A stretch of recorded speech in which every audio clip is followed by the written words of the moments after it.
Welcome to session number 2 of our run through Metroid Prime 4 Beyond. In our first sitting, we played for about 4 hours, and actually that was probably quite a lot more padded than it ought to have been due to a bit of a mishap that took up about 2 hours of the stream, which was that after acquiring this version of the Morph Ball bomb, the Psychic Bomb, we ran around the same corridor back and forth trying to scramble for the next point of progression for close to 2 hours, not knowing that the thing I was missing was that I hadn't turned on the tutorial messages. Rather, I had deliberately turned them off, and so we didn't have the relevant prompt or the inputs that was needed to progress. And so that took entirely too long to figure out. We'll try to avoid too many incidents like that going forward, even as we learn and acquire new mechanics along the way, because that just led to, I think, a bit of a miserable finish in the first session where I was personally just exhausted by the end of it. So let's get back into it properly this time and give this game a much better showing, beginning in the Vault Forge, where we left off at the first available save station last time.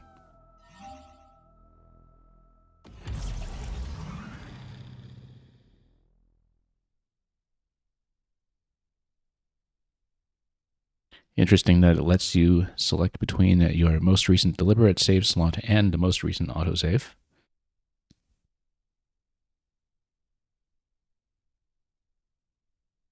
Anyway, as before, we have our motion controls set to pretty high sensitivity. We'll try to keep the jitteriness of the image to a minimum, although in some of the combat scenes there can be a little bit of shakiness sometimes too. We're operating the camera here. So anyway, here we are in the Vault Forge. We left off here last time after discovering that there is a beautiful motorbike here waiting to be used that Samus cannot yet activate. And we've also discovered a few clues about the seemingly long extinct Lemorne society. That they had a machine age and a psychic age, and that this technical marvel over here, this crowning accomplishment of their civilization, the Lemorne Neurobike Mark 7, or Viola, was kind of marking the pinnacle of their civilization in that sense. So this is the scene that we saw last time, that Samus tries to stick her arms in and operate the bike, but it does not yet respond. So that's going to be the first problem we attempt to solve today. And to do that, we're going to look at the map, which I see that the factory here goes quite deep. Also, if I'm fumbling around with the map, partly because the X-axis for rotating the map on the right stick, it does appear to be inverted, at least relative to a lot of other games that I've played. Certainly the most recent 3D map that I definitely spent a lot of time operating would have been something like Donkey Kong Bonanza, for instance, and this does feel like it's inverted relative to that, so that would perhaps take us a little bit of time to get used to. Unless, of course, my memory is just totally failing me on that score. Anyway, so this is one big vehicle factory, and we're going to go down and check the power generation, and there are a few other doors to investigate besides that, if we're able to perhaps do a bit of that first. So,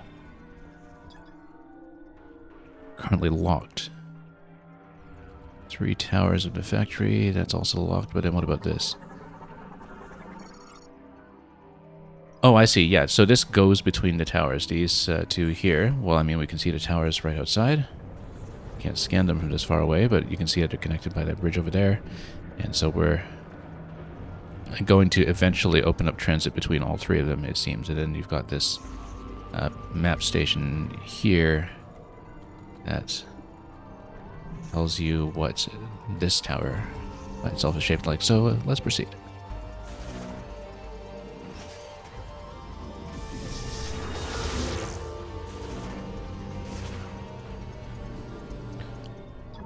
And activate the lift.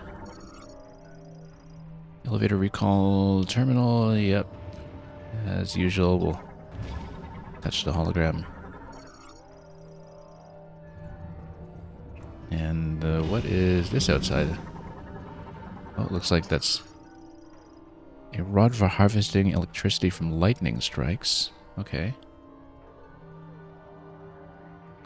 So we can't do anything to manipulate this one, but perhaps we'll need to do something similar for power generation elsewhere in the area.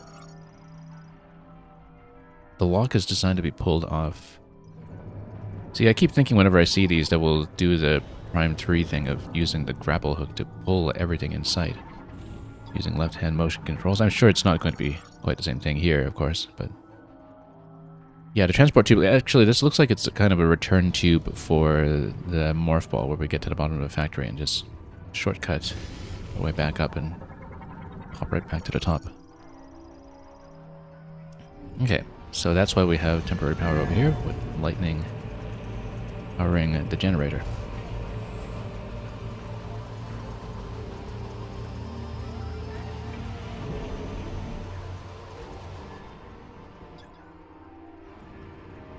And let's see how it goes when we proceed.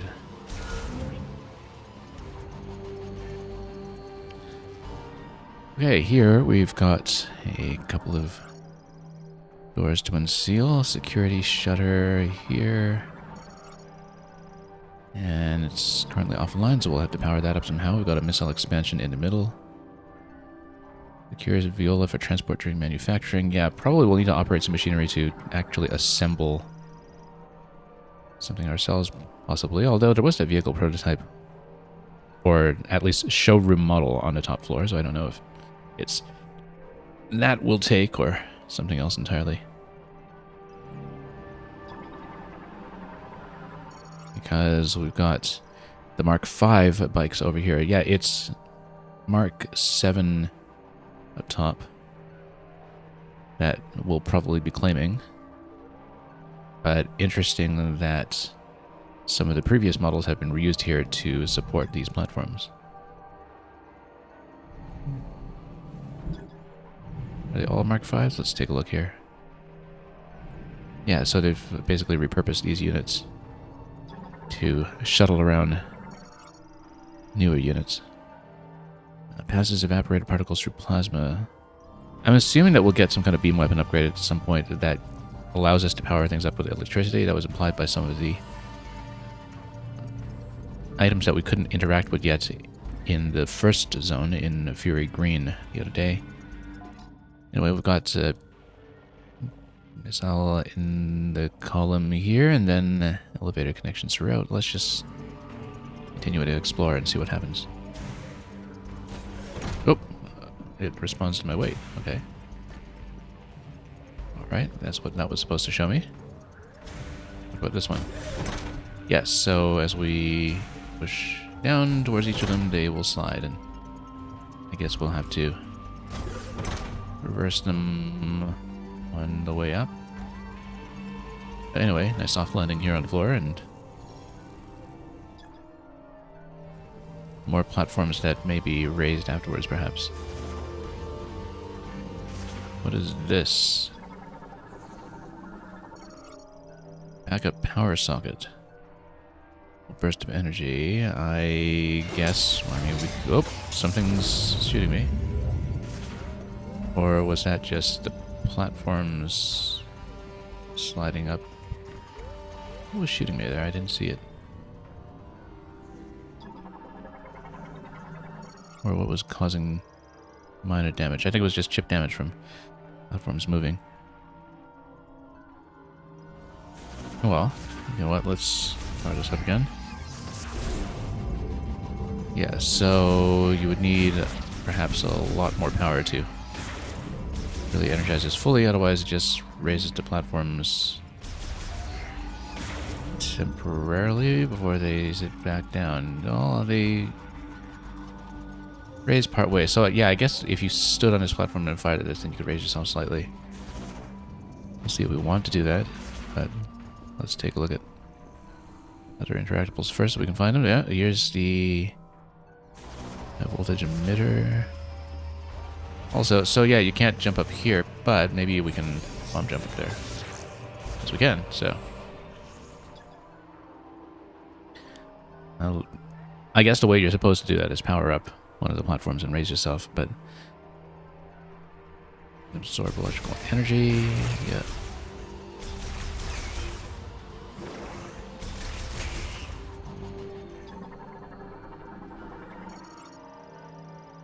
Decompression cap for the ion collection cylinder.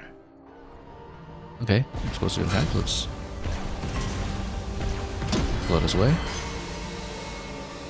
Now it does push everything out. Does it push out that missile upgrade we were looking at earlier? It doesn't seem so. But once it decompresses, then we're allowed to go in. I do not have the boost ball. Looks like we'll have to get the boost ball soon in order to climb this.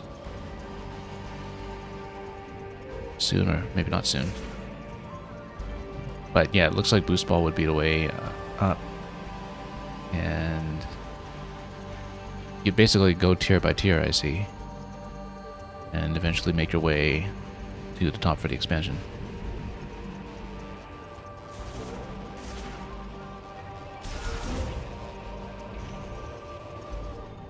Okay, what are these? Maintenance tanks and another lift.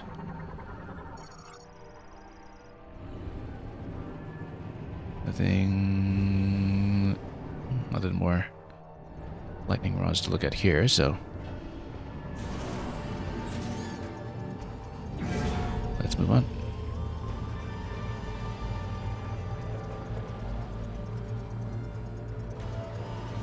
This goes quite a ways down. So I wonder if we passed anything on the way that we could have interacted with. Nope, it just lowers us all the way. And let's see what's next.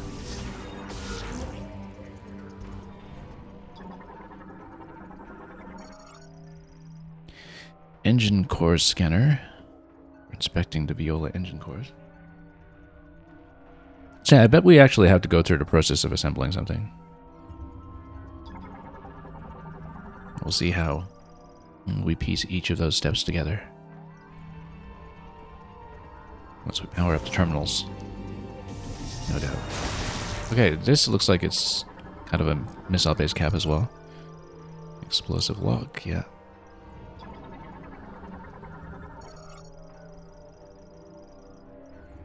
And might as well see the assembly arm over here.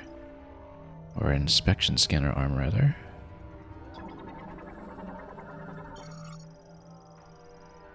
Battery charge at 70%. So yeah, basically we need to start this up and then it will get to assembling.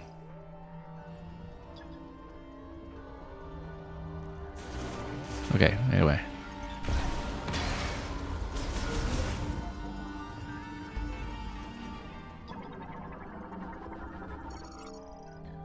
Stage 2 of the assembly line. Yeah, we'll probably have to power up stage 1, so this is actually going to have something to work with. And we're just more of the... Oh no, this is something new. Mechanoid variants. Mecha rats. Well, let's tidy up some rats before they get too deep into the machinery. I see. Okay, so there are multiple stages that are at each of these control terminals. So this is... Yeah, starting at this end you have... Oh, what's this panel? Stage 1 here, and then it proceeds in numerical order through each of these steps. And then... How did that all come together? We'll see. Just a failed inspection. So yeah, if it's cleared intermittently, I'm sure that something will just evacuate it at some point. But can it open? Not until we open it with the terminal. So I think we just continue to the next chamber. I don't know if there's a particular reason to clear the mecha rats, unless we really need to. but we could get some missiles back for that if we need to, which, yeah, we actually do have a little bit of capacity to fill there.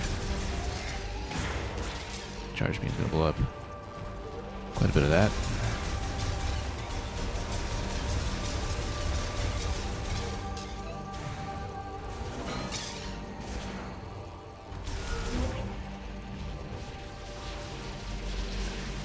Okay, so this is an electrified floor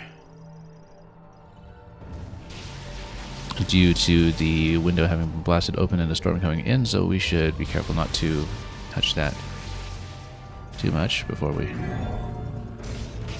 proceed even lower into the factory.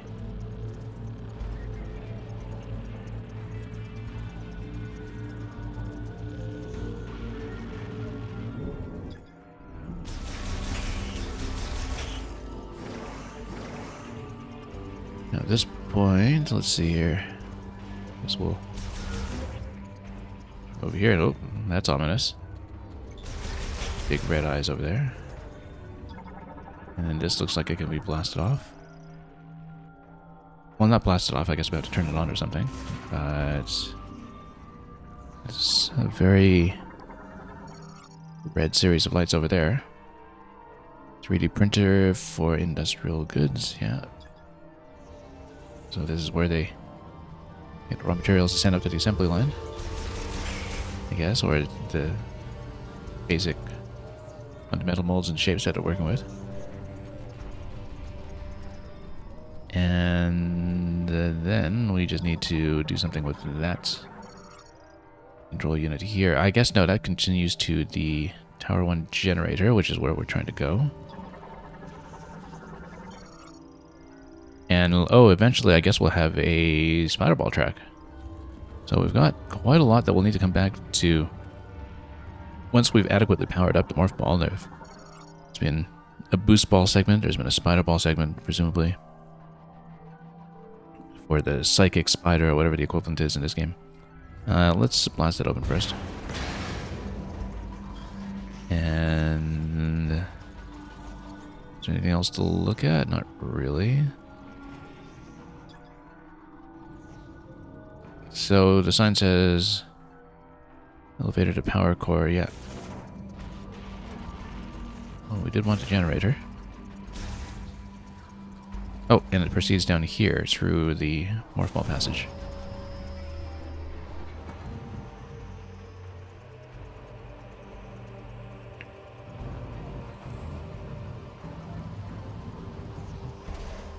Okay. Morph ball segment over here. Let's just blast some of these out of the way.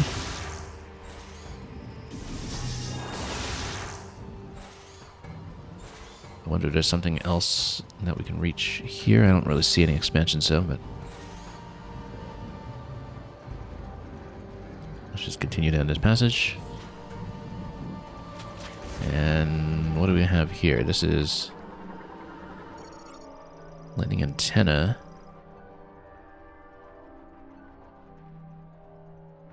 Cable spools need to be released. Okay, that's fine. So there are the control terminals that have them in place here that will need to operate somehow. And everything else is going to absorb lightning. Now, possibly we'll need to get some relevant item on the other end first. From the passage to the power core. And then it looks like, as I was saying, things are pointing towards some kind of electric beam weapon, but or some other source of electricity that we'll need to deal with. Looks like we're supposed to also walk down here, or even take a morph ball down in the middle. Whoops. Yeah, well, take a morph ball down in the middle before we slip off. But let's see. This is going to be morph ball bomb in my slot. Can we not walk across this? I actually want to see. Oh no, yeah, you totally slip off. I think we operate the morph ball slots in, and this opens up, and then we have a way to head down that passage. If I had to guess. Indeed. Okay, this is where we came in.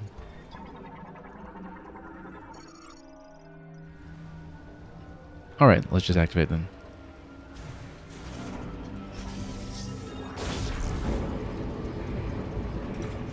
And that opens up the first slot here. Now, do we want to activate both right away before we proceed? I think we might.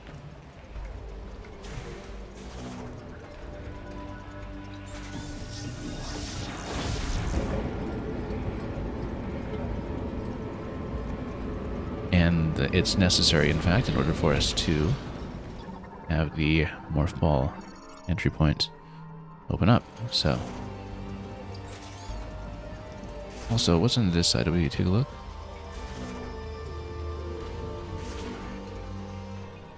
Nothing we should look at apart from the lightning rods here.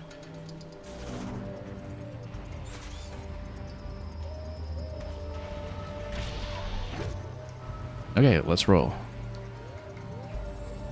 Now, if you get on these platforms here, well, why would you? In these little pods. Looks like we'll slide down. Maybe that'll be relevant to us later on, in terms of why we want to enter them, but for now, I guess we'll just circle around and activate this, and then probably just some kind of waterfall piloting segment once we electrify this. Yeah, actually, it's probably as a safe zone from electricity lining the entire path or something, that we have to time ourselves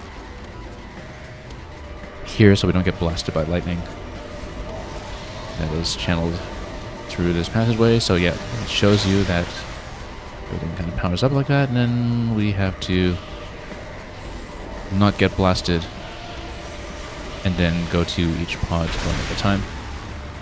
It looks like it's exactly what is happening here, so... Oh, let's go to this one here. There we go. And then... Whoop. It would be nice to... Up your way over. Need that boost ball to go up slopes. How do I get up? There we go. Okay, so generator's on. Facility's power has been restored. Once you return to the top floor, you'll open the next tab. Alright, but then what about the power cord door? We'll take a look at that too. But anyway, things are back online. We can even scan them to see that it now says so. Online and operational. Could we scan the thing over there? Maybe? No. Let's continue. Now you're playing with power. Oh, now we also are playing with hazards, so let's maybe watch the timing here first.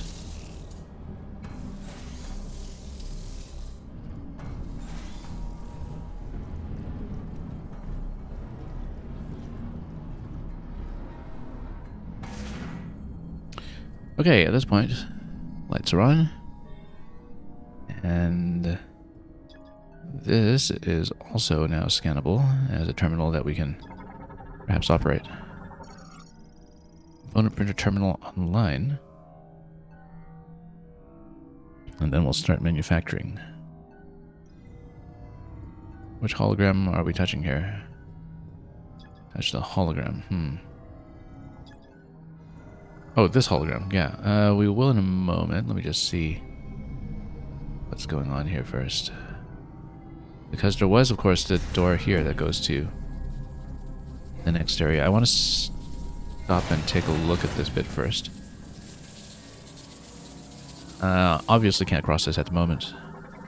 Actually, I wonder if we could have looked at this earlier. Restoring power to Tower 1 has caused a high voltage fault. Yeah, so previously we could have gotten on the floor, I guess, but we couldn't really have done much else.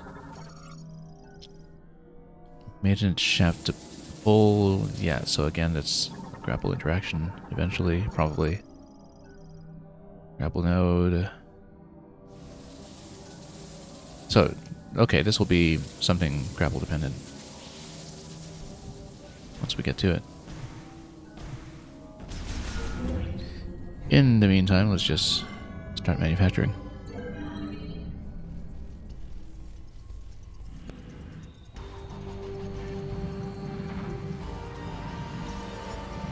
So it's going to print the parts and then restore each of the manufacturing stages.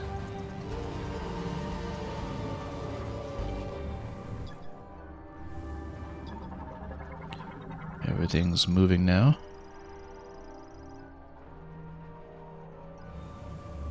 What about this area here?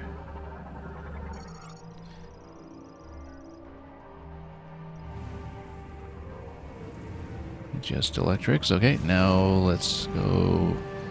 No, this is the way back out to the generator, so now we need to proceed towards... See how we'll go about that.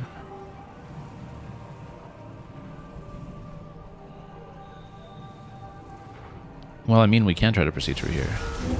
Maybe. I mean, it looks like it's grapple dependent, but maybe there's something else we can walk on or interact with. So this area here, yeah, electrifies the floor. Let's take a look at the map. Maybe there's a different thing we need to do to get out. We need to get back onto the floor. We probably need to just ride on top of one of the arms or something to be fed back to the upper level. Like, for example, you know, if we sit here for a moment and just get picked up, like the other ball-shaped components we saw earlier. Nope, rejected. But if that's rejected, then how do we spoof ourselves to be correctly moved up?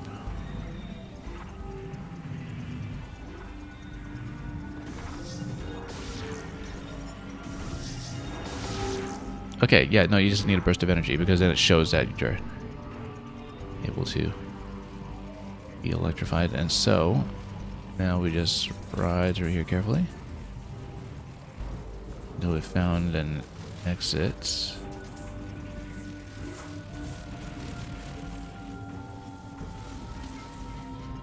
Like right here.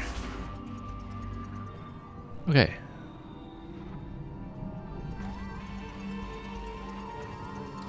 And then, can we actually start these up? Recall terminal. Or, oh yes, I guess just bringing the lift back to where we are.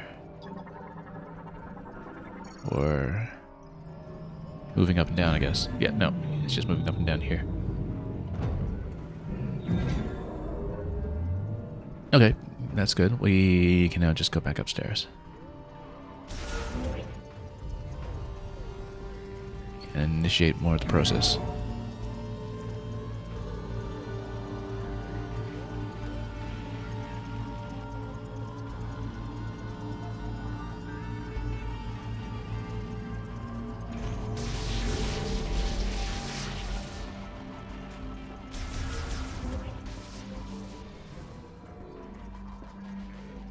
Now that this part of the factory is back in order,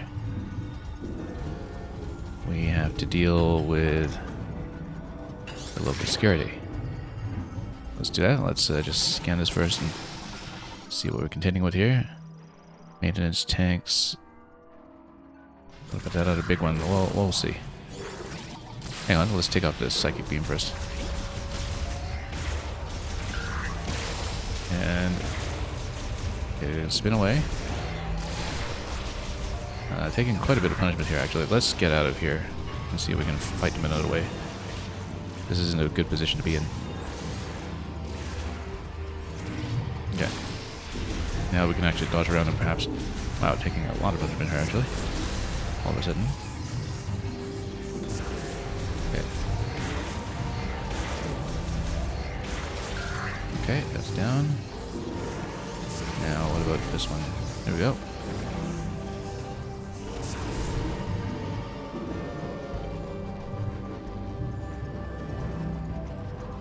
Okay, now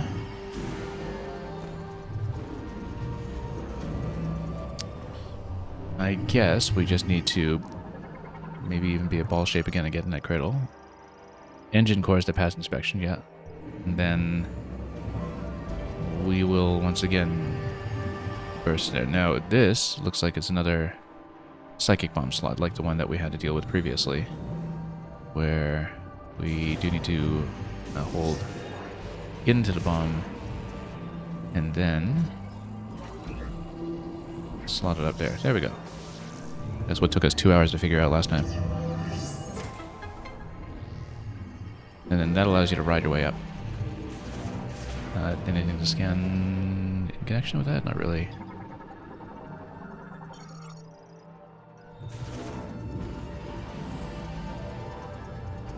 So again, we'll need to have the arm fire at us, probably.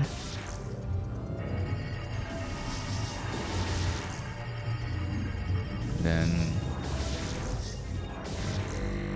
nope, that's saying no. Did not pass inspection. So we get chucked away into the garbage. But then, is that... okay? No, probably not. I mean, we need to go upstairs. But... we can see what we need to do. Well, I mean, it did bring us up here, I guess, so it's not too bad.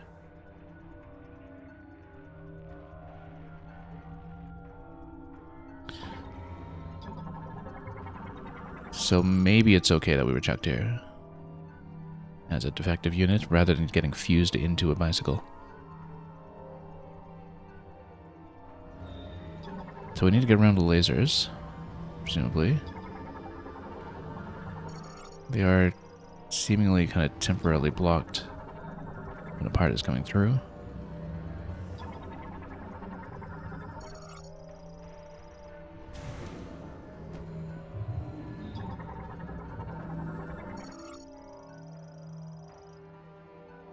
And yeah, so, well, at least we've reactivated this lift, so now we can move up and down that.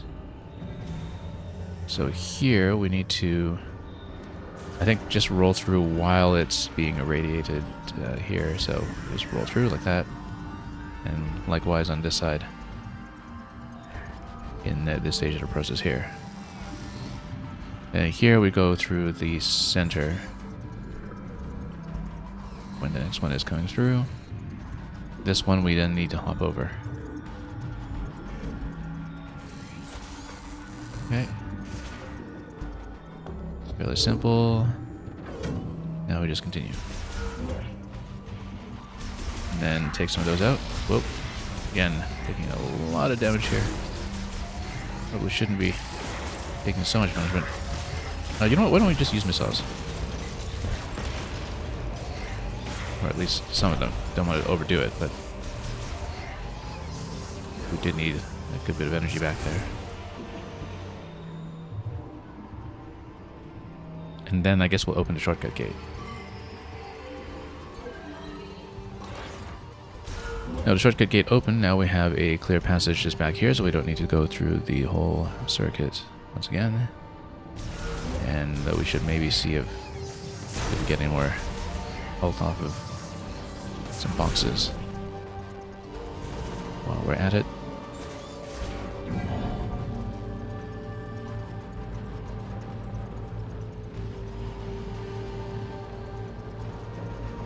Okay.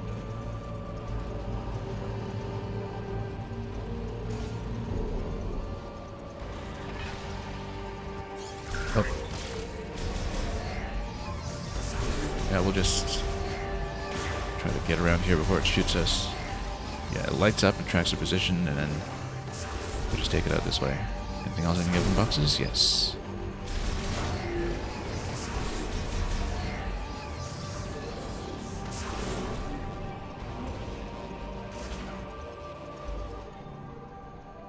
Okay, platforms going back up. Positive charge is emitted to its connected viola in order to fuse its materials. Okay.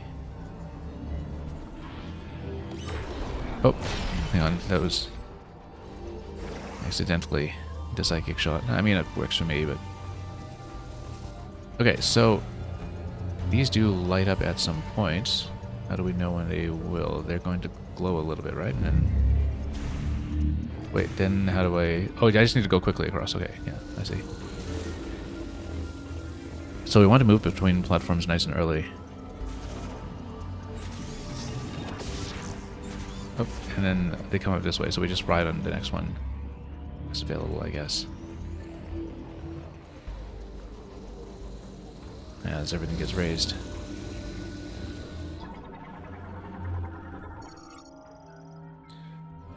backup power socket is no longer, whoop, quite as needed. That's okay, we'll just ride on top of this. Or whatever's next, once this has electrified.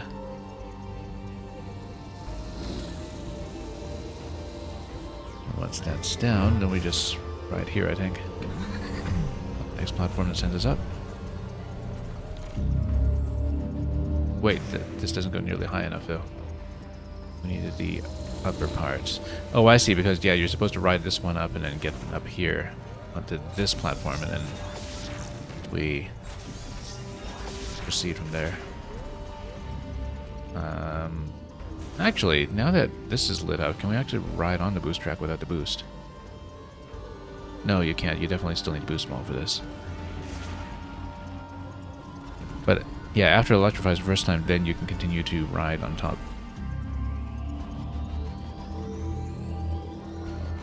Right? Oh, too soon, too soon. Way too soon. That's okay.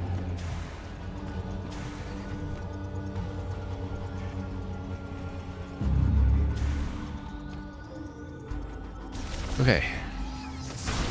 Now we're here. Let's get some health back.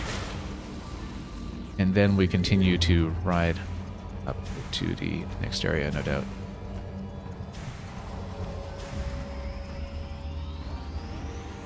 And then probably just continue the sequence as we try to find each successive exit.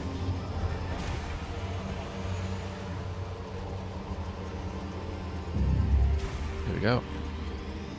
Now we activate this for the shortcut.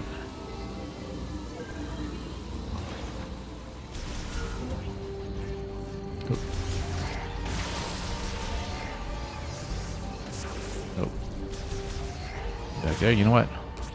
I bet we can just seek it like this. And stop time while we're doing it. Oh, it went straight through actually, so never mind.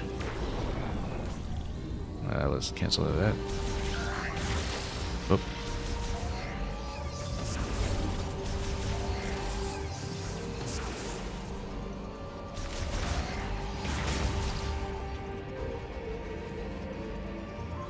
Anyway, now that this is active, is there a shortcut lift that we also need to drop? Let's find out. So we can activate this terminal. That looks like it's going to create that connection for us. And yeah, you can still see that you have this point in the middle for the missile expansion. And it does have a boost ball slot to open the gate after you pick that up. Speaking of which, we're almost certainly going to forget if I don't mark it, so let's put the missile marker here.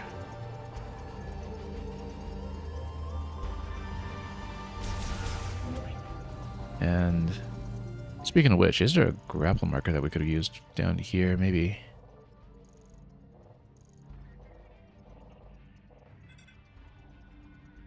Or well, let's think about this. I mean, I guess we'll pretty easily remember that it's something grapple based when we have to progress there, but yeah, we'll save markers for pickups for the most part now, just for clarity. Just so we don't overload the map with symbols that we can't make heads or tails of afterwards.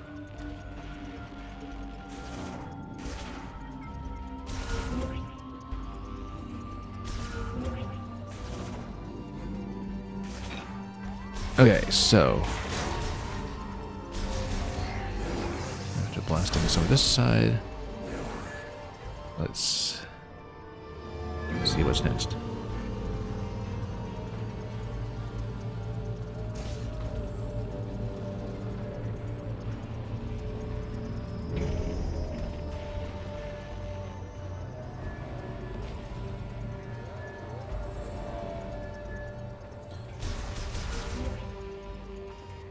Then, well, now that we've powered on the whole factory, can we do something with that yet? I don't think so, because we still don't have the appropriate gear to do something with it. Let's see. Viola's suit printer, however. Okay, so now we get the suit for it. And then we can drive this anywhere we like, presumably. Of course, we still don't have the other towers active yet, or do we? The floor? Anything you can activate now that the power's back on? We don't need so many hints. I thought we turned tutorials off, that's why. Anyway, no, but Mr. Tutorial here is still going to have a say. We might lose signal, but I would like to hit to save first, just because we can, and then we can have a big moment with Bike here.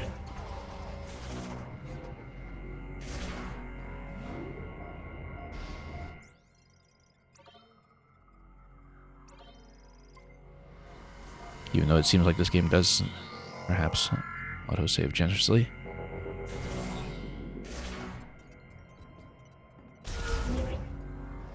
Okay, let's suit up for our ride.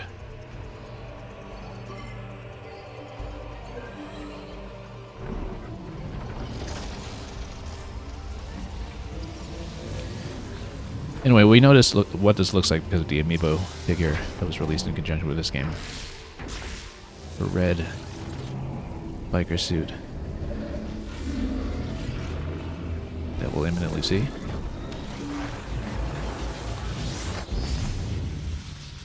And there we are.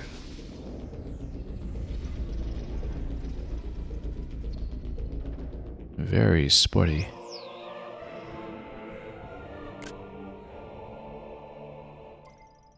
You can now ride a Viola. To fully operate the vehicle, driver registration is required. Okay, so we don't have that now, do we? So how do we get our license and registration? I guess that's the other towers.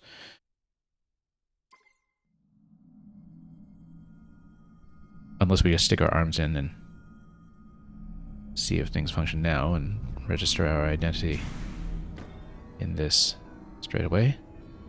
Well, let's see what the next failure point is, if there is one.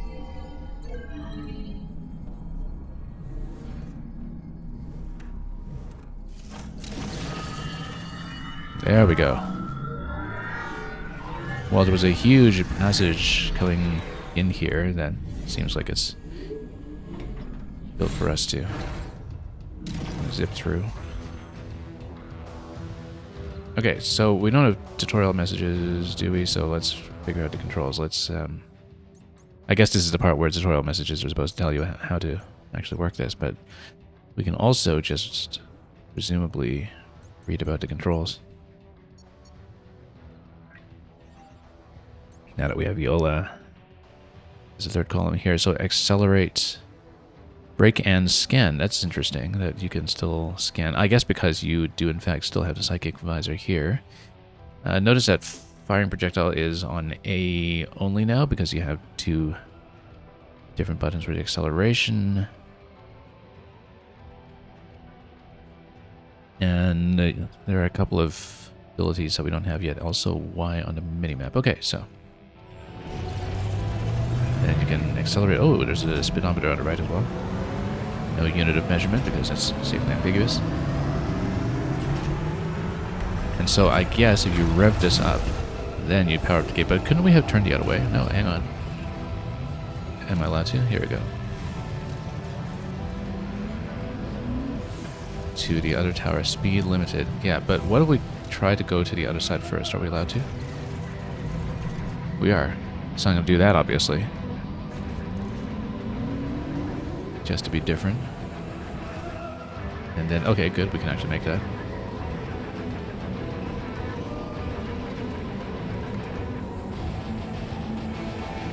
So we hit this tower first, and what happens?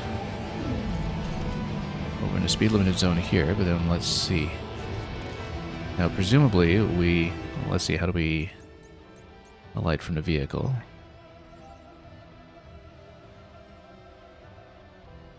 There's jump, toggle Viola, so maybe we... Oh no, that's when you're... Okay, so you press plus to switch between bike and no bike at any time, really? Yeah, so you can hop off and it disappears. But you can also just have the bike come back at any point. Very interesting. So you can use it everywhere. But we don't have a boost ball for the upgrade system. Heat resistance features. The Viola suit. So basically you can turn it into the equivalent of a Varia suit. But we don't have a boost ball for the upgrade system. Heat resistance features. The Viola suit. So basically you can turn it into the equivalent of a Varia suit. But we don't have a boost ball for the upgrade system. Heat resistance features. The Viola suit. So basically you can turn it into the equivalent of a Varia suit. once you get a boost ball to power it up. But since we can't do that without a boost ball yet, then I guess we do have to proceed to the other tower instead.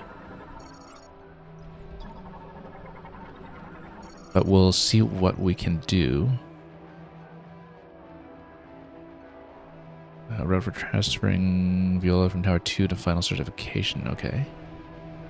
And what is this area here?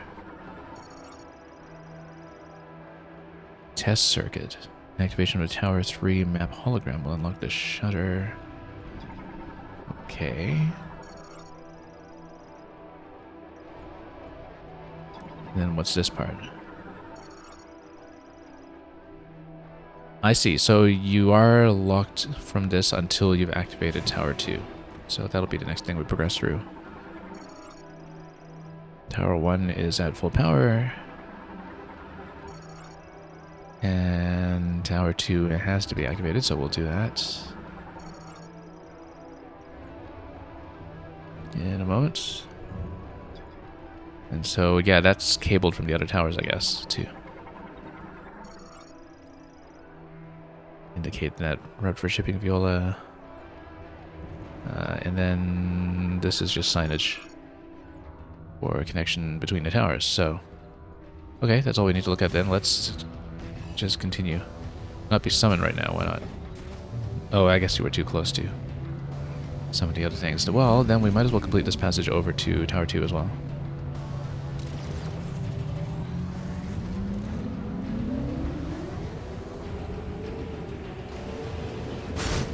Oh, maybe we're not supposed to bump into everything in sight. But am I allowed to just hop off at any given time? Yes, I am. So, once you're through the gates, you don't need to ride the bike as such until you are here. We don't have a jumping ability on it yet, it seems, even though that was something that was keyed in. And also, yeah, so we can actually switch to scan at any given point.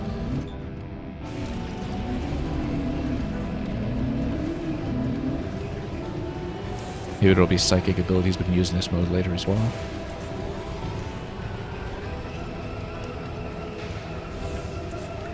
But anyway, let's get into Tower 2.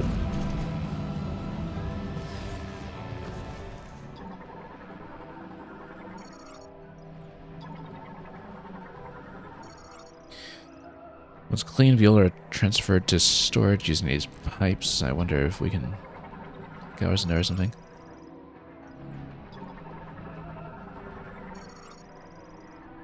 And can we get the unit cleaned? I guess we have to turn that on first, and also see what this slot here is all about. But let's activate the map for Section 2.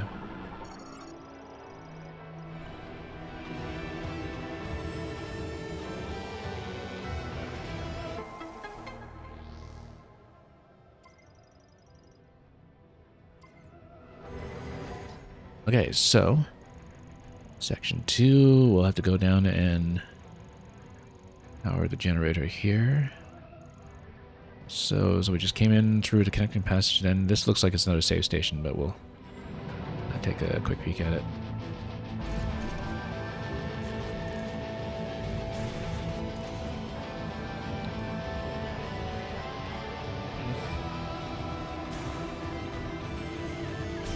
Probably is. Yeah, and it is. We'll activate it anyway.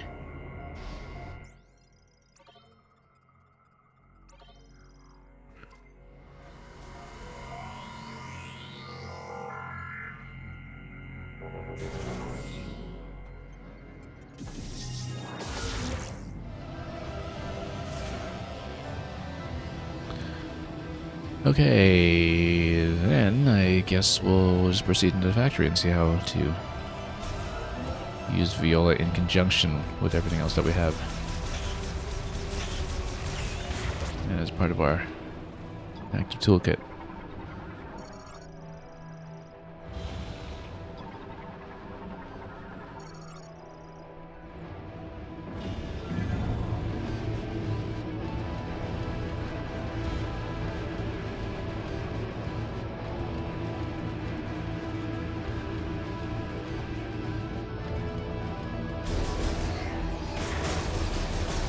Toss some of that out of the way, and then... What is this chamber? So yeah, it looks like Boost Ball is going to come relatively soon, and we'll want to go back to Tower 1 for the missile expansion when that does happen. I see red lights, processing elevator down. Some kind of defense system? Yes indeed, let's knock out some bots.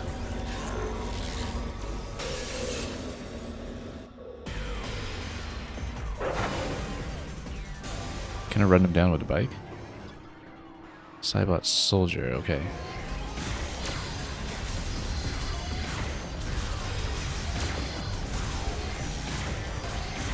Just jump around a little bit and see if we can shoot them out of the sky. There we go.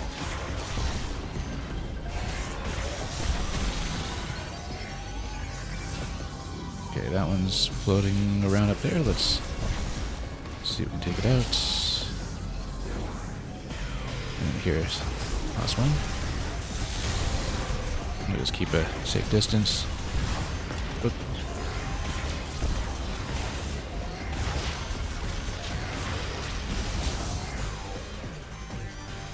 But wait, there's more. Round 2.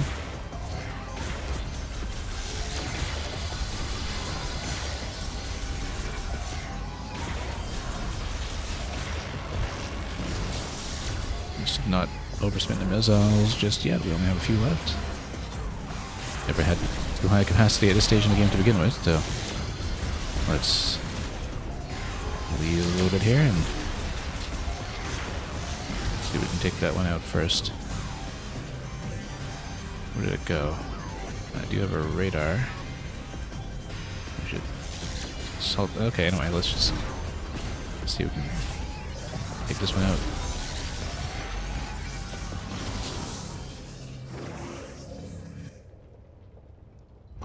And everything's down.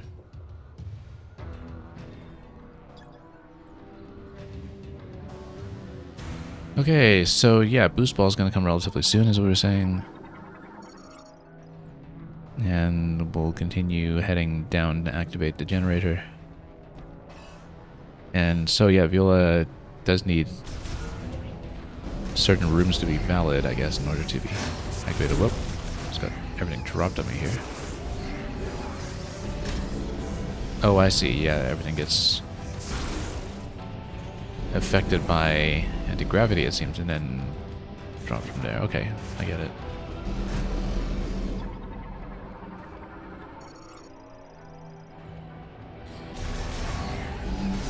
Looks like that's an anti-gravity mechanic we'll likely have to reckon with in a more complex fashion.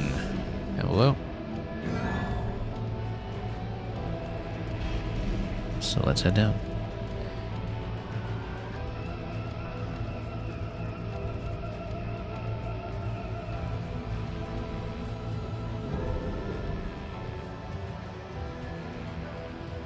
Okay.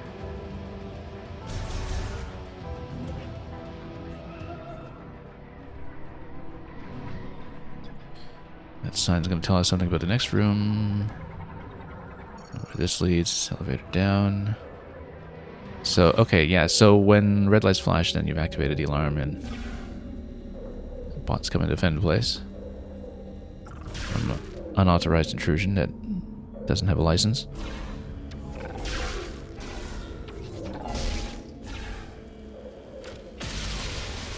This one looks special.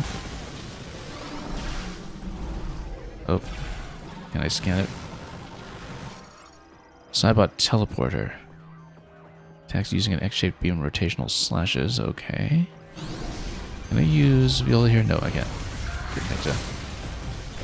Anyway, these bots kind of tore me apart earlier, so let's maybe be a bit more careful with them this time.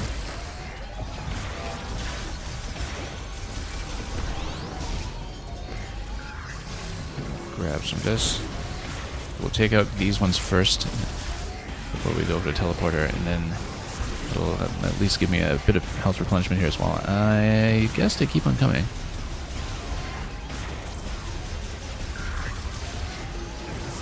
Okay, now can we finally shoot this? Yeah, they keep on coming, so I think maybe we need to focus down the main first, or unless there's a finite number of them, they're going to come out here. Is there something psychic I can do? Not yet, it seems.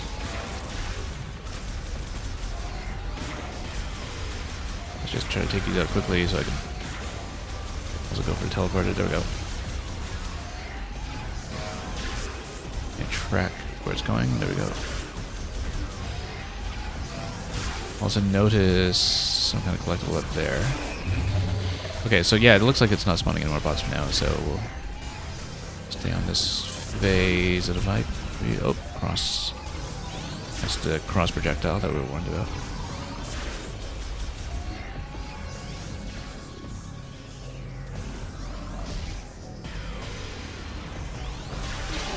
Okay. Alright. A little bit off target. Oops. Just continue to strafe around it.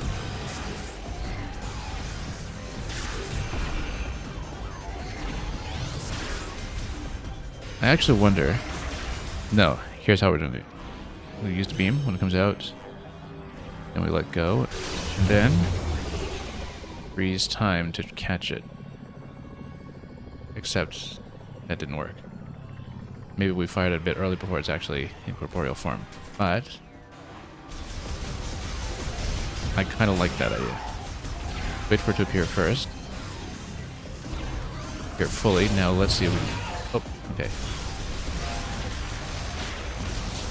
Yeah, because that way we can catch it mid-teleport. That seemed to be the solution. Where you stun it and bring it down.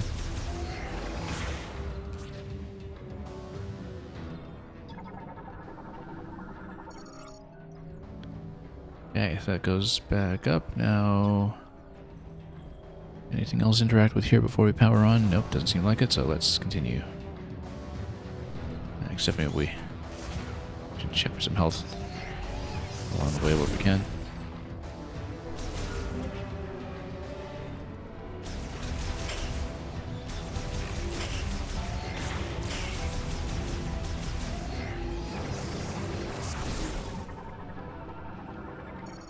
And activate the way to continue.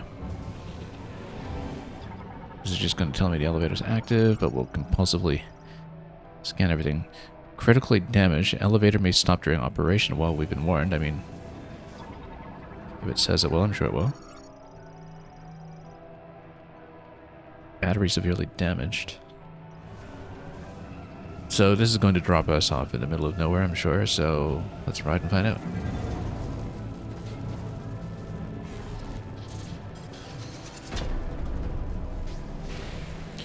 Yeah, okay, so we're going to be a little bit stuck here. No, oop. I was trying to scan that, didn't manage to do it in time.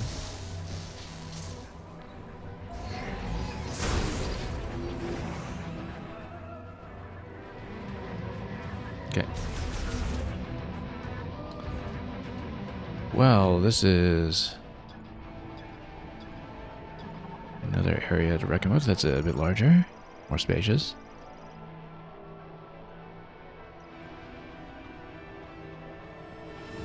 So, let's see what we had to deal with here. Alarm system again? No?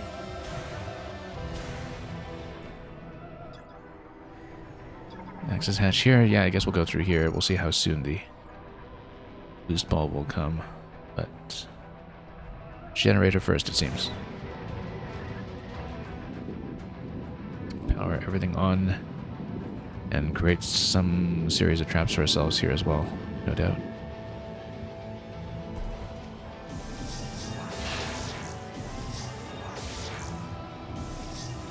What happens when you do the psychic bomb here? Can you actually activate it? No, I guess not. The psychic bomb... Yeah, so it locks one bomb in position when you just use the psychic bomb. But then once you expend your bombs, then it ports over to you. Okay, so that's how it works. Is that you can drop the psychic bomb like that. But then... I guess we do...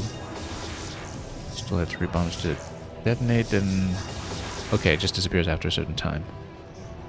If you haven't activated it or moved it by that point.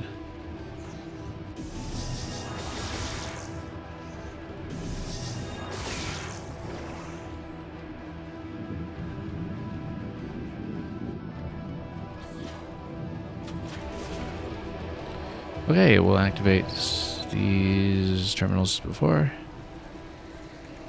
Except those are in a bit of a trickier position, it seems.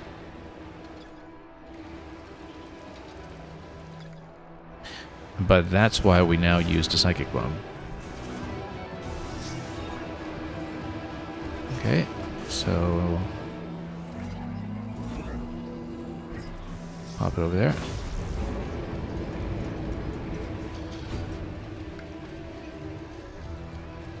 Well, I'm glad we're no longer taking 2 hours per bomb, but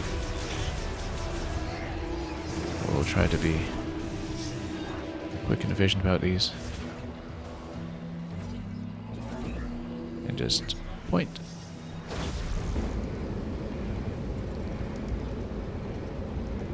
And that will solve itself.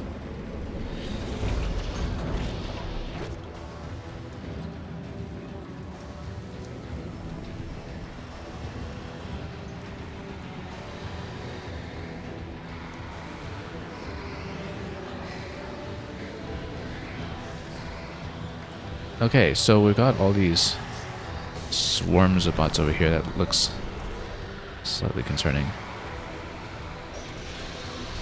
Are they even bots? I'm not sure, but they're swarms.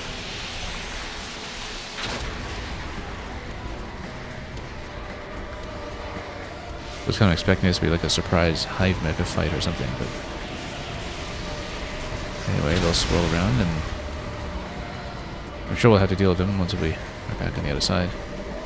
Oh, indeed, they swarm our way over here. Wow, what a shot. Just there for the big set piece.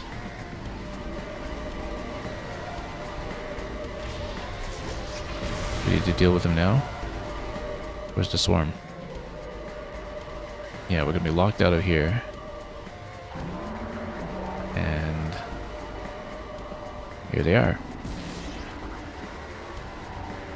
Okay, I guess we target each of the individual nodes. Maybe, well, it's rather swarmy. So, how will we get rid of it? Flight drone MCU. Manages the flight drones produced by the vehicle factory's administration AI. And yeah, destroyed at the same time. Well, I mean, that tells you how it's going to go. So let's maybe clear the swarm a little bit first. Can we? Oh. Well, if you clear a bit of the swarm, you can actually get some health replenishment like that. But it means that we need to... Oh, hang on. Get into the psychic beam if we can. We actually haven't scanned the individual swarm bots yet. I think maybe we do need to clear them. Yeah, because otherwise they take out some of the projectiles that we're trying to drive, and then it doesn't work. Oh, hang on. Let's not fall off repeatedly too much. So we can scan the swarm bots as well, and we should, in fact. The flight drones, rather. Used as an experiment. Controlled by separate management units. So yeah, we do need to clear them, and then we'll at least clear enough of them that we can find a path. And then we'll take this node over here, and then we can lock onto each position, except not if you are being zapped. Got it.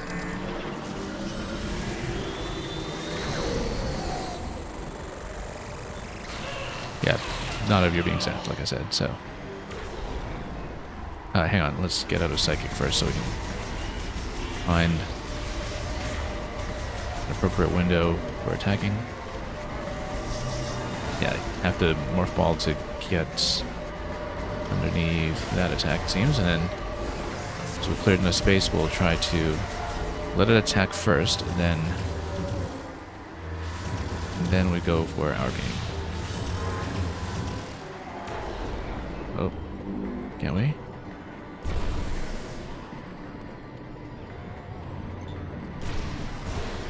Nope, hitting obstacles, so we need to remove some obstacles first. Nope, let's get under this.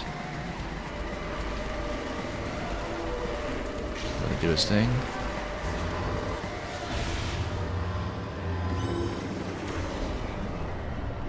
drive. No, too many. Clear out a lot more space. Before we can do that.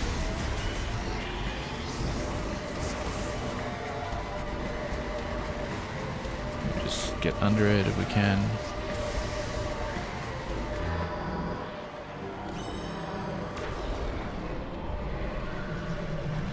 Need to navigate this carefully then. So then we have one more left to go. Let's see if we have enough active time on this to target, and there we are. And then we can help this a little bit. There's no life bar on it that's publicly visible. We'll just need to be cautious here. Actually, I wonder if that was a scannable state that's separate from the main phase.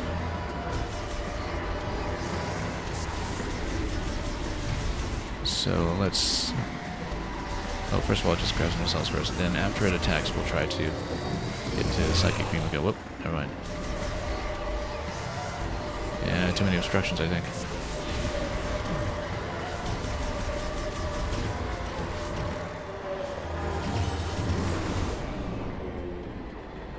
Can we? Let's try it.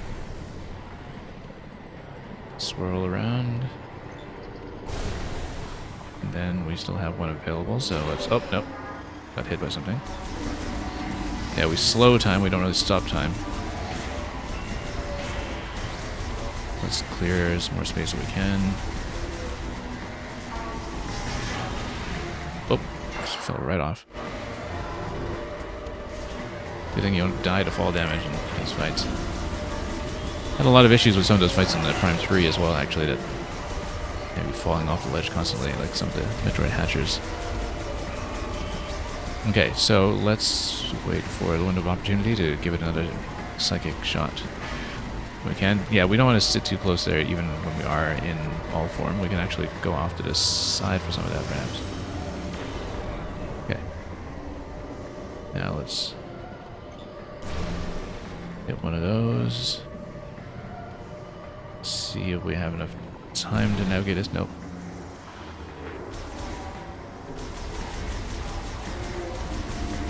Okay, let's just wait for the next opportunity. We'll just dodge this way, actually.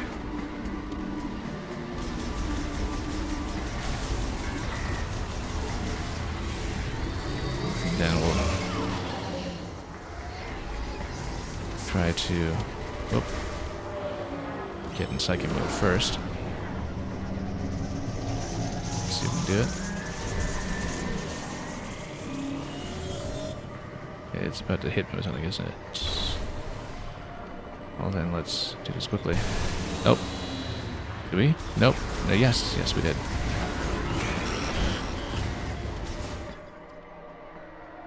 Yeah. Yeah, there we go. Only really took 2 cycles of getting the shield down, actually.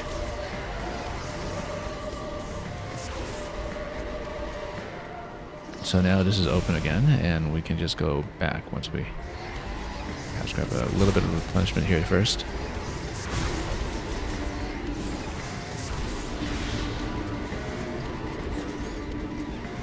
Also, can I use the bike out here? No, we can't. Didn't think so.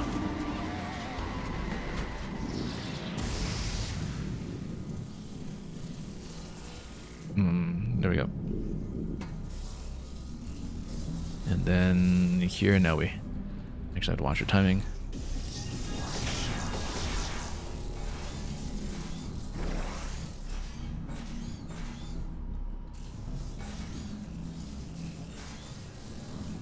And we'll get this out of the way as well.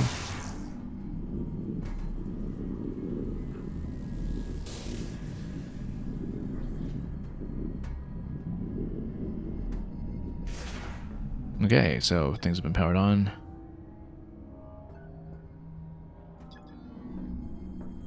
Now what happens?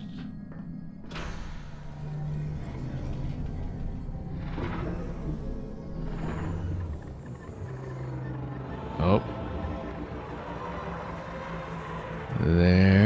Silex.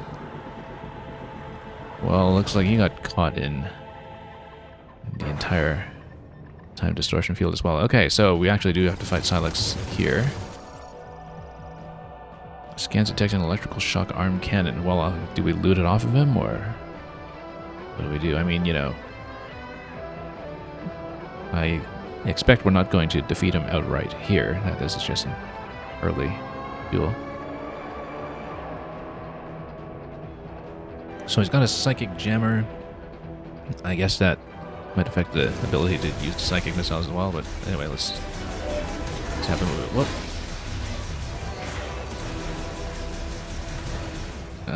Do we just take that out on the side? I think we just do. Yeah. Yeah, okay, we just need to target the projectiles. And jump over some of that, perhaps. Oh. And probably need to dodge out of that a bit better. Oh, take out as much of those as we're able. Remember that we don't space jump yet. I have to actually time the jumps properly. Oh. Okay, we really need to dodge the charge attack.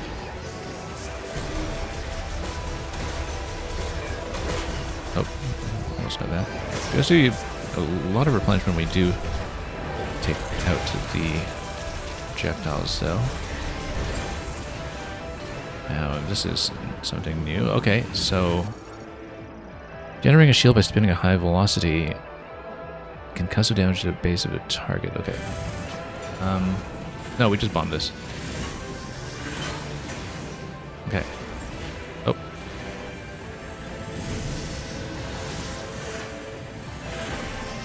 Very similar to... I'm trying to remember which boss it was who does this elsewhere in the series, but... Come on. We need to maybe trail him a bit here. However, no, we can. I mean, he has some kind of psychic disruption, right? But what if we use this kind of bomb? Then, can we? Yep, there we go. That, well, almost.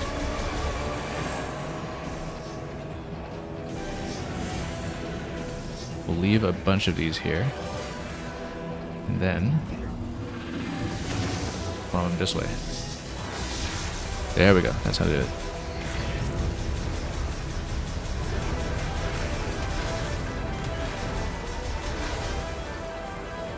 And then we'll do some fireworks. Anything new to scan over the air phase? Nope. Oh, let's actually dodge some of this for once. Whoop. Okay, then let's pop him. There we are.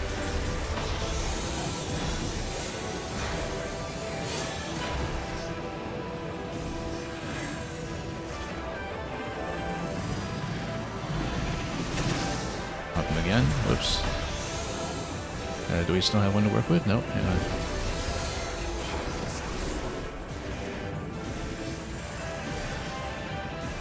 A couple of these ones about.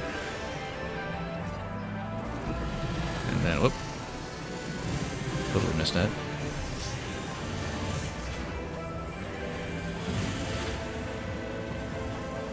Can I grab that? Okay, and it just bumps him. Alright, that's fine. We're in pretty good shape though, I'd say. Oh. Watched that a bit late.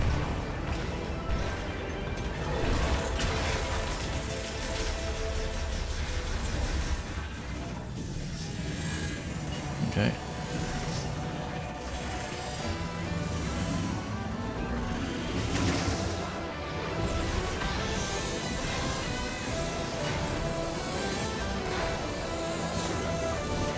Oh, hang on.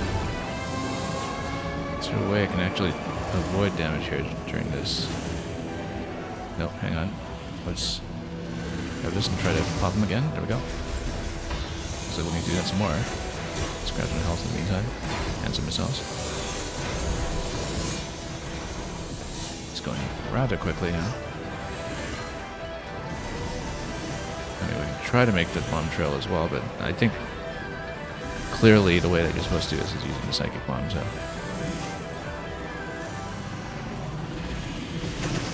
There we are.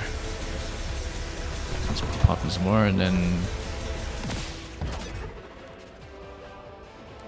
Do we get to loot his electrical weapon? Surely we do. I mean, there's no way that's the end of Silex so quickly.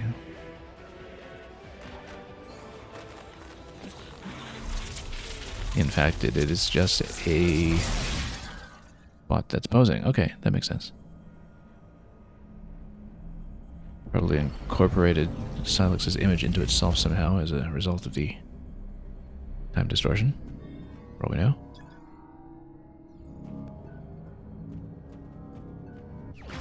Unless it was just a bot in the suit all along.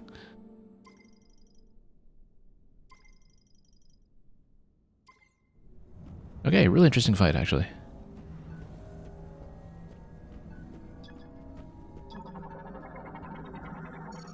Even though I think on harder modes, perhaps, if you need to outright avoid damage on it, or if you're doing something like a low percent run with a few energy tanks, then maybe that feels a bit more punishing.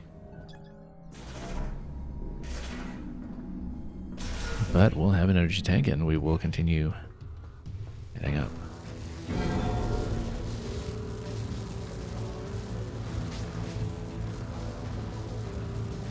Well, good thing we took all that time to understand the psychic bomb mechanic then.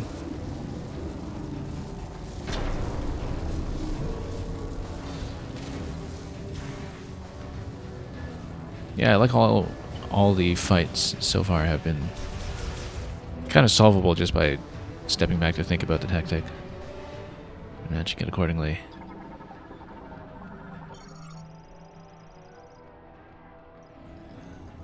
And then they reward you for understanding how this game works. At least thus far. I mean, I'm sure eventually they'll also get a little more tactically flexible.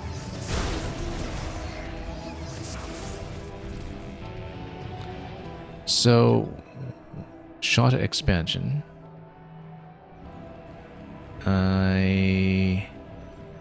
So shot ammo is different from... What is it? Missile ammo, but we should probably have some kind of way to indicate that we're going to be looking for that. Anyway, what's this? Looks like we can pick that up. Or activate it. Interesting. Psychic grapple point. Okay. I see. And then you would, once you have the grapple, use this to grapple over there for the shot. Like maybe you'd need to do a bit of jumping first.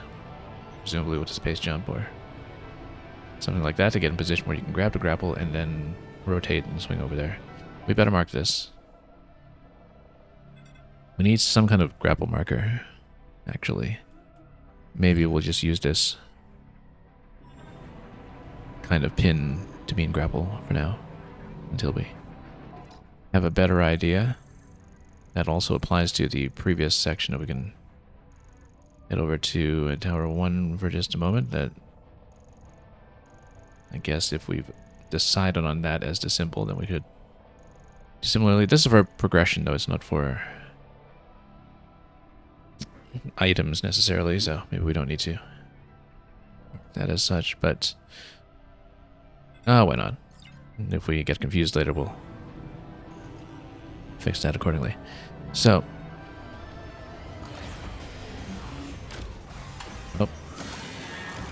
this looks very similar to the other security bot we saw earlier. Its shield can be removed with a forceful pull. Yeah, I keep thinking that we're going to do the sort of nunchuck grapple absolutely everywhere, the way that Prime 3 did, but no, it looks like there'll be something else that we need to use here. We don't have psychic grapple at the moment, at least I don't think we do. But maybe if we switch to psychic visor and then... Can we... Oh. Get around it somehow. Yeah, so We'll need to just get around it, I think. Oh, there's a lot more to the fight.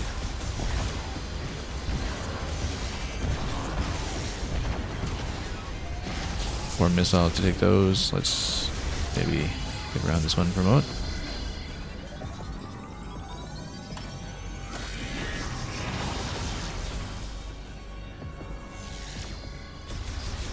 Yeah. And just take that out if we can. We'll just pelt it. Don't want to deal with it.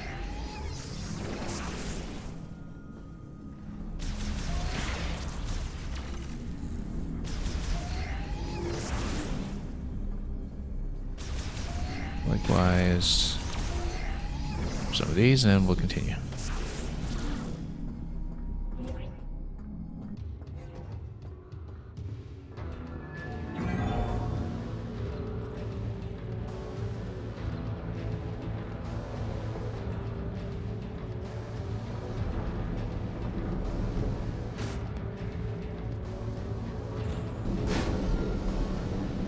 Okay, so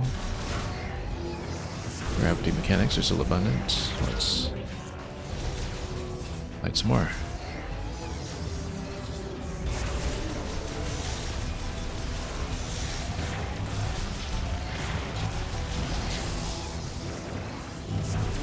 Anyone else? Oh, someone else. Oh yeah, there's a lot on the radar actually. We should pay attention to that. See which other nodes we're looking at here. There we go. Two more at the back, we can find them. And one more over here.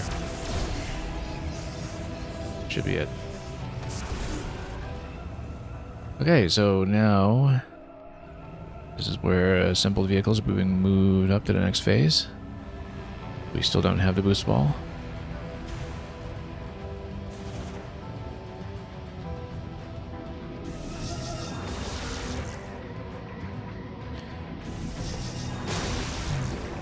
But you would hope that's coming soon, now that we have some power.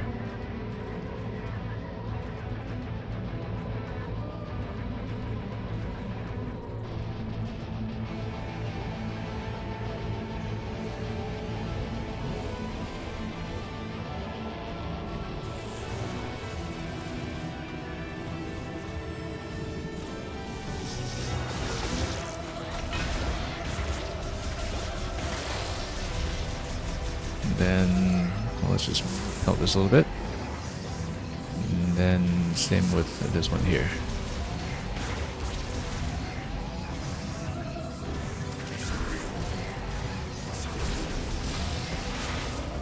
Oops.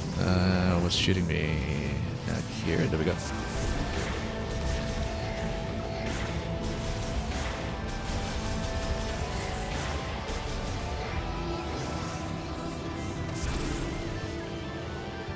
Might be a good time for that save station. Let's just replenish for a moment.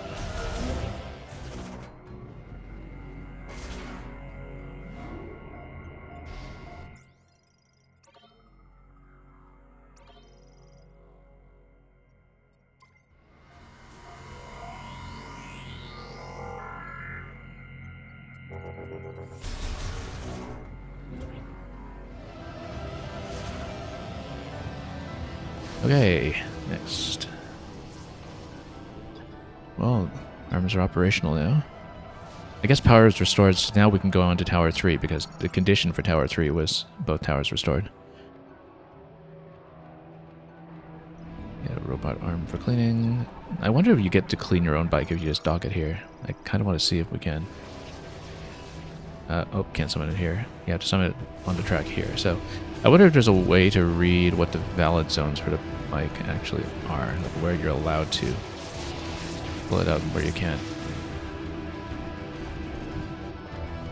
Obviously, out here on the track you can, but I wonder if there's a more systematic way of determining that throughout the different layouts that you will encounter in the game.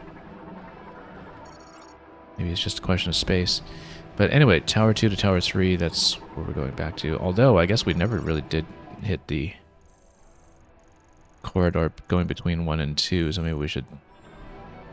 we technically did. We saw it on the other side. Now that everything's active here. Just making sure we've mapped this out. Yeah, but we're going to go back to the Tower 3 area to activate that. And then will be how we continue. So.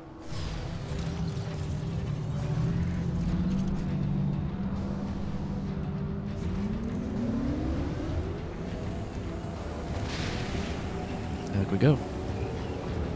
It's a pretty smooth ride, actually, all things considered.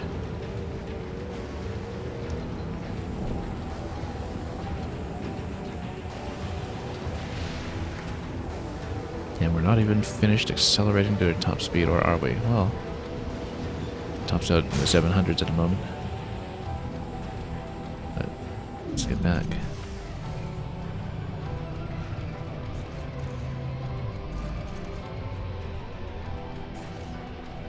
Now that everything's active here, then we should be able to secure the license on this terminal, but or at least get the map activated for Tower 3.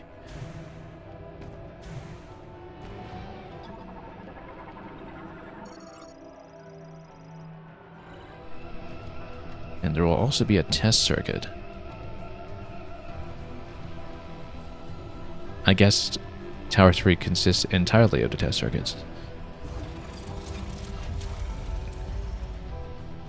Well, good thing we added all that practice in Kirby Air Ride.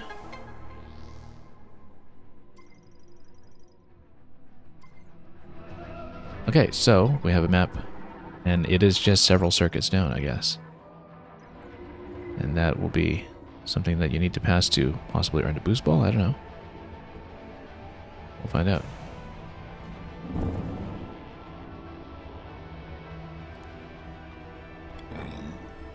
And anything else to scan here that we need to know? Let's first of all take a look at this again. And yeah, actually, the map doesn't quite convey the sense of scale, but these are all rather large. To scale with the bike, no doubt. So let's drive and run the test. See how well we can operate this thing. But if you're here, oh, I see. So yeah, you need to rev up the engine in order to power the spinning device here.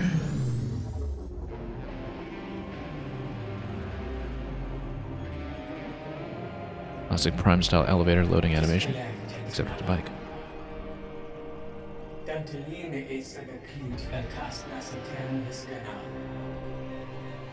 Combat trials. Directions will be provided. Whatever that means, we need to turn tutorials back on. We'll find out.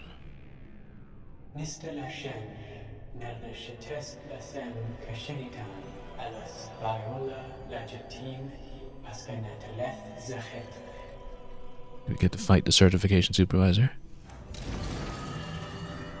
I guess we'll find that out too. Okay, so we just follow the track first. How closely do we need to follow it?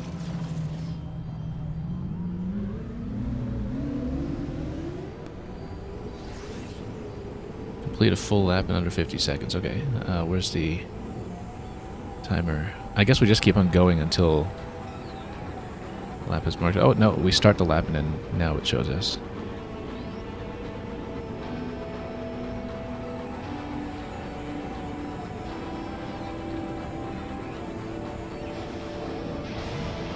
Well, we should be able to hit that benchmark easily, I would think. Nice sharp turn over here.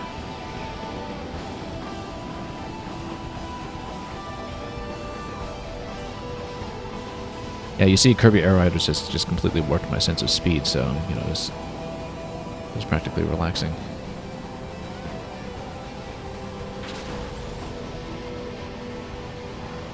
Okay, so, do we head to the next trial after that? I guess we probably do. Use the boost ability to, what boost ability? Ah, boost, okay. It's on the jump button. Whoop, I thought it was on the jump button. How come it wasn't all of a sudden? Hang on. let's check the manual. I'm sure it's supposed to give you a tutorial message, but boost. Which one's boost? Equip missile launcher. That's not it. But oh no, this is first person controls. Okay, boost is B. I thought it was B, but then how come? I guess our boost is limited. That we need to power it up first or something. Maybe. Yeah. Okay, we need to grab that. Then we have a boost available. Right? When it's lit up like that. Yeah, and then once it's green again, yeah, we need to pick that up to power it up suddenly, but it does charge up with time slowly if you don't. And brings us over to the top speed. And then here we are.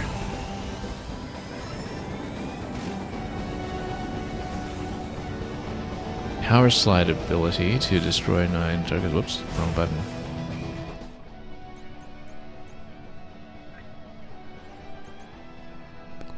Power slide. Maybe that's just with the brake.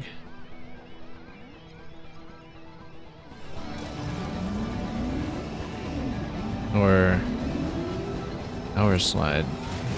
Yeah, you totally break into that perhaps. Or do you? I'm sure we have to just put on a tutorial for this, but let's...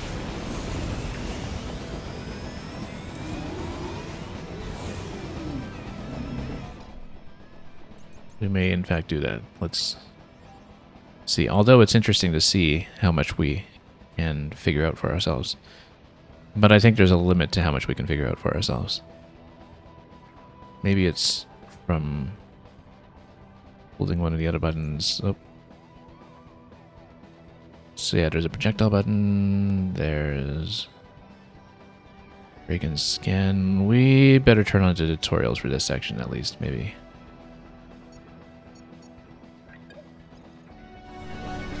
After boosting, immediately press... Yeah, we need to read some of the tips for this. We are not going to notice otherwise, and we'll be stuck here for 2 hours like we were yesterday. After boosting, then you kind of double tap. Okay. So let's power up first.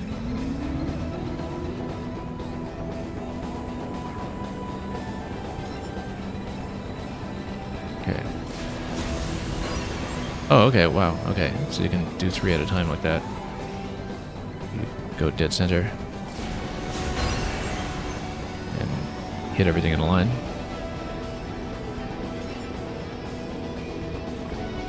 Yeah, there's a lot of the moveset that tutorial aside is going to be undocumented, so... Oh, we only hit 2 out of 3 that time, so... Got that. Okay, then we'll go down 3 more tracks. So yeah, let's leave tutorials on for this segment, actually. Maybe that's unwise to not do it.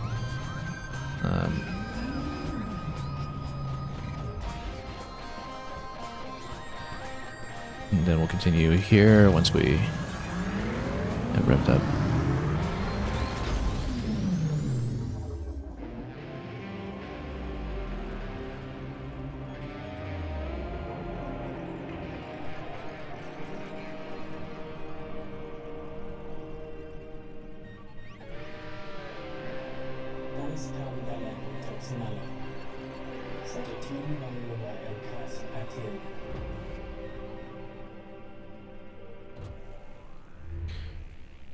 Okay. And let's do a little circuit here.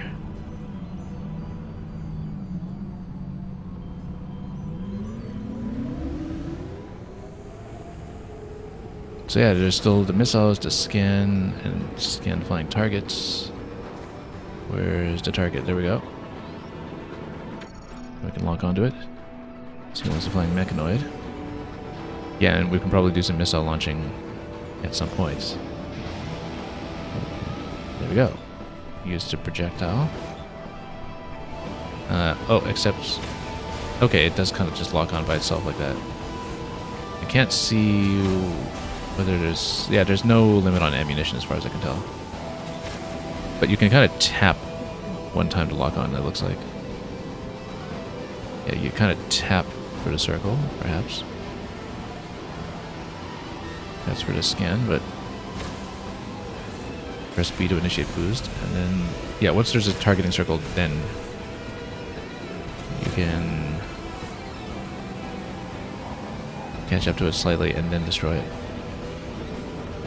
But it's flying far enough away that you do need to boost first for this one.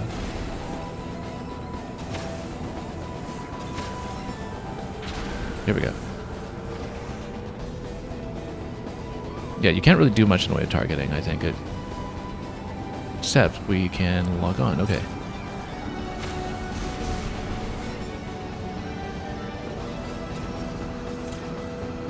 Now, what do we lock on nice and early like this?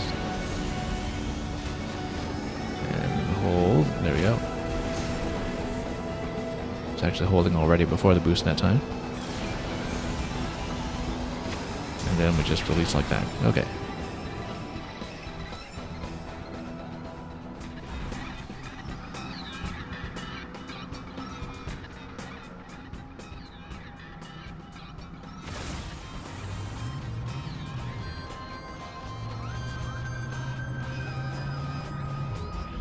And we'll nudge this forward for the next track.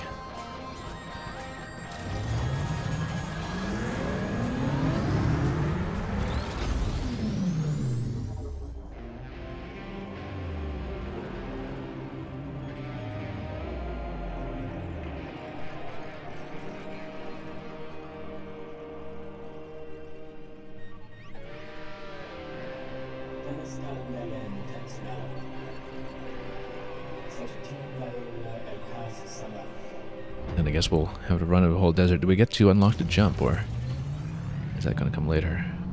Guess we'll find out. It says in the controls there should be... no, it's not a jump, it's the boost. Okay, I was looking at the wrong page for that. Eliminate the first wave of attack targets. Alright. We just scan them first, or we'll find out.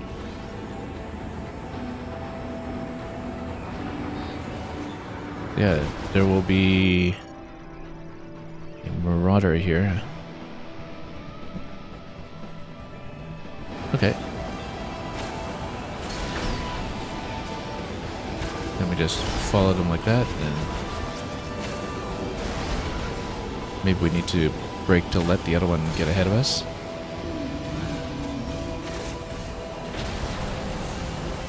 Oh, there we go. Now do we take out some more? Eliminate the second wave. Let's find out what this is. Oh. I'm trying to scan it, but I guess we need to boost in a little closer before we're within scanning range. Oh.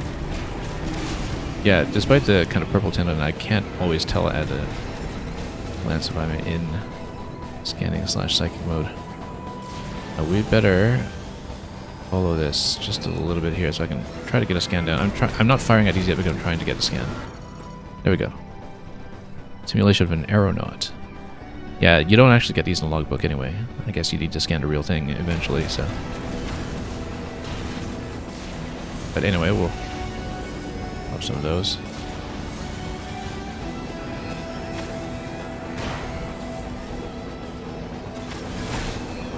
And then you have to see the targeting circle, then it'll just auto-acquire.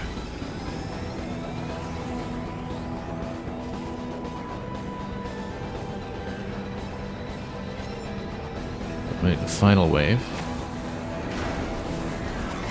Okay, so it's just the same enemies as before, except we'll have a mix of them.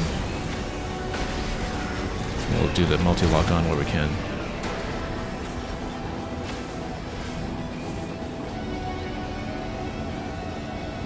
And when we get the boost, we'll use the boost.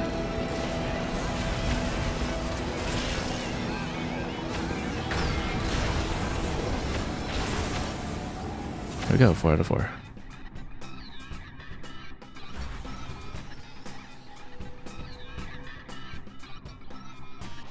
Now let's get certified. We get to just hop out, but I guess you need to be in the hologram as the bike in order to be properly certified, since you need Viola to activate the spinner to begin with. Okay. You can also go, incidentally, directly morph ball to vehicle. It's actually kind of a fun animation to see. So you can roll around and you're in third person already, so you can see the whole transition like that. Very neat. Okay, let's continue.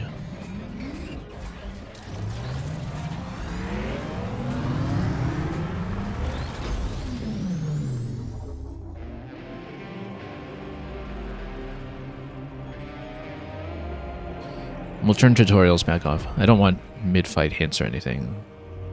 Just... we don't want to be as stuck we were last time by completely keeping it off the whole time, but...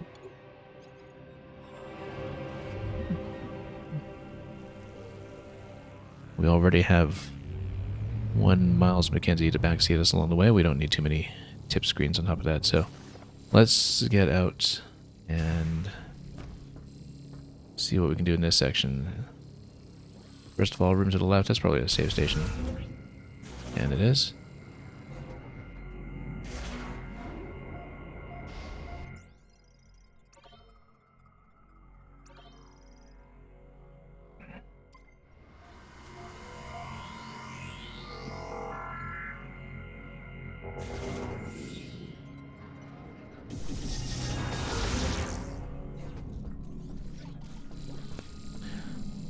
Okay, and I guess we keep on going so we can get this tower all sorted out. Although it is powered up already, so it's probably not that issue that we're solving here. I wonder if we'll get the boost ball relatively soon, or if that's something much longer term to come back to. We'll find out.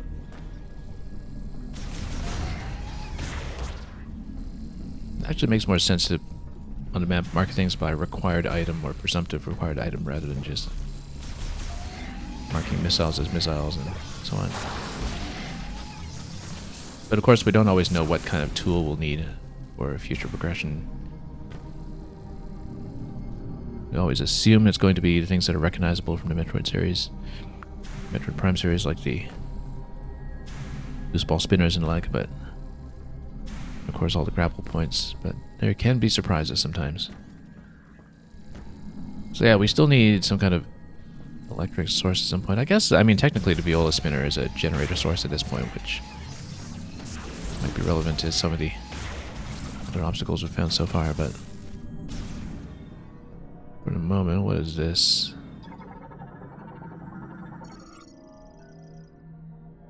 Blocking an opening containing an object. Okay. Well, we might as well just blast this and... oop, that's interesting. Psychic container. Open using telekinesis. I mean, we have telekinesis, so why don't we just spin this open like this, and then does this give me the boost ball or something? Or, hang on. So we can trace it. Oh, I see, and then you follow the rest of the path.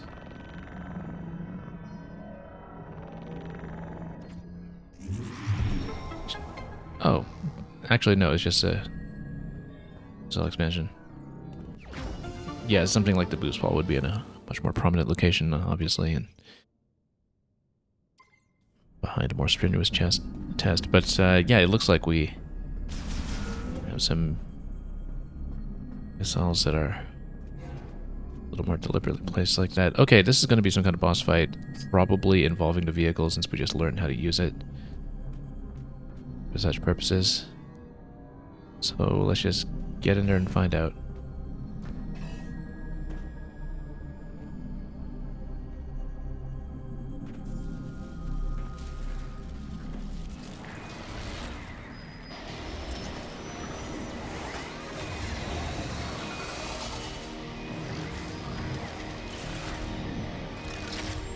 Okay, so it's going to be completely sealed. This is Zelios. Developed by Lamortive Manifold Forges Factory. And it has also suffered from Metroid Fusion. So guess we'll hit the colored points and just take each of these out. And yeah, we'll just lock on around the center and then hit the weak points. Projectiles are shootable, maybe? I'm not sure. We should figure out whether Viola is something we can operate. No, Viola can't be summoned in the fight, so never mind. We'll have to fight it ourselves. And then, yeah, we'll just dodge around some of this. Just hit what we can with the lock on. Nothing new that we can scan for. I actually wonder when it's open whether we can use the Psychic Beam to hit the core. I think we might actually have to do that, since we haven't been able to hit the core through the shield yet. We kind of peel a bit of the shield, I think, and then we try to guide it in. Perhaps. Did that do any damage? Very little.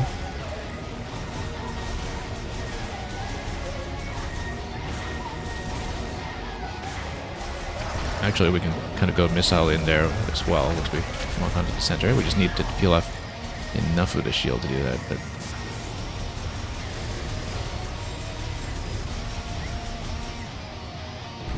then we'll just kind of recenter a little bit.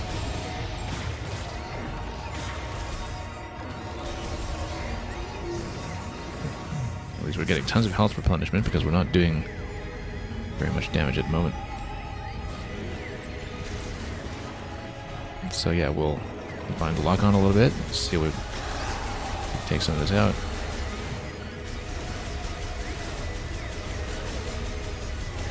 Peel off enough of it to hit the center. Doesn't need to be very thorough, I don't think, but could always be wrong. Nope. Standing a little bit close. Oh. Yeah, we need to get out of its range when it does that. That's fine. That's easy to work around. Yeah, so you can just strike its core directly. That's how you do damage. So we don't need to peel off absolutely everything. But we'll want to get some missile replenishment from taking out everything else around it. Oh, totally missed that dodge. I keep thinking that tapping the jump, like double tapping the jump, will give me the side dodge like it did in the other games. It does not. So that's still a habit that we need to break in terms of just expecting to strafe. Some of these look a little weakened, but I'm not actually sure that's the case. We just need enough of an opening here. Perhaps. And then bring it in this way, so... Yeah, you get so much health replenishment on this fight that we're not really too concerned at the moment in terms of the incoming damage, since we've got lots of opportunity to recover. Oh. Unless we really get zapped like that. Okay, so we're locked into place right now. Didn't get out of that for some reason. Okay. Now this, we just need to get out through. Actually, I wonder... No, we can't deflect that or anything. We just need to go around it. Get a lot of punishment off of that.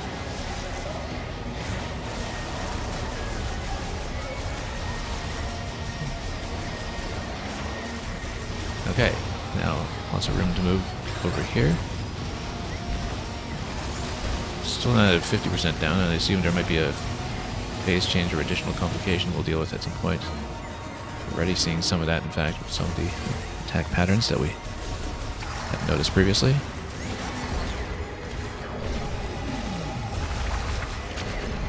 Nope, I keep failing to dodge this. I think we need to morph ball around it. But even so, it is actually hitting me quite hard, and I don't have a good solution for that attack yet. We're clearly not able to dodge it very quickly. Maybe I need to missile into it or something, but we'll figure that out, because we're taking tons of damage from it suddenly, and it's become a real problem. What is that attack? That's going to do way too much. Now we're under our lowest energy tank. Can we Bust through here. Yeah, bomb actually gets you out of that. But we are very low in health now, so... And I'm gonna die, so...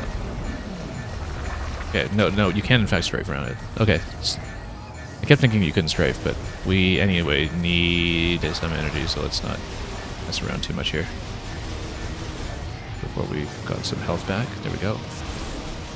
That was too close, down to 7 hit points.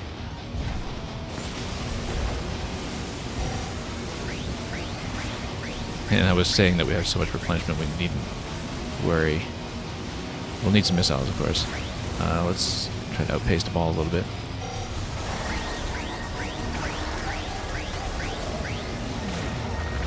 So yeah, we do in fact strafe around it.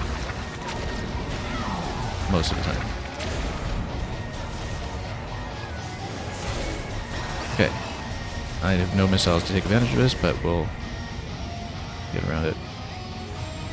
And get some missiles. There we go.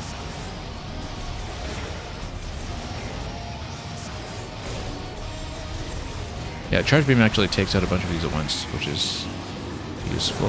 Whoop, we need to watch out for that attack. Bomb our way out of this one. There we go. It's still stood a bit too close. We need to react much faster to something like that. Okay, my dodge timing has been way off here. We do need to strafe at a specific timing, otherwise we do get caught regardless. And we'll kind of home in.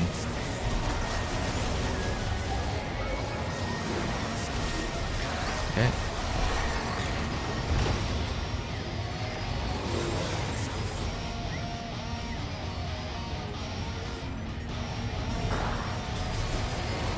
Yeah, Charge Shot does blow up a bunch of this at once, except, oh, now it's going to laugh at us.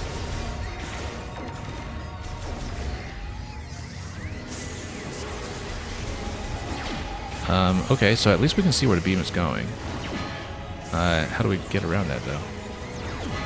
I guess we just approach it. Maybe, I'm not sure. I haven't found a good way to dodge that angle on it yet.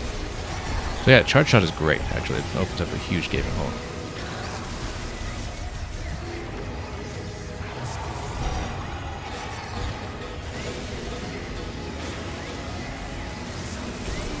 Anyway, let's take out as many of the missiles as we can.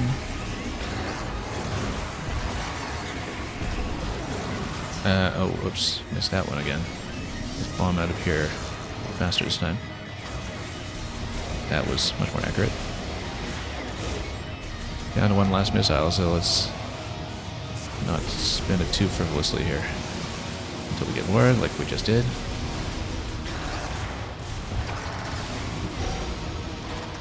Oops. Okay, mind your timing. Note, timing's been awful. Yeah, it needs to come towards me first. Once it fires, then we strafe. I've been too early, too often.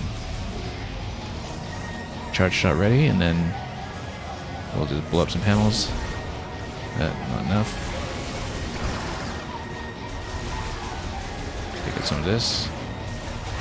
I am hoping for more missile pickups as well, but no, we'll just use the beam. This reminds me of the Splatoon 3 side order pinging Marchiali ball boss as well. This spinning pattern in particular.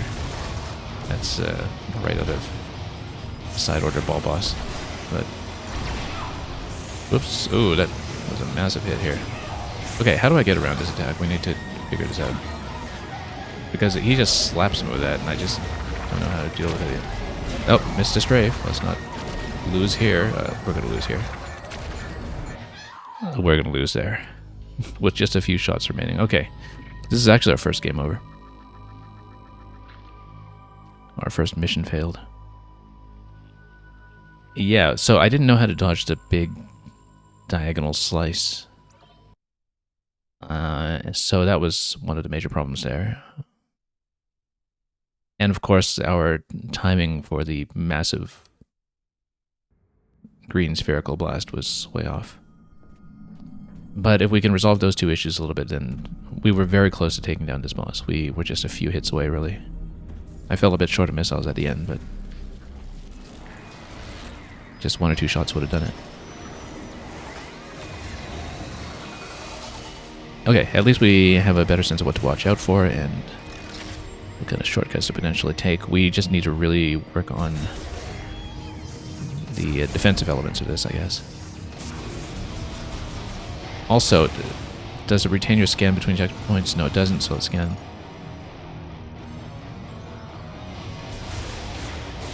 Yeah. I had to check that because in Prime 3 for sure, not in the older ones, but in Prime 3 for sure, you retain your scans between deaths, that you don't need to rescan something. But in this game we should remember to rescan if we ever take a mission failed.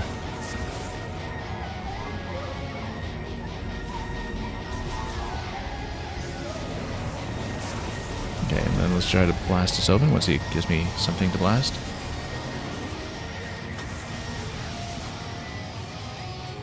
Do some panels. Yeah, so he doesn't release that many panels in this phase, so we can't just go for a charge shot, I think. We do want to shoot some projectiles perhaps as well. Grab some missiles back. So that's the attack that we had trouble with. Oh, that was accidental morph ball. Let's get out. Are we out? Okay.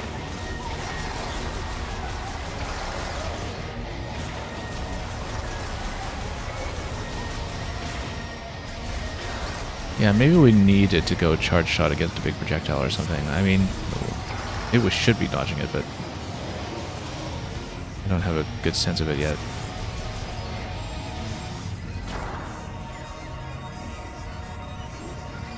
We'll try something. If we get the big projectile our way. Oop. Get out.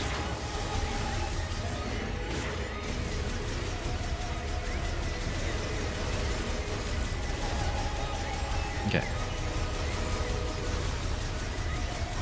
Then let's hit the core a little bit.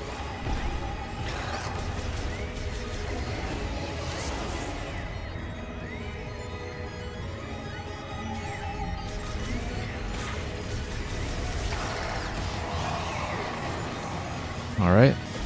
Looks like it's about was 1/3 down that we have this phase. So we try to dodge when the projectile comes away. My timing is just awful for that, so. Get out. Oh, no, got blasted. Takes about 1/3 of a tank down, actually, when it does that. So yeah, we do need to let it come first and then dodge. So great dodging that time, actually. Let's try to keep that up. That could have saved our previous attempt by itself. Just that one dodge timing was all it took to avoid the disaster that ensued. And okay, let's take out some of this stuff.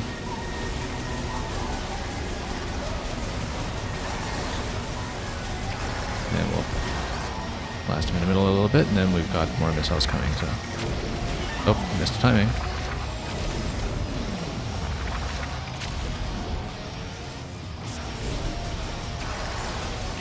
This was I was never very good at in the Zelda series, the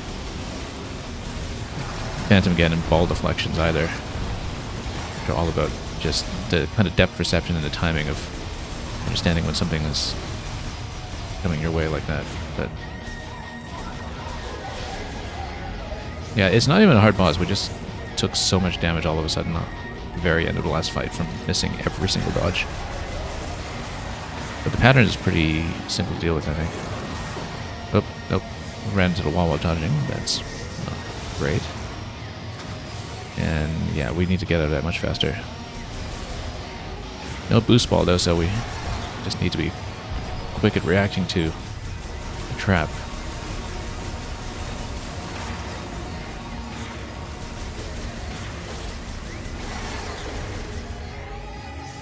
Okay, let's let this come over.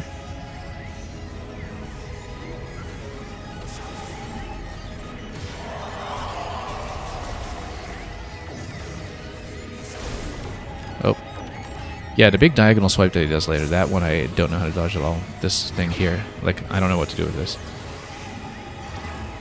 I mean, he just hits you. I don't know how to go around it. Do I jump? Do I go side? I don't know. I really don't know. I am not clear on how that is avoidable. Like, do I strafe towards it, strafe away from it? I don't really see the safety zone either way, so...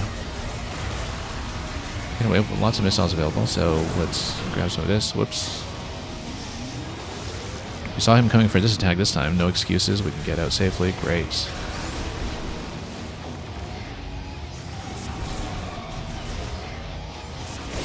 And we'll just charge beam into that to blast some panels open. We'll just follow the course of the beam attacks this way. We're doing pretty well on missile count right now, so... Whoops.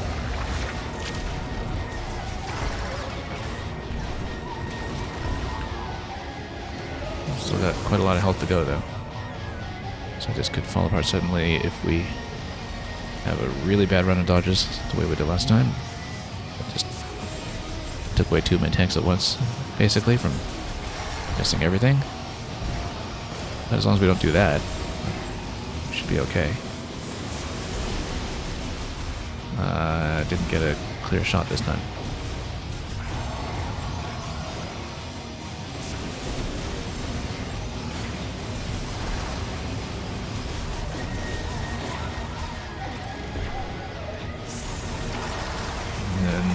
Okay, so I think we go morph ball. Can we? No, we don't. Like, how do I get around a swipe?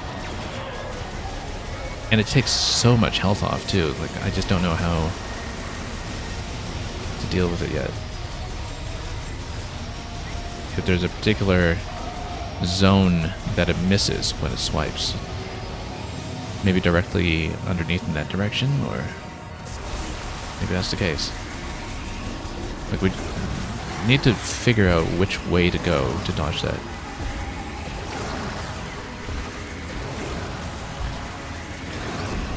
Anyway, he's almost dead anyway, so we'll hopefully not have to deal with the problem. And that's it. Just Bunzo, welcome.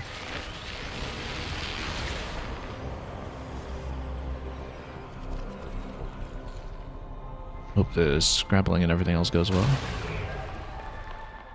Okay, so no boost ball yet, but it looks like we'll get psychic boots of some sort. And they are in fact called the psychic boots. Oh yes, that's right. Like in the very... well, in the first segment in Fury Green that we saw last time, that was in the room where we got stuck for 2 hours with the psychic bomb. That's where we saw the psychic boot platform, so we knew this was coming at some point. I didn't see how this would necessarily be useful in this section, but I guess we'll find out. Maybe it gives you double jump. But no, it lets you stand on the invisible platforms at the very least.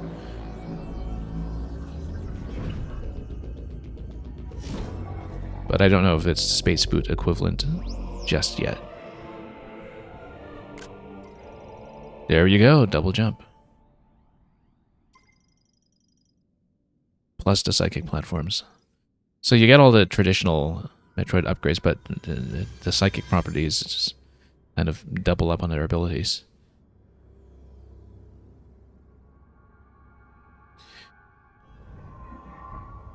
Unfortunately, that means that we never really had an opportunity to shortcut the double jump using bomb jumps. Just to show off or something. We never actually got to circumvent that. This is a very early double jump, actually. This is something we've been commenting on with many games in this genre, particularly after the super late double jump that we got in Silksong that I picked up about 40 hours in. And I guess we'll stand here and gaze at a warhead.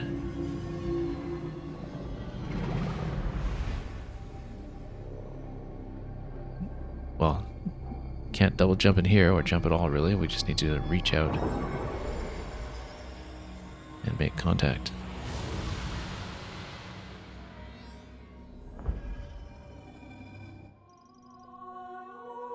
And there's another master teleporter key.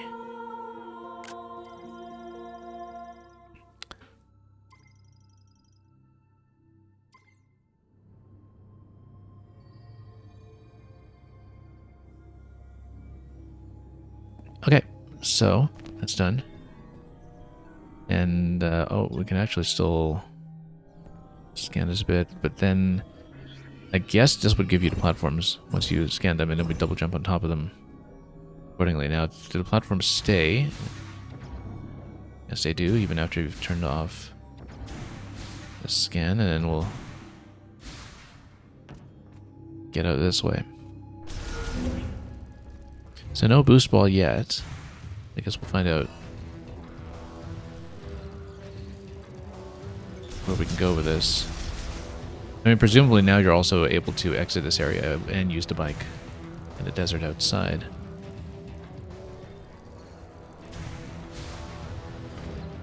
Double jump out of here first.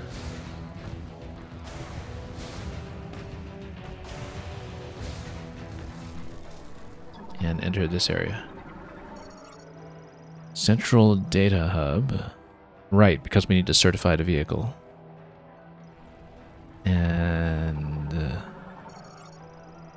3D scanner. So yeah, we probably just need to drive the bike through here or something. Validate the unit. Maybe. Let's figure out where we are. The save station? Yes, it is.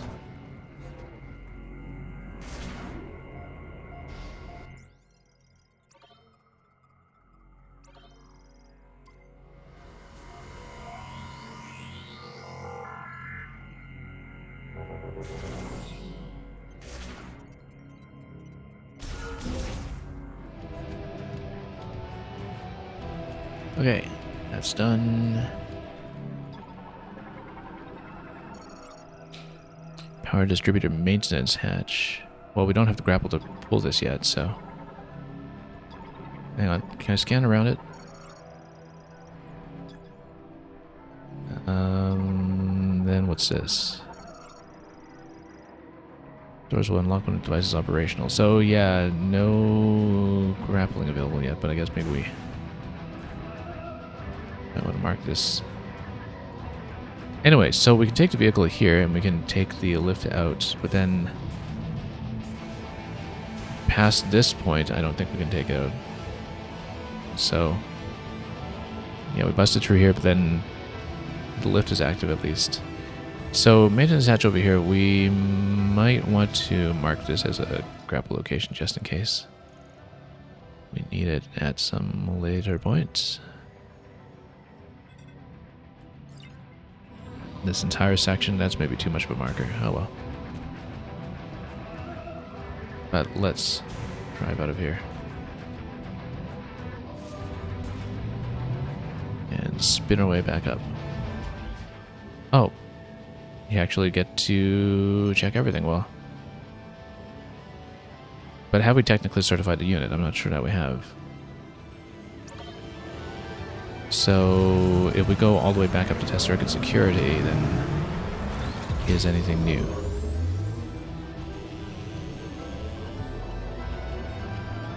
Or do we need to activate something first? I guess we'll find out.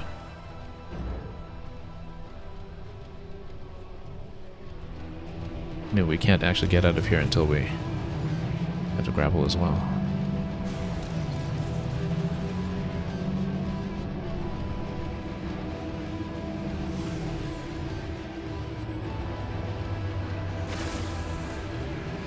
For example, well, I'm trying to think about where we could have had a space jump platform earlier on. Yeah, because you would think that you need to grapple to open that hatch, and then you activate things down there, and then you're properly certified. But let's take a look at these terminals and see what happens. If they tell me anything we don't already know. No.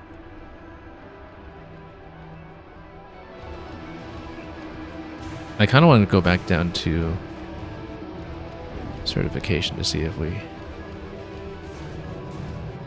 had anything else we could interact with there.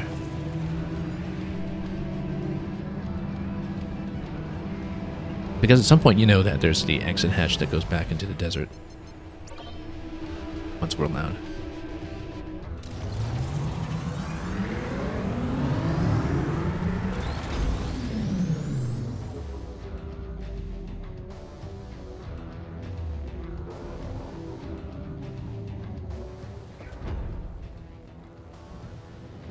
Okay, so, I mean, this takes you back out, but then were we actually able to do anything? So I didn't see anything else we could have interacted with down here. Because again, electric shock to its conductor plate. But then we need to tear this out first. So, given that we don't have the means to do it, yeah, I think maybe we didn't... Oh, no, here's the panel. This is what we missed. Offline and disconnected from the administration AI. So I guess we do, in fact, need to fix this somehow. There's also something you can scan around the area we blasted open. Unauthorized area on the lowest level, yeah. Don't know why they were keeping Metroid inflected Zelios down there, but there we have it.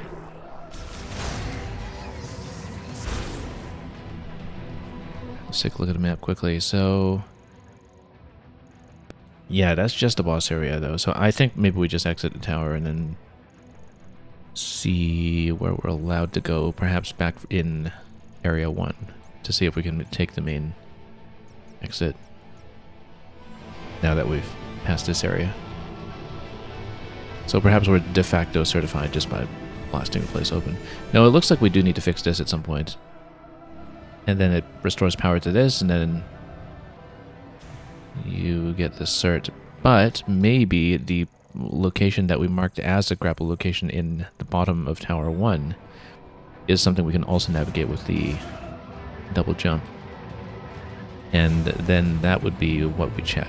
Because it looks like it's kind of grapple dependent, but maybe that's because you can space jump one way, obtain the grapple, and then make it back the other way.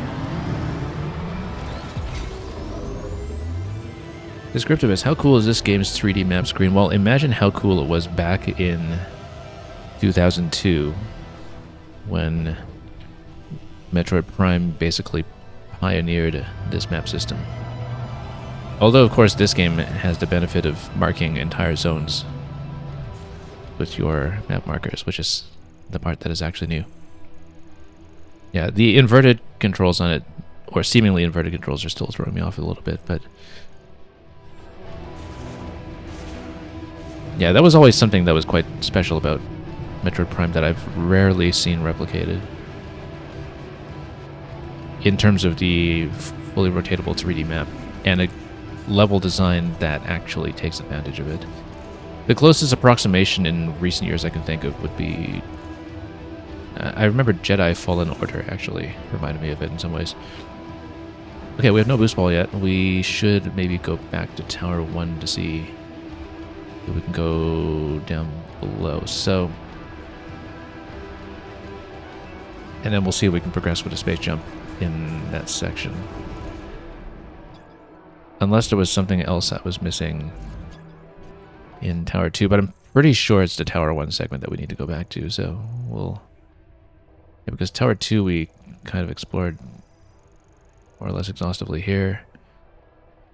Unless there was something to jump to in another part of it, but the Tower 1 lower area seems like it's the likeliest suspect at this point. Because there was the high platform here, right? And it was the electrified floor. It looked like you needed to grapple across, but maybe that's a shortcut on the way back or something. And what we actually do is we space jump our way over to an upper gantry or something and proceed from there. I guess we'll find out. But yeah, very significant item progression just going through this section. So, let's roll.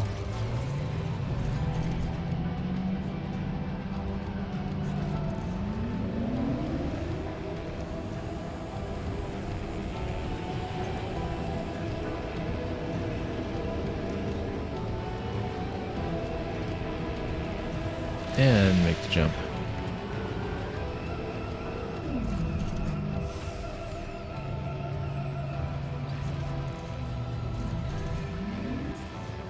Probably if you're figuring out what to do, Miles also chats with you at some point. Actually, maybe we can try to exit. But we're not certified, so does it actually let you through? I'm not sure it will. Oh. Okay, so it does let you through here to the exit area, and then we can actually fight on the bike. Just because we can. And then once you fight on the bike, do we need to do anything else to clear our way out of here? I guess we'll find that out very soon. Because there is, we know, some kind of exit tunnel takes your way out. I think we need to lower this.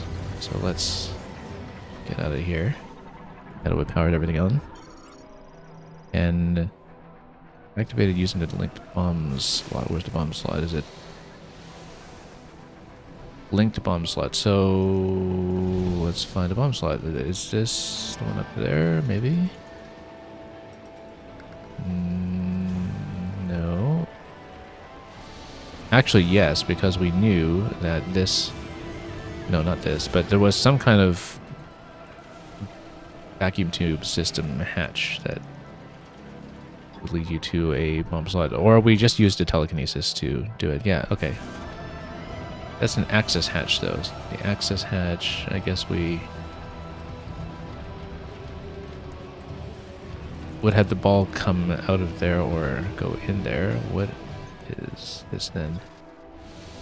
Access hatch here. Do we have a place to get in with the bomb?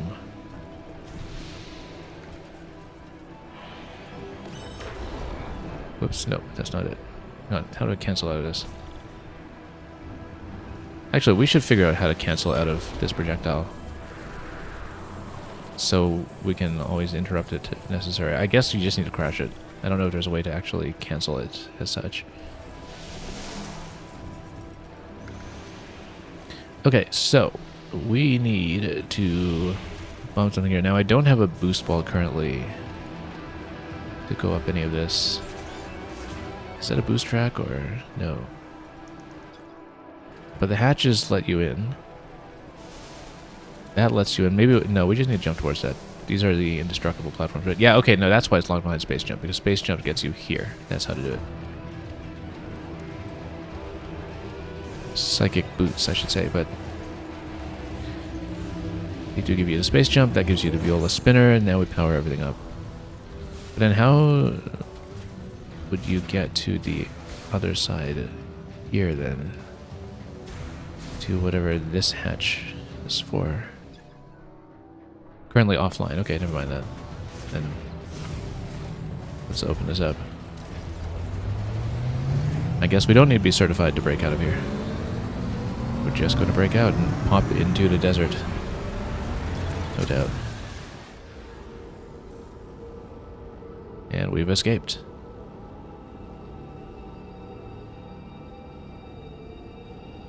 Now we can roam the open road.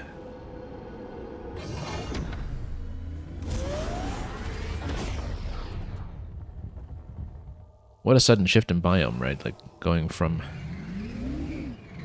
desert to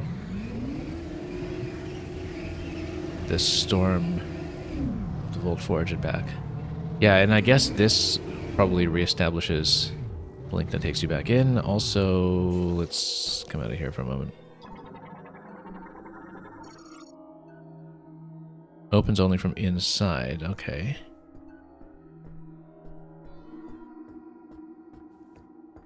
Well, let's scan around here a bit in case there is something else to see. So there's a lot to go back to that zone for later after we get both the grapple and, for that matter,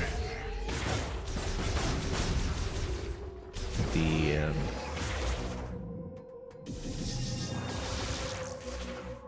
what was it? Is this shut? Malfunction was caused by an explosive impact. Okay, so yeah, essentially you only get in and out with the bike now, and you don't get to hang around in a tunnel in between. But let's see what we can do here with double jump. Now we might want to go back to Fury Green to mop up some of what we saw over there. But yeah, at some point we'll want to go back here with Boost Ball and Grapple, and we did seem to see what looked like a spider track along the way as well, so we'll also see, I'm sure, what kind of psychic power those abilities double up with in good time. So now, do we get to get out this way? Yes, we do. No need for a driver's license, says 06I when there's no one else on the road. Well, I don't know.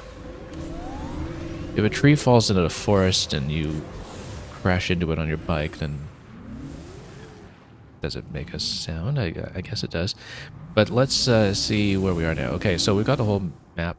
We've got this open map, in fact, as well as a compass. You know what we really need right this moment? We need a photo mode. But that's okay. Maybe this will do.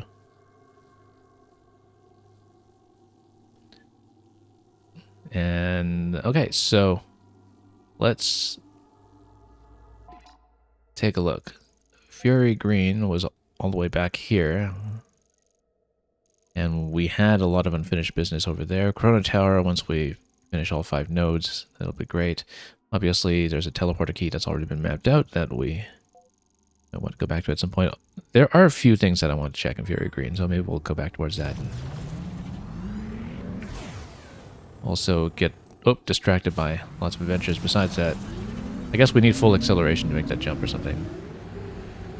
I'm sure we can, like maybe boost over it. What if you boost into the jump? Whoops. Let's try it. There you go. Soul Valley. Also, we've got a lot of these. We can't shoot them on the bike, though. We actually maybe need to break these some other way. Exceptional elasticity and strength. So, okay, no, we don't actually get to get green crystals off of this stuff. But we know green crystals are obtainable. And do we actually have a way to check how much I'm holding?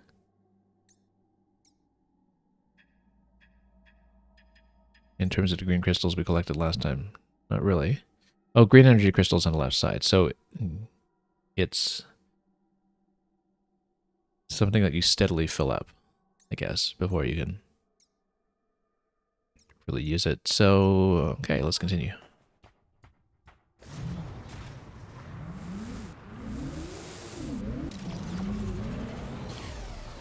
Time for more Emerald Rush. Yeah, that's exactly what we're doing.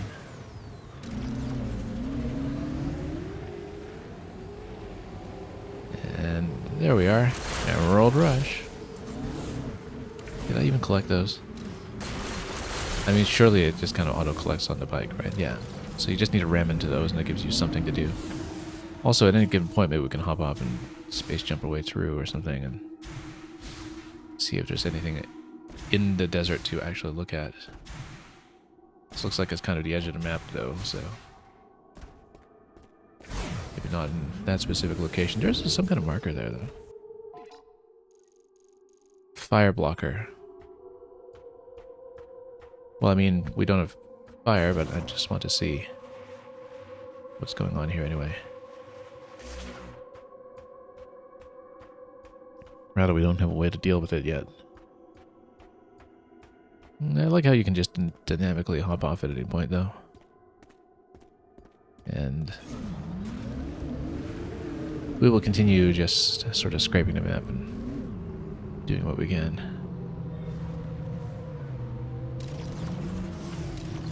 Just again, this... Yeah, that's just more of those. You can break those with a bike. And break these with a bike. And we'll just map out the world. And not run into too many sandworms or whatever else. Also, this totally looks like it's a climbable area. We should check it. There's a way to get out. Where's this? I mean, this totally looks like some kind of climbable bridge.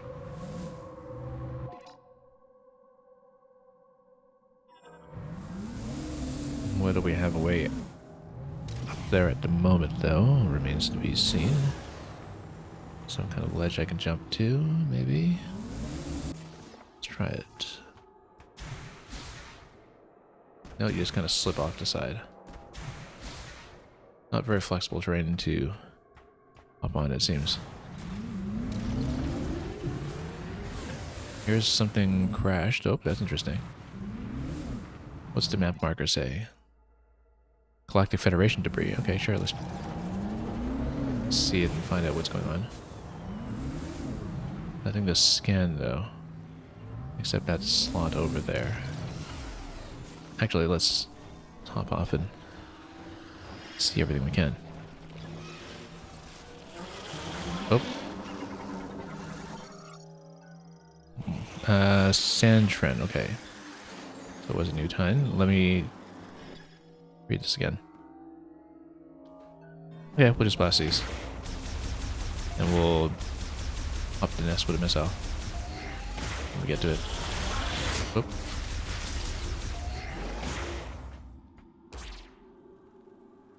And yeah.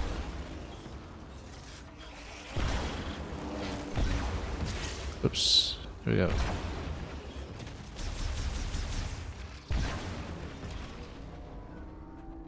And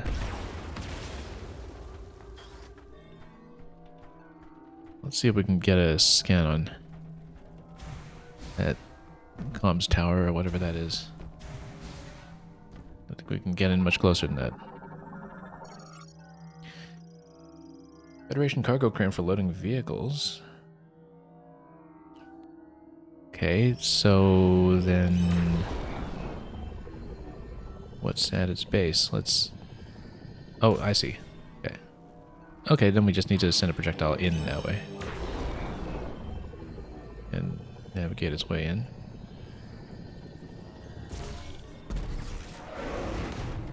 There we are, and then we have a crane for picking up the bike. I think. Let's see how this will work. Attachment requires a grapple. Okay, so never mind. So we can't do it just yet. However, there's a missile expansion over there. That's why. Are we able to just mark this? You can't place a marker on the main X map, though, it seems. So we'll just need to recall that for later. Where's that Sandtren? There we go.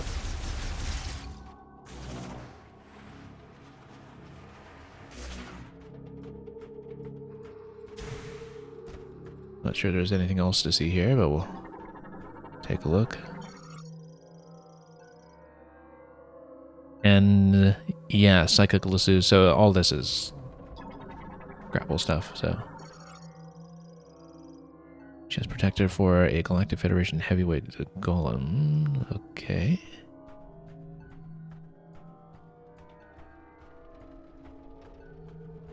Now, interesting that because we have a choice of objective next, I wonder how the item acquisition order will go. Can't really jump up beyond this, so let's back over here. We can probably scout using this, though. Like, you can kind of get an overhead view using the projectile to look around, in theory. And you can see there's actually absolutely nothing of interest up top. So yeah, we just need to grapple to open our way in at some point. Until then, nothing more to deal with here.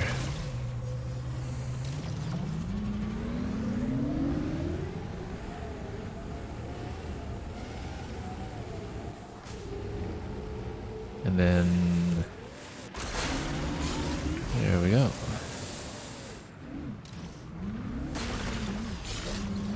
When did we get to throw rocks at buzzoids?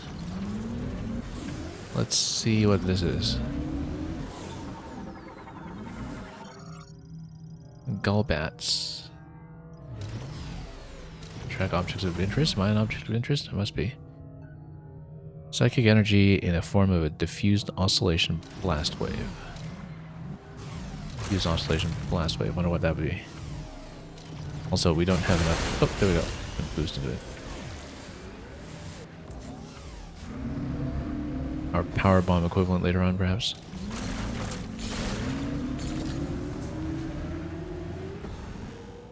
But at the moment, we don't know.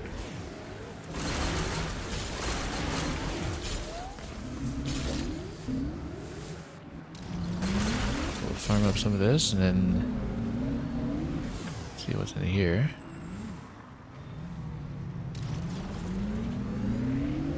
I mean, we see some greenery here. I think we must be pretty close to the Fury Green entrance, which I guess we'll look at here. Then, yeah, sure, we can snap some of that. And we'll just do the rest manually.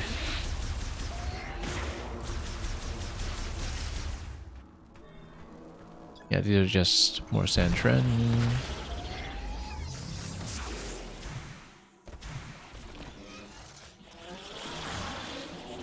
Oh yeah, shred nests look crazy. Let's just... Okay, so at this point we're no longer able to get into the vehicle. So once you get close enough and up the step, then the vehicle is no longer drivable.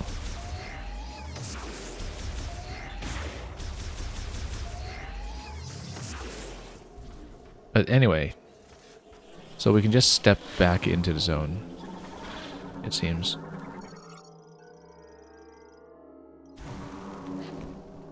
Break all the pots along the way.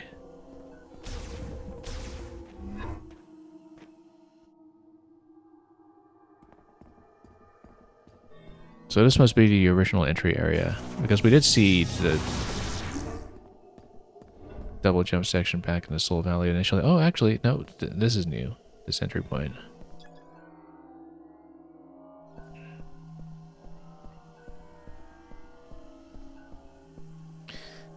And then we've got a couple of different halls here. Let's see where everything connects.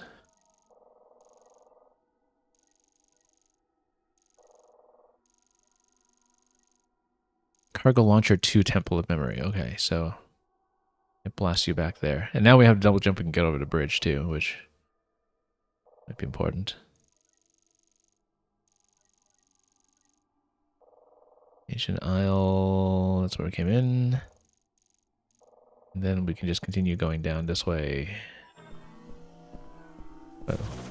Hang on, before we go down here, let's see what else we can interact with. There's a big tree.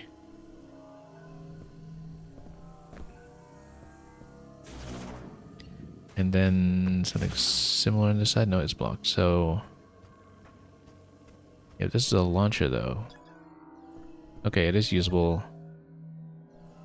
If we want to port back to the Temple of Memory, we would do that. But if we want to kind of go straight to the main entrance, then we head here instead.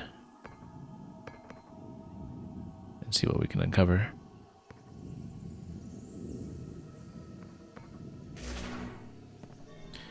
Oh, more on this side. Web crawler. Highly flammable.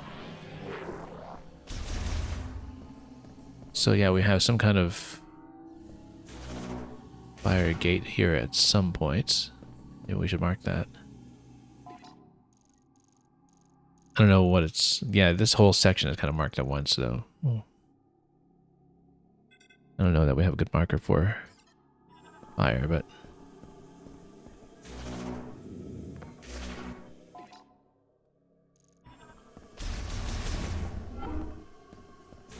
Let's see what we can do.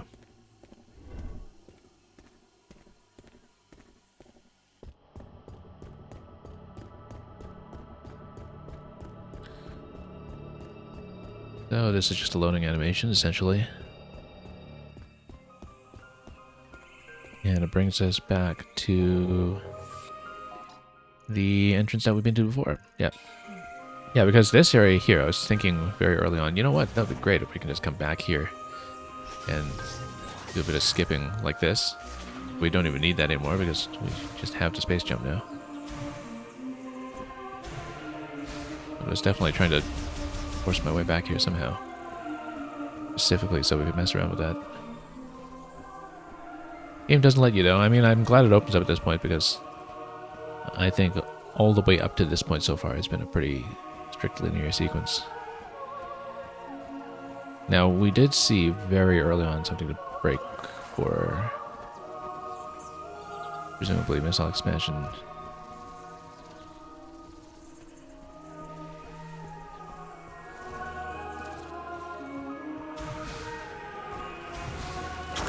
Whoa.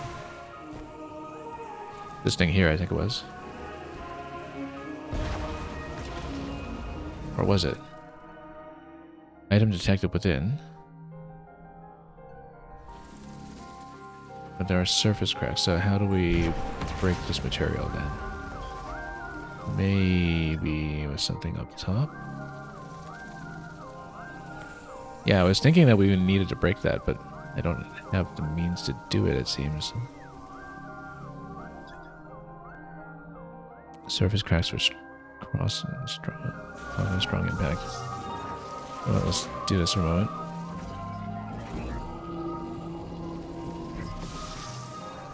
Yeah, I guess we might not actually have an adequate item for breaking this material just yet, then. What about his head there? So, yeah, probably we need whatever packs much more of a punch. To check that later.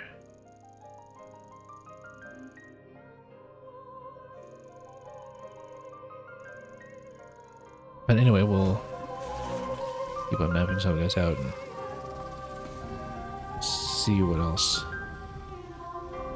can be cracked now, even though I guess we didn't really obtain that much when it comes to items. It's just a space jump mostly, and we do have bombs now at least. That's pretty significant. We scan this one? Yeah, Jungle Griever. That's right. Faced lots of these the first day of play.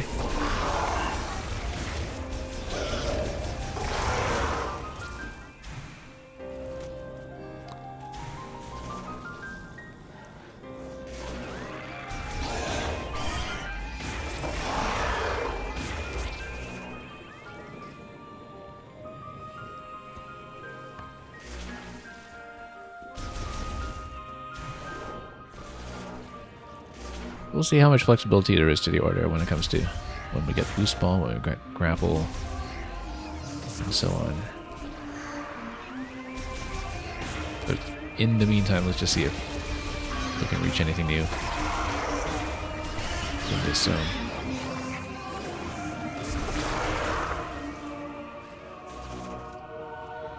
Since we kind of zipped right through the whole tutorial corridor last time around.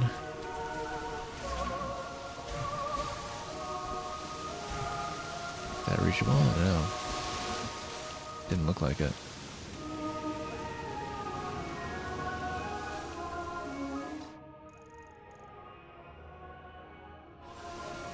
Looked like there was something tucked away over here, though.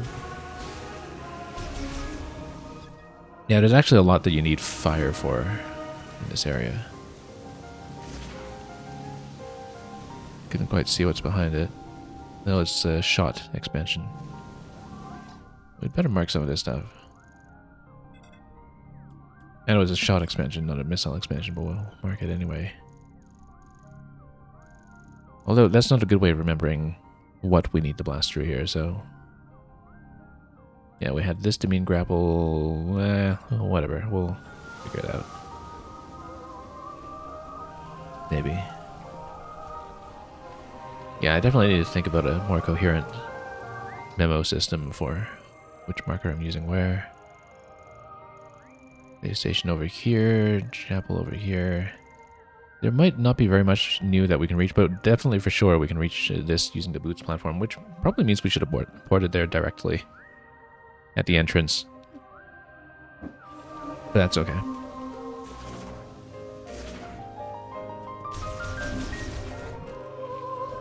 I did want to comb through all this area anyway, so...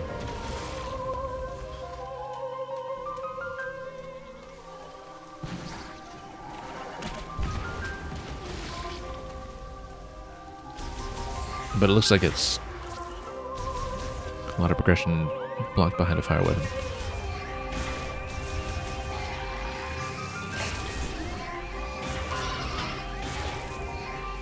And we know that with some of the later gates as well, from the big 2-hour diversion that we had in the end section last time we played. So yeah, you can kind of shortcut through here directly if you want. And then... Okay, so we got a couple of nodes that we can hit now. But why would we want those? Because those give you platforms. Which then give you an expansion. Here we are. And the Griever is just going to freeze in midair to watch us collect this.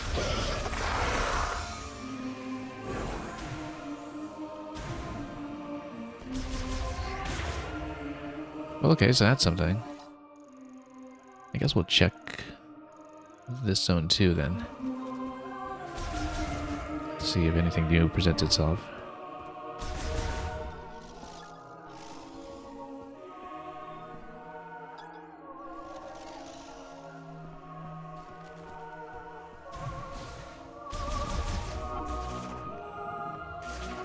Back here we go. And was there anything new to look at? Did we actually inspect what this was last time? I'm not sure we did.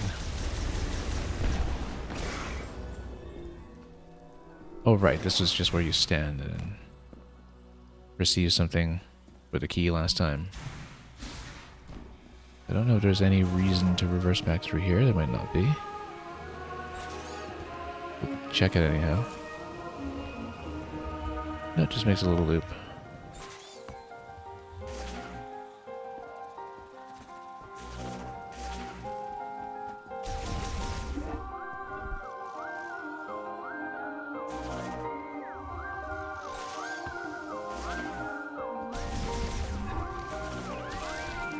Okay, now let's just get rid of some of this before he gives us too much grief.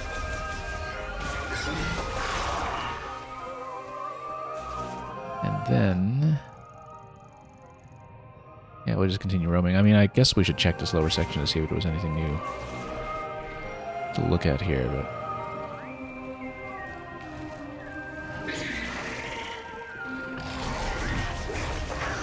Oops. Need to work on that dodging.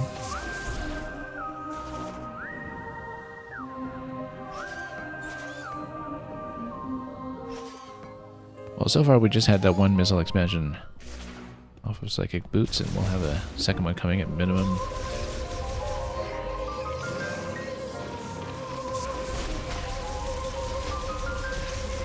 Yeah, I guess we should take some mess.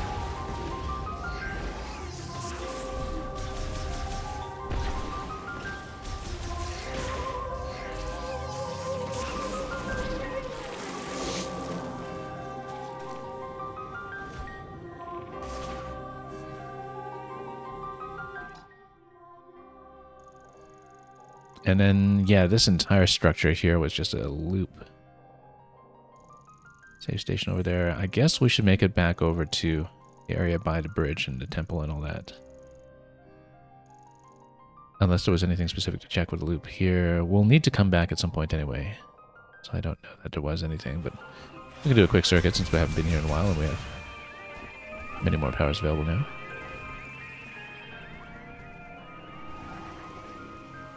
Do seem to hear something. Oh, that's just a save station, okay.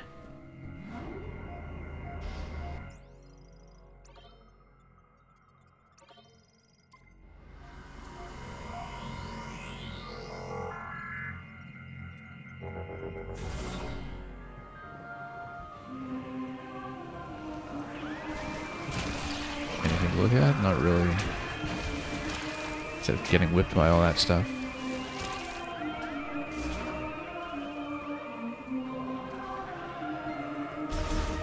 Yeah, we won't really have much to collect back here, perhaps, at the moment.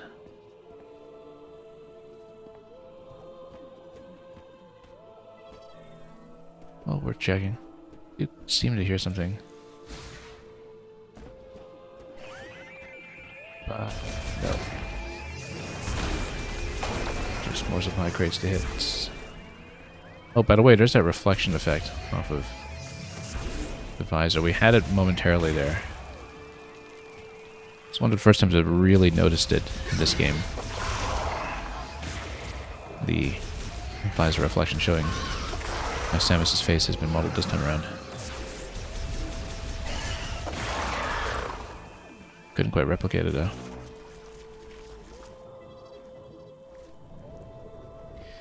Yeah, this part of Fury Green I guess is pretty confined. The later parts... Well, I mean, you know there's going to be at least one Firebase gate here at some point, so there's some content we haven't seen here.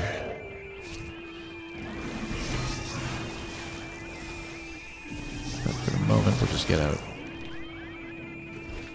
Just do a very cursory look through this area to see if anything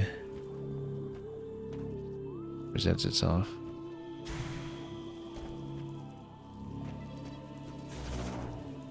Doesn't seem so.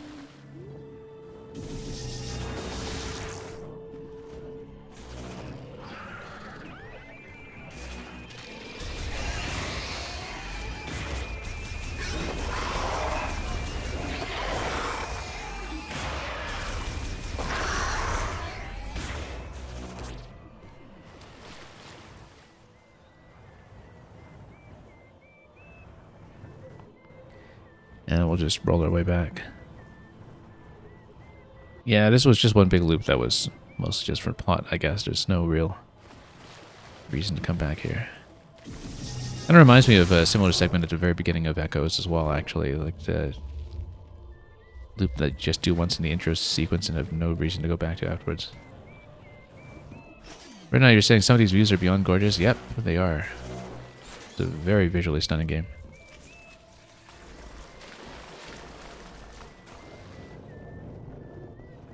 Just kind of change in light and color and contrast within a few adjoining rooms as well. Oops. Okay, so now we're back here. Let's cross the bridge then and see what we can do there that is new apart from the obvious bit with the boots. This segment here past a bridge that we became far too familiar with in yesterday's broadcast. Is this new? No, that's the Glockgropper.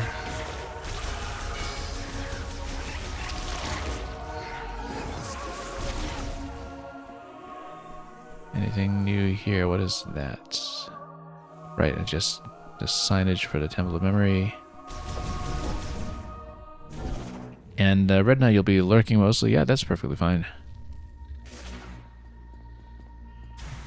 Don't know if it's something you plan to play at some point, or how familiar you are with the Prime series as it is, but Metroid has always been a big priority for me in both 2 and 3D, so I've been looking forward to this for some time. And yeah, just some beautiful vistas here to give you a sense of place. Yeah, this was the area where it gave you the tutorial about using the missile knockback when we were busy defending the engineer, who's probably still working away in the temple here, so we should walk by. So yeah, this is the area that we couldn't get over last time, because now we do have a double jump for it, but I was trying to do the triple bomb jump and couldn't get a timing to work for it.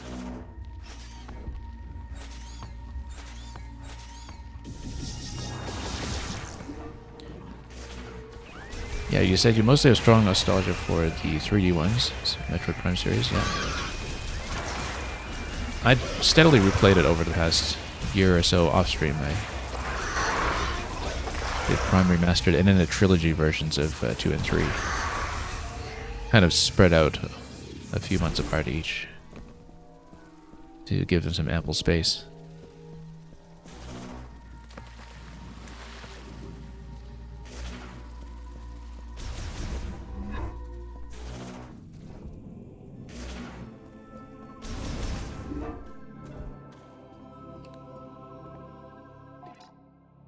But yeah, the whole thing here is very visually stunning.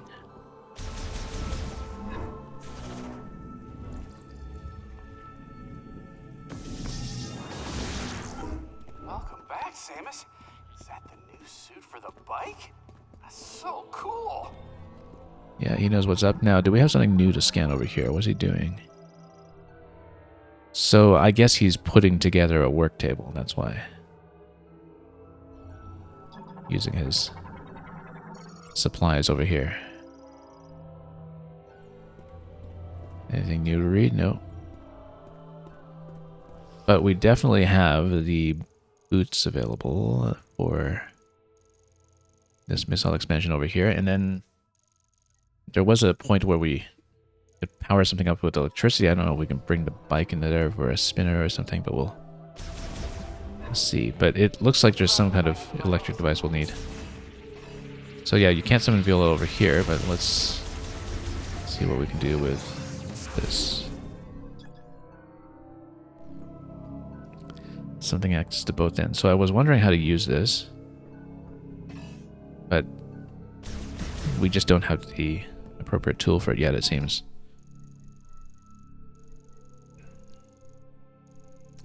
And yeah, we scanned this area very, very thoroughly last time. But, oh, you know what? We can see if the green gems do anything yet, even though we haven't really filled up our green energy crystals in the container to the left. But if we deposit some, or attempt to, I wonder what happens here, even with the current amount that we have. If we in the next room.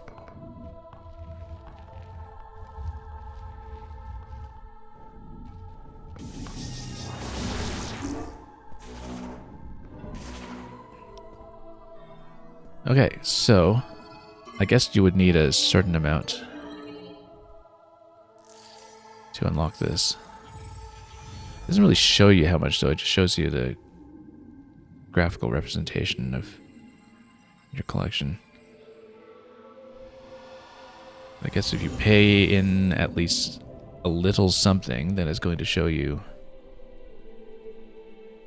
some change here. So it's successfully deposited, but then this illumination will grow as a sacred tree absorbs more energy. So yeah, we need to dump in quite a bit. Now, does the indicator show you now that you've emptied this out? No, it doesn't. But it shows you the total you've collected so far at that little sliver on the bottom, on the left side. And so I guess over the course of the game, we try to fill that up all the way to the top, and then that matches this object over here that we will steadily fill up somehow.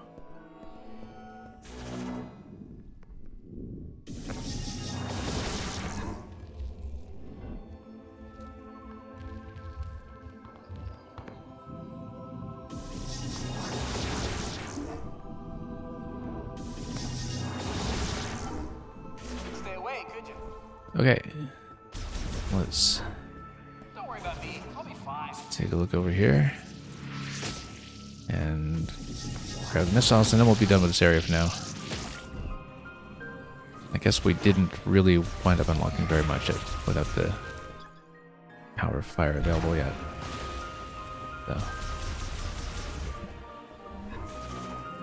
Then we can at least take off the boots marker that we had over in this section. Yeah, activating these long ago, they stay activated.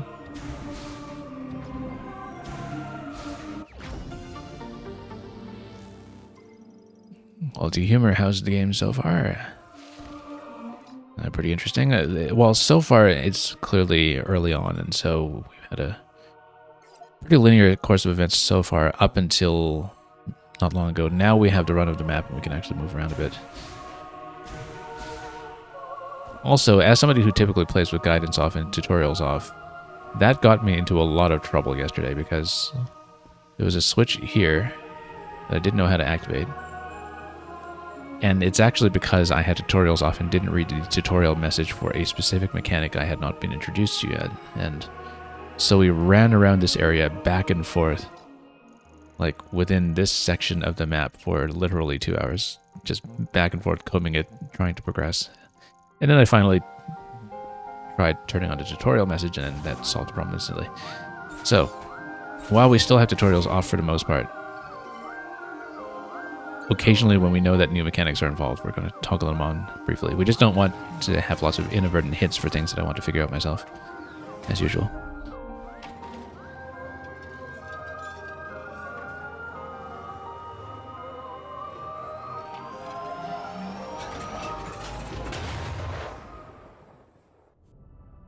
But yeah, at this point the map is finally opened up for us, because we have the motorbike for the desert.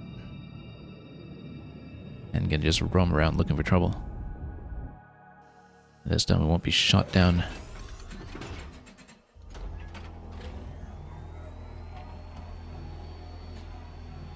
Or be shot into the wrong place.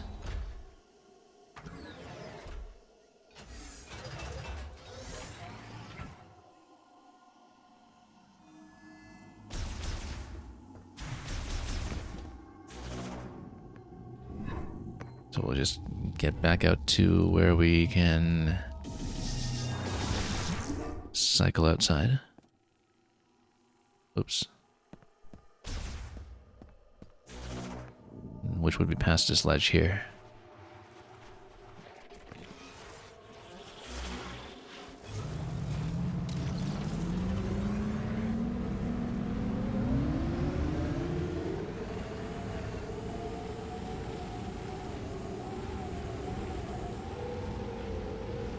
Okay, so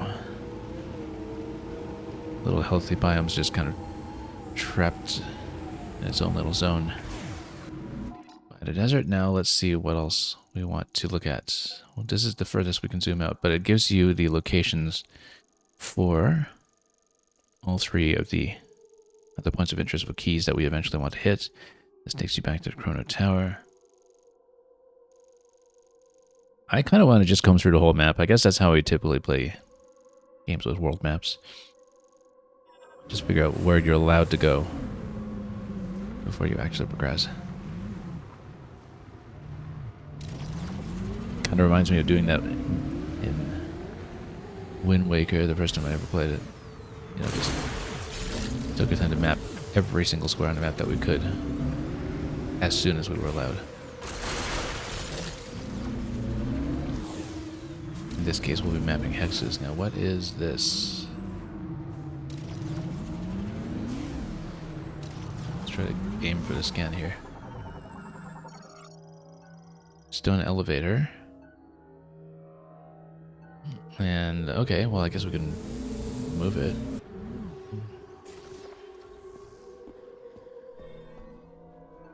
Can we pick this up? Yeah. Oh, we just move it down like that. To flip the switch. PK stone. And then we've entered a crypt. Interesting. But it looks like we need fire for this section.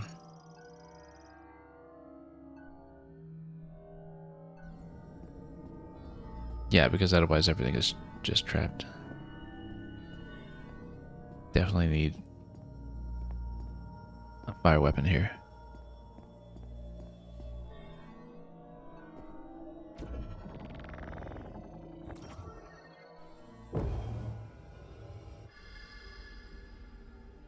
Yeah, running around confused for a little is integral to the Metroid Prime experience, very much so.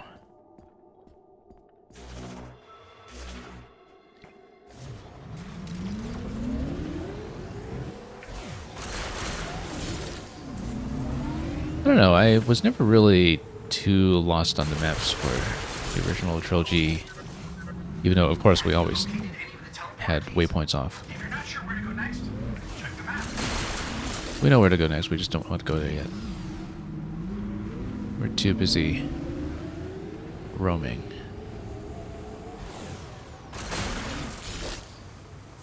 And so yeah, that section there, that's going to be one of the areas with a key.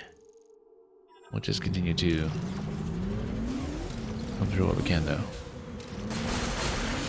Yeah, so that's the next section. We don't want to go in there yet because I don't want to be necessarily trapped there prematurely if we don't want to commit to it. Explore a bit more first. I might, as far as the main quest goes, maybe even do top right first. It's furthest away and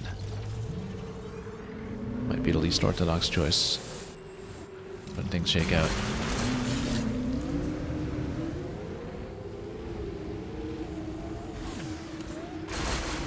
It's a lot of hexagons to fill in. It's alright. Reminds me of the Xenoblade X hex map, actually. Not nearly as big as that one, in fact.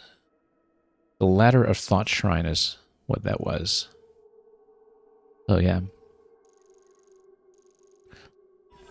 So, we are blocked off by a couple of cliff sides right now. I don't know how we'll get over those eventually.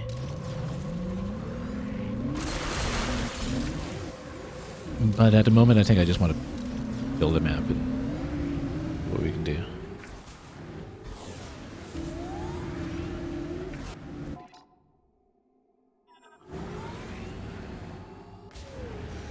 And just fill in the hexes.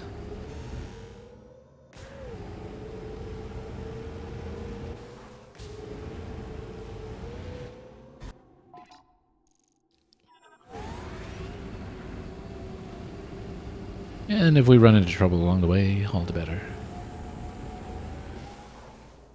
I wonder if we get any new interactions if we re-entered Chrono Tower now, even though we don't have the requisite keys just yet.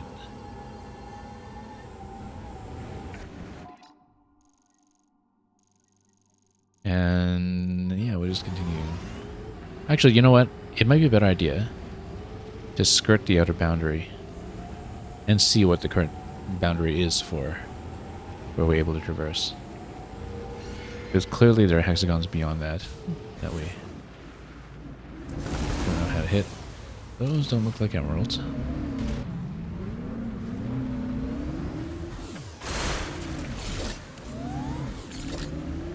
Yeah, that doesn't seem to be a collectible material, but can we scan that? We should. Just to see what this is. Silicon dioxide.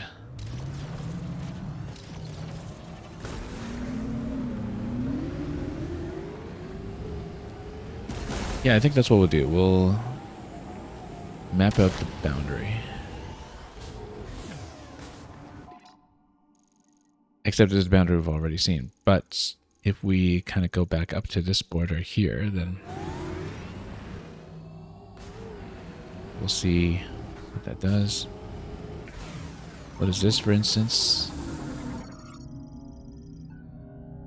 Okay, so that's a grapple location. Does that get marked on the map? We better mark the hex over here. So you can actually mark hexes. You can't.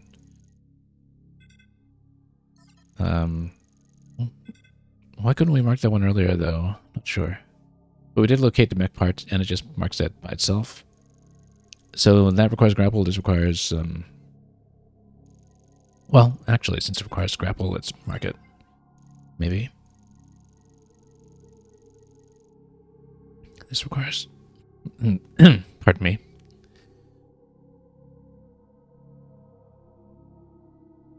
And this requires a fire, rather, and then we need some kind of system to indicate that. Set my voice go kaput for a moment. Anyway, let's keep going.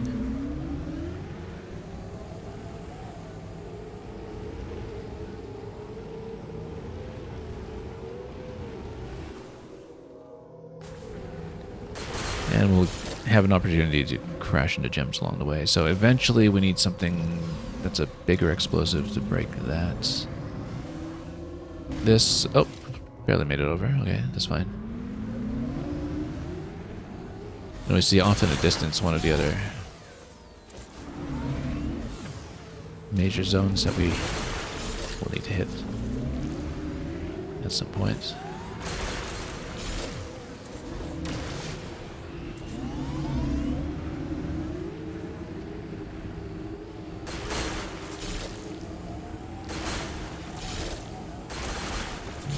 fill in more of that, and then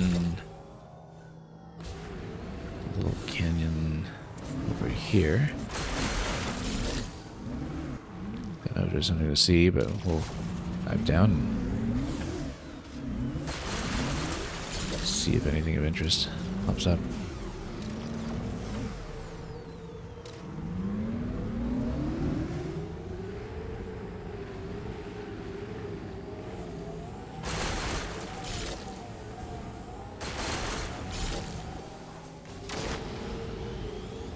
So yeah, that looks like it's one of the other movement zones as well. We'll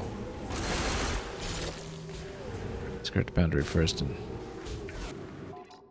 so this is going straight to one of the other keys. We're not doing that yet, but we'll see where the entrance is.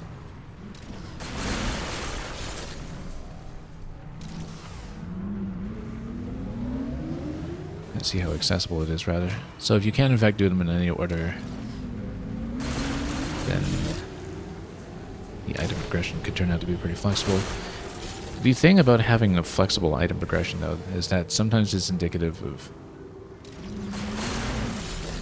zones not fully making use of your full toolkit if it doesn't strictly require things to be obtained in a certain sequence. But we'll take a look. Now, the thing is, the entrance is supposed to be here, but we don't see it. So maybe there's something that we need to activate first, like in this area. Whatever this is. And then it steadily leads you to the location of that key. We'll map that out too.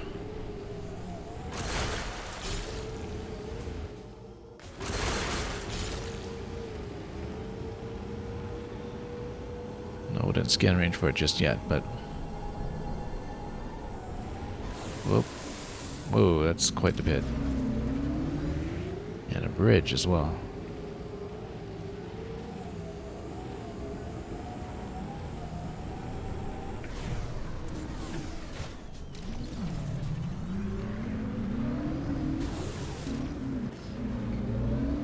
So, well, we might as well see what kind of gate this is. It looks like it blocks you off quite a bit.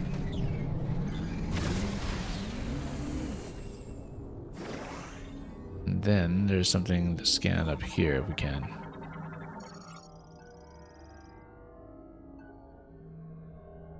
Okay, shock resistant bollards. Let's take a look here to see what this is. Shot expansion.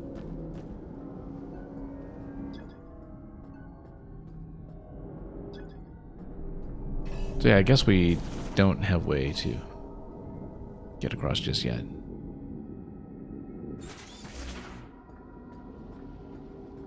So perhaps this area does have to be done later.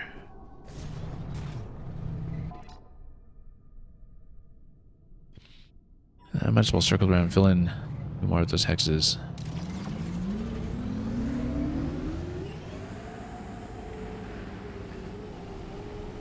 If we can.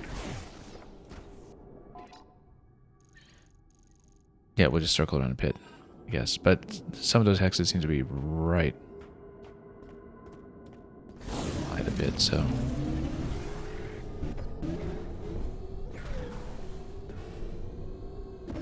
Just dip in here and see if there's anything to actually inspect.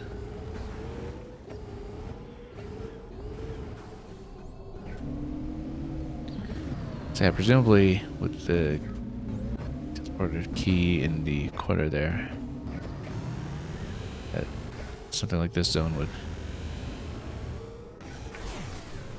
take you in or take you close.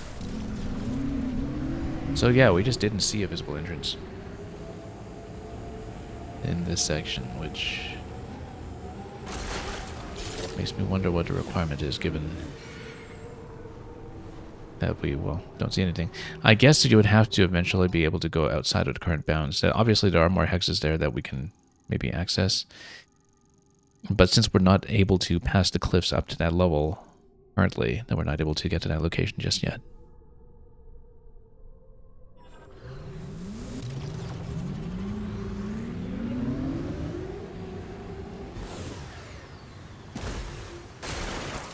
You're asking this Griffiths, do I wish I had music during the lonely desert drives? No, not necessarily.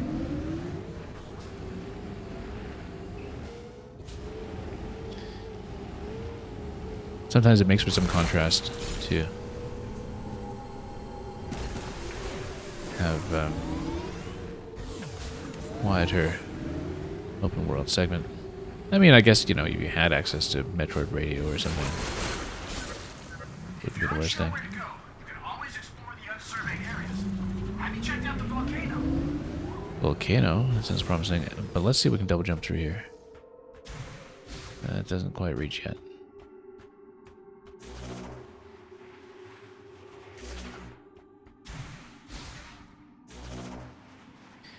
Imagine if those hexes could just never be filled in. Yeah, that would be a way to bait players who like cartography. Oops. Oh, how come that's pulling me down there? For some reason, it gave me a waypoint here. Oh yeah, because that's the suggested second one. Which is why we're not going to do it.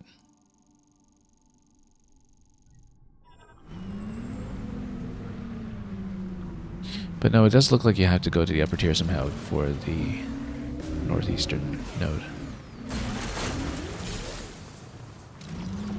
If we can't do that one, we'll do the northwestern one first.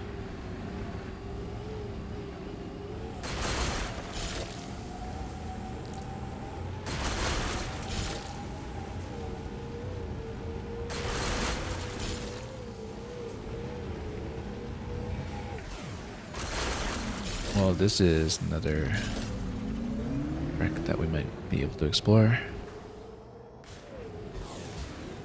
Let's see what this one does. There's something scannable up top. We'll try to find out what that is.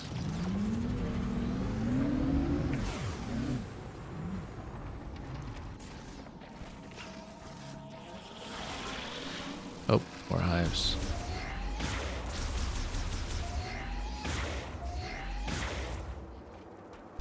Okay, let's just blow some of that stuff up.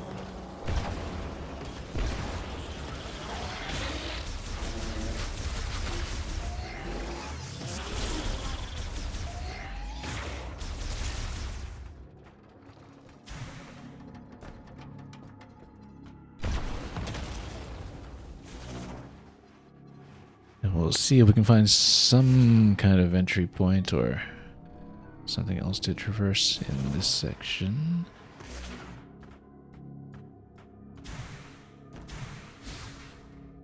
Not really, not yet.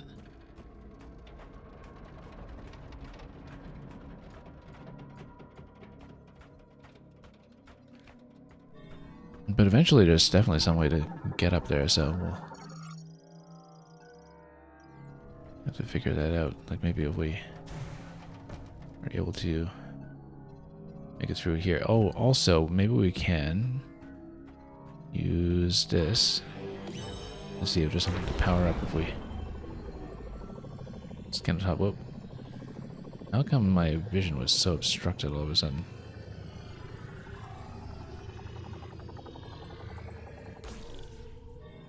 Something about this section just obstructs psychic power? I don't know. Yeah, it fogs up immediately. Interesting.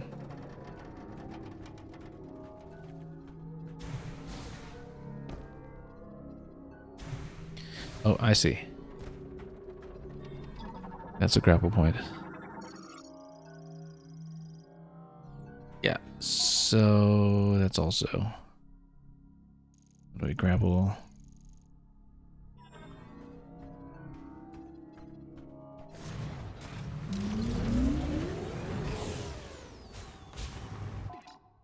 Okay, I guess we'll continue to follow the ball.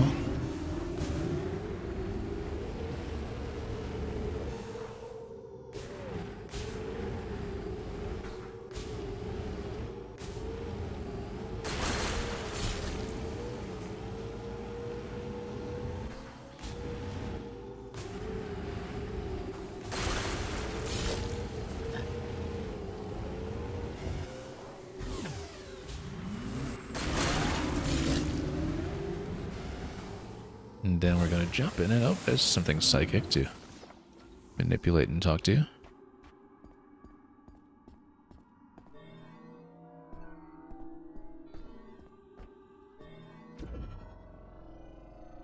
And then, oh yeah, no, it's another crypt that we lower ourselves into.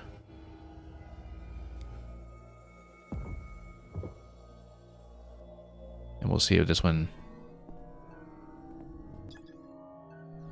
is one that I'm actually able to interact with this time.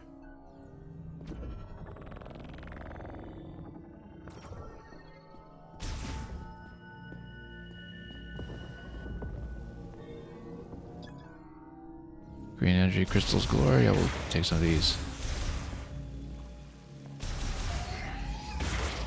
Well, where we're able. Yeah.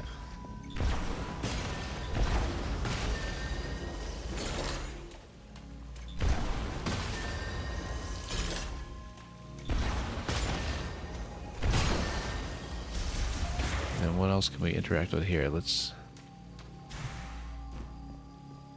take a look at this and find out.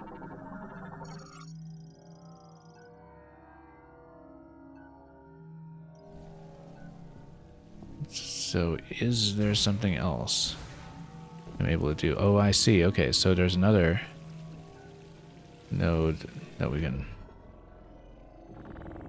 manipulate somehow. We can reach. So we're able to unlock a door there, but we can't get past this thing yet. Now, if we do, then we got a missile expansion back there. But we have a node, rather an entry point, right here we can use.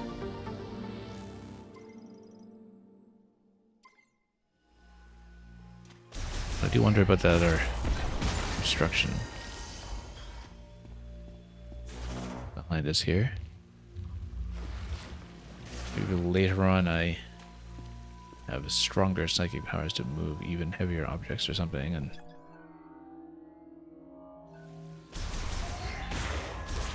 then I can do something about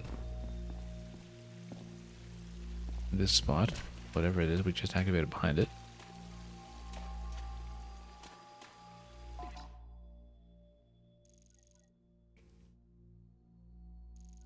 Source of spring. Well, we got the missiles, but it looks like we're still missing whatever else we need to get past this bit.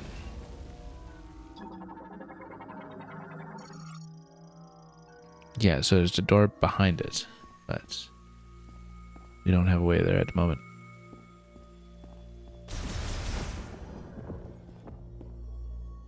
Or do we? Well, let's find out.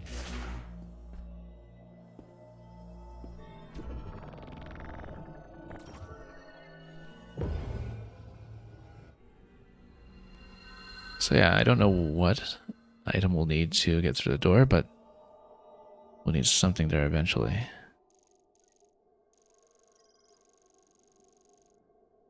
And we're probably going to ignore that waypoint, so we'll ride around some more and fill in more hexes as we go, probably.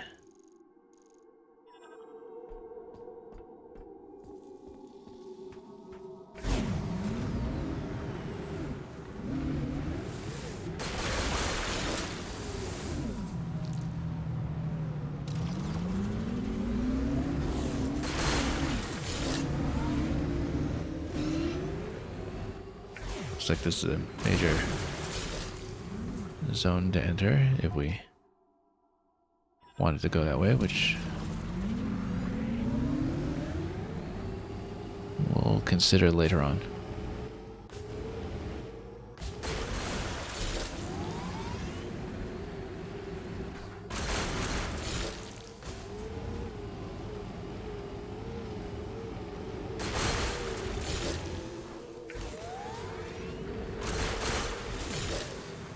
Expecting a sandworm to jump out of us, or at us rather.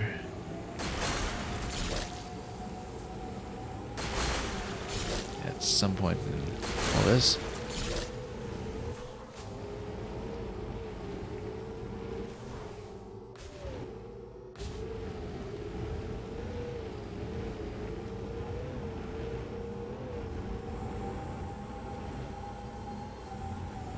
Now this looks like it might be an interesting location. Perhaps we boost right through here.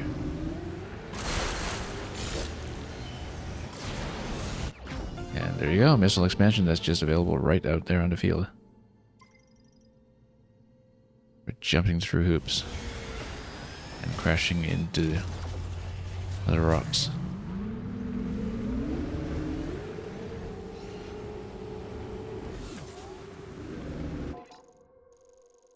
Yeah, so if we look at this, then we can see ahead of us that massive bridge is what crosses over to Vault Forge, and that whole storm system that we see in the distance is where we acquired the bike.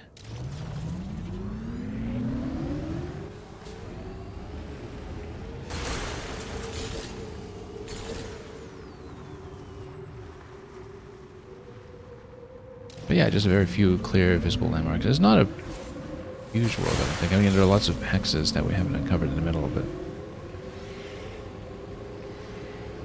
it doesn't take long to just hit the corners and see what major landmarks are going to be. Oh, no combat sequence for once.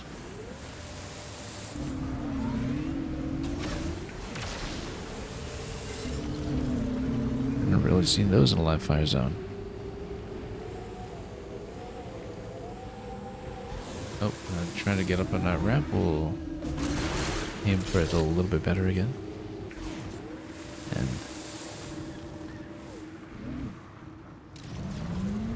And boost into it probably. Okay, that's hardly a shortcut at all, actually.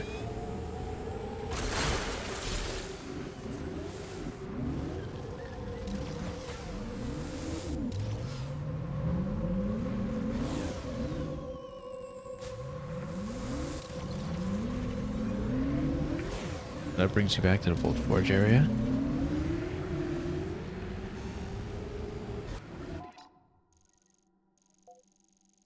And yeah, that really didn't take long to circle around. There's obviously quite a lot that we'll still need to uncover past that point, especially everything towards the center. I think what we'll do is we'll actually drive roughly towards the tower and just fill in some of that.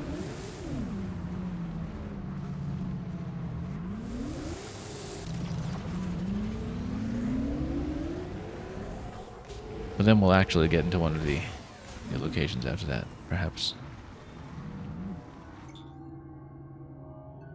And yeah, this is where we landed when we first arrived in the desert. Those look like platforms that are jumpable here with the boots. Let's take this.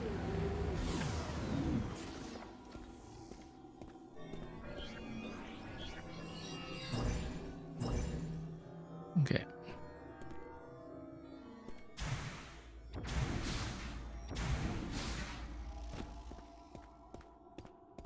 Now that we're here on this upper level, let's see what this is all about.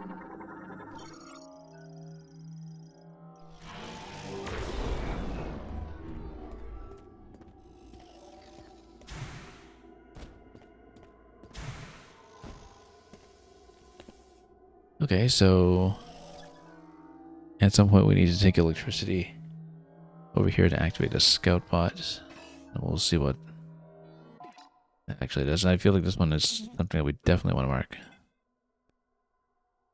Electricity? Sure, let's just mark it like this. Maybe.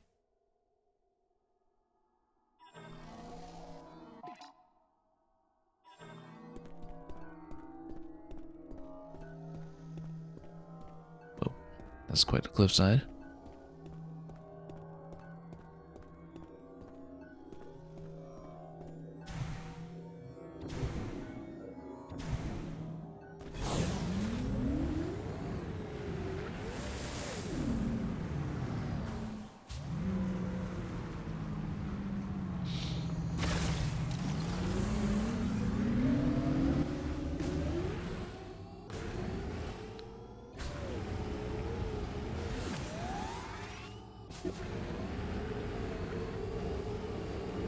Yeah, we'll just kind of roughly cover the territory towards the tower to see if we can notice any other interesting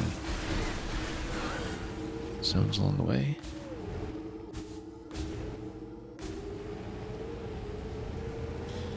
Then we'll go to the top left area.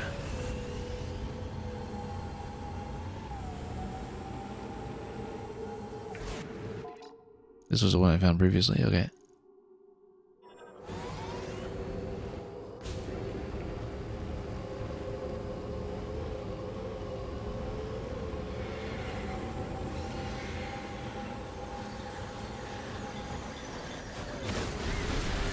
As well shoot some things along the way.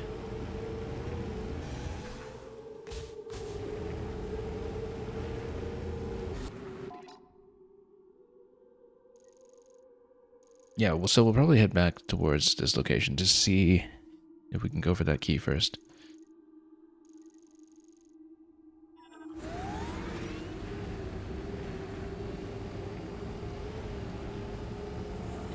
Because I don't really see that many major landmarks on the map other than the ones that we know are seemingly the main segments.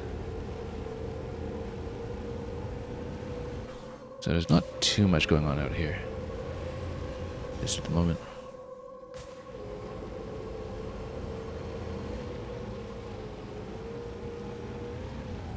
So let's go over there instead.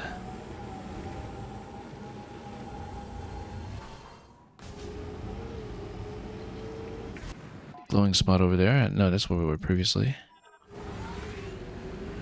We had seen that.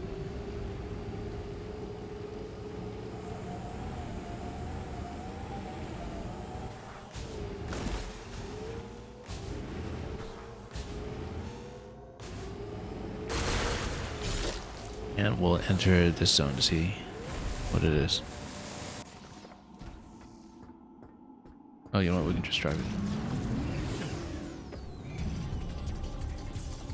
Did a speed limited segment, okay.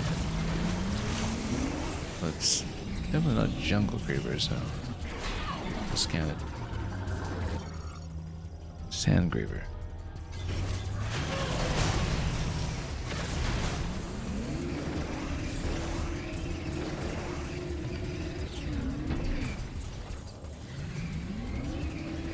And then we'll take it if we can along the way.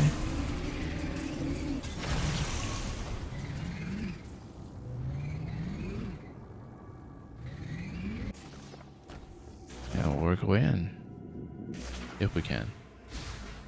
Don't know if there's anything else to see out here first.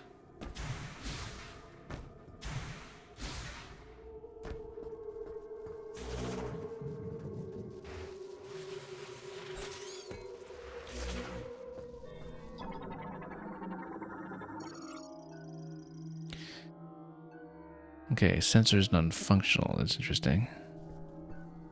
Guess we need to find some way to actually make use of that.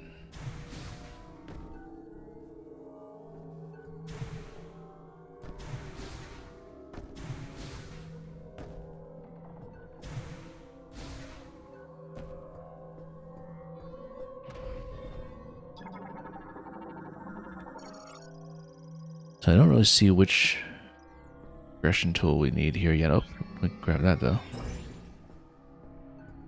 That's a grapple point.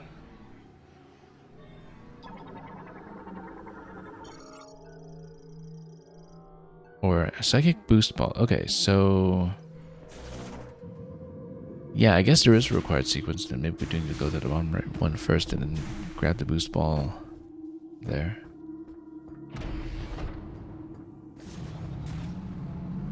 So it's better telling you that you can do things in whichever order. It looks like there is something that is more or less prescribed.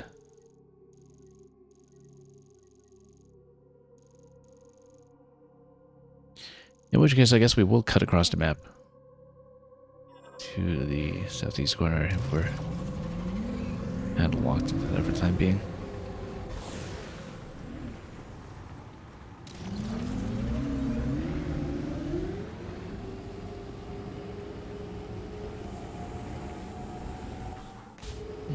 Anyway, we'll just have a pleasant drive over here and head to the Disney landmark all the way across.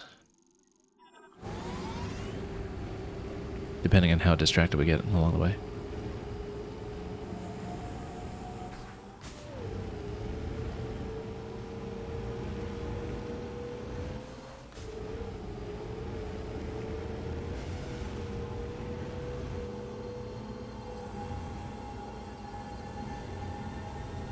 Maybe even pay the Chrono Tower a quick visit.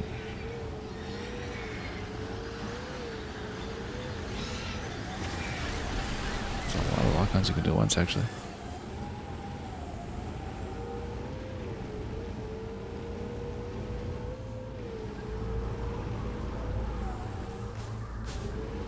So, actually, no, this is all shielded on the outside. They don't want to be bothered until we have a completed reason to bother them.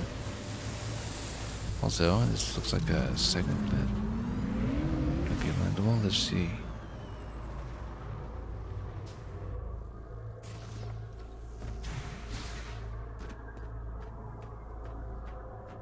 Yeah, we should be able to jump on those. Oops.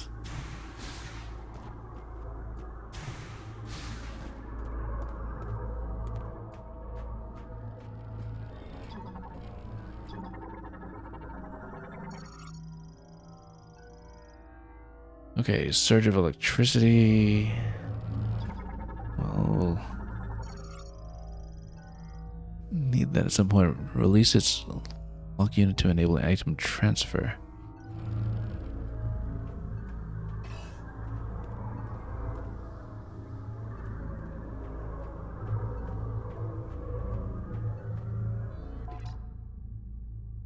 So yeah, at least it does say explicitly that there's the thunder blocker there, so we don't need to mark the map and later come back to guess. But yeah, it looks increasingly like we are forced into the bottom right, despite the pretext of choice that you're given.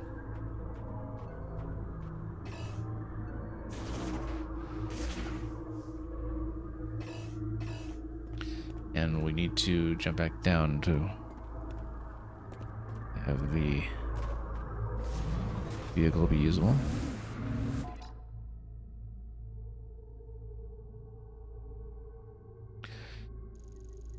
So yeah, I guess nothing to do but just cut straight across. If we find other colorful distractions, we'll see about them.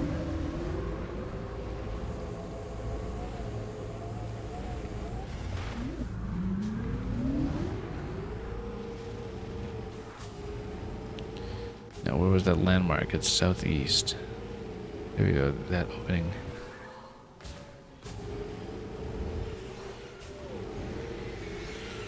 However, do we actually get to fight some sandworms? Or whatever else comes out of here?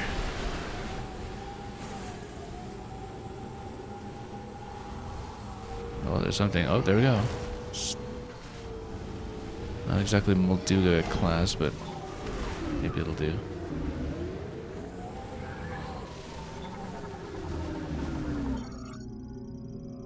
Barmus.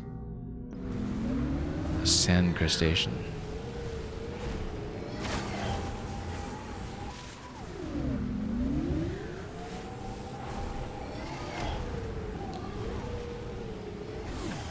Well, they swim around, but I don't see anything to interact with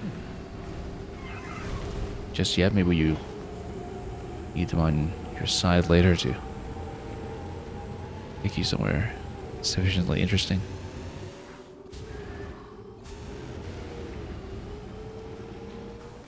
So that node I'd hit previously, yeah, so we'll just go southeast.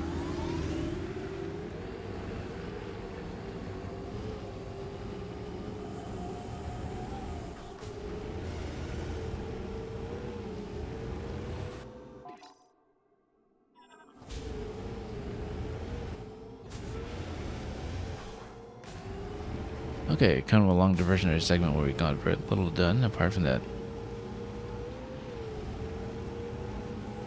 one missile expansion that we saw was located in midair.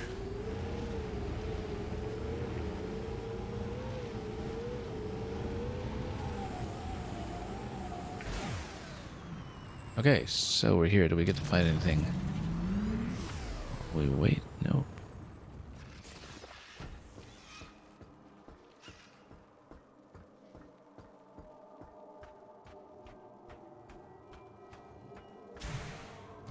Now, why would we want to ball up here? I guess we'll see where that launches. Oh, operates... Yeah, so no, this is a boost ball platform. We don't have the boost ball to work it yet.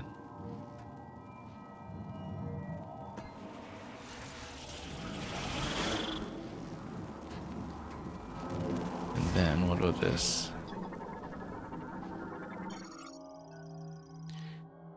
Emergency situation detected. Oh, I guess we need to take away all the enemies first, and then we can spin this using Viola, and then we can drive inside.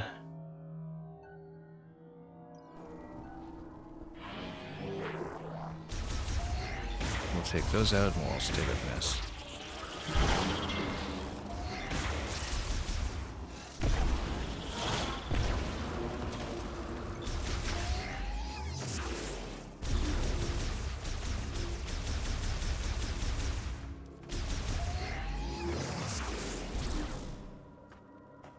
This is still an emergency.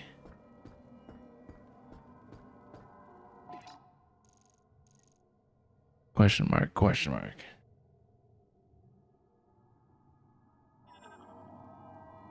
So I guess we should figure out what else we need to blast out of here to get things to work, unless we need to disarm that manually or something.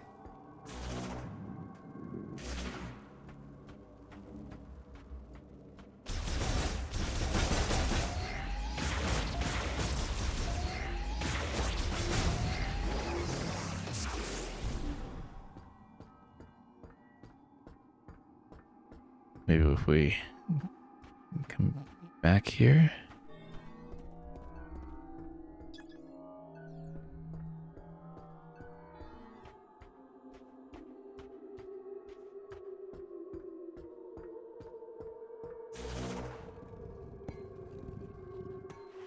Well, it looks like it's active at this point. It's not alarmed anymore, so yeah.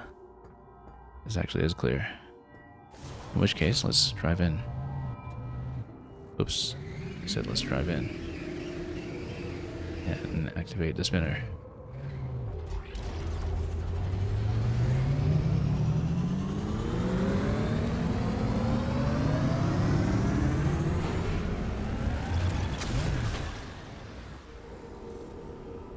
And we'll have a new zone to look at here.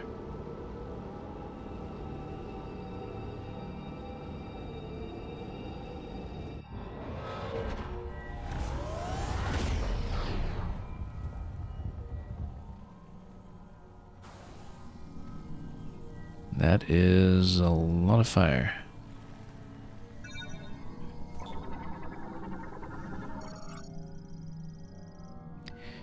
Energy gel, the green energy in a platyspegma. That's funny because that actually is also the pretext for Emerald Rush. So I guess this is how the Benandium is made.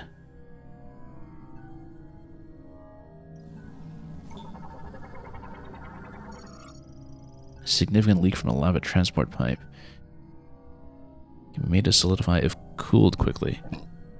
So I wonder if we'll get an ice beam equivalent, or if we're going to get the power of fire,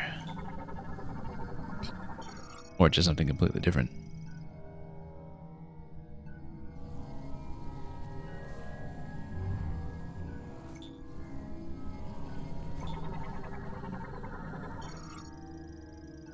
Heat strap. Absorbing green energy gel, okay. I'll just scan all the little creatures here. Yeah, because we know that there's a point at which we are able to upgrade the bike suit to also work as a Varia suit against heat, but that seems like it's locked behind boost ball, if I remember the previous section accurately.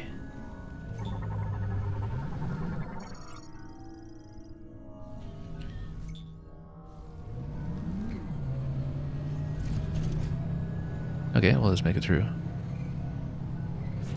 See what else there is to look at.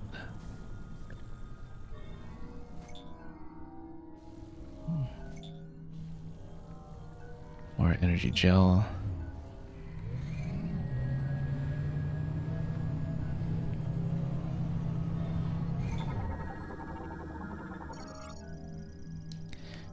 Lava pressure control terminal. Just level with the lava lake and manage lava transport rates.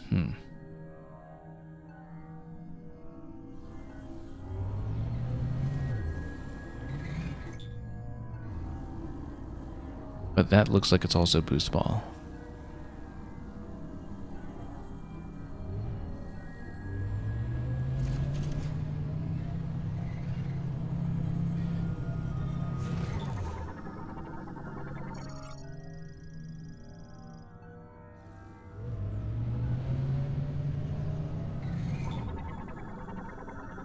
Now that looks like a hatch that will also potentially pull. And safe for vehicles, okay. Right, because then that's how we just hop off and continue. Offline, activation switches on the opposite side. So I guess that's an exit door after you've done a certain loop here.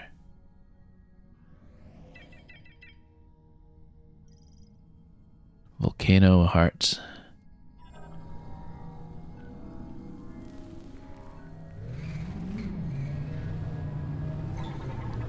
That looks relatively close by.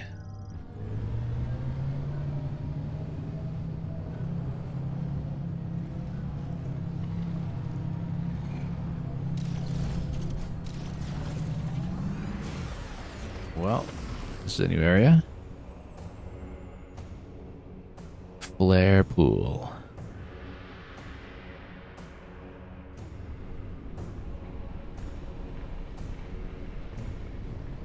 And there's all the unripe vanadium gel.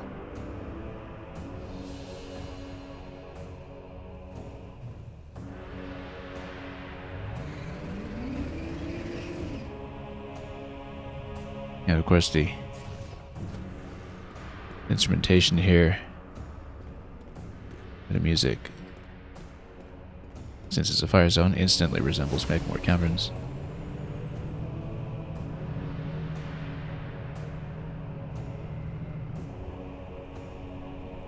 So you can come down here to the pool, but you obviously can't really do much with the vehicle at the moment, so...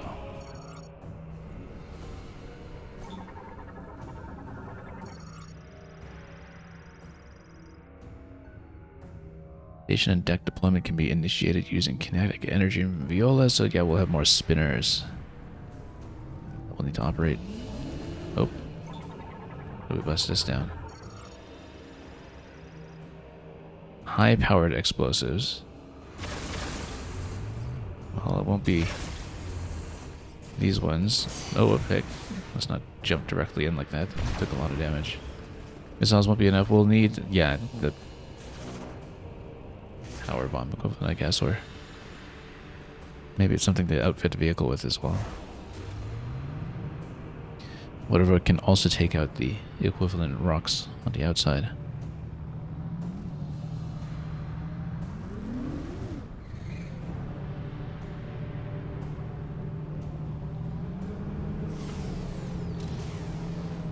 So I guess we run the spinner and pull the bridge at least part way.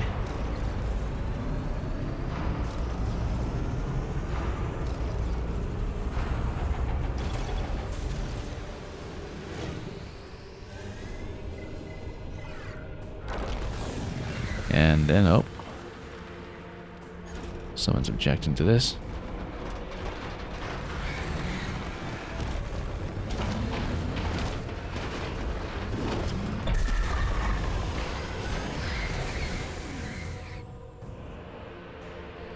So I guess we'll cross them out of the way. Now, we can't activate this a second time by the looks of it. Emergency bridge retraction. Okay. And I guess we need to go down and see what has changed about the route. Down below. If anything.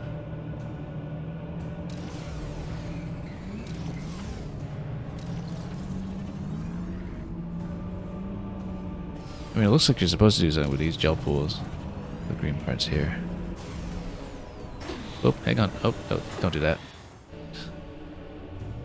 That took a significant amount of damage.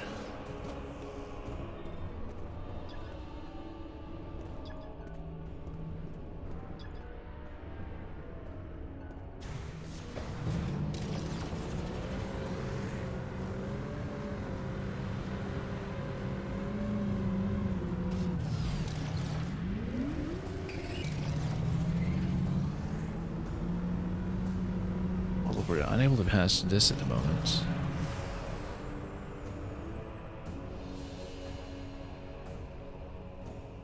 Now let's see. Something has to be done about the gel. Let's take a look at the map.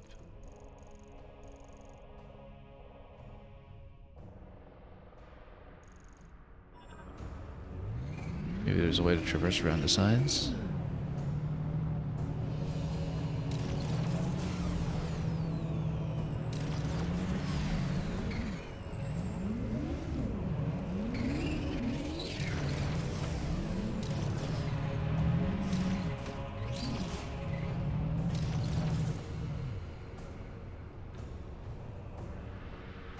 Yeah, actually, maybe we go back to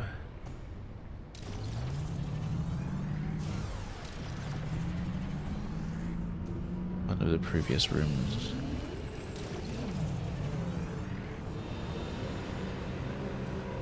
Just to try to establish some comms again, perhaps.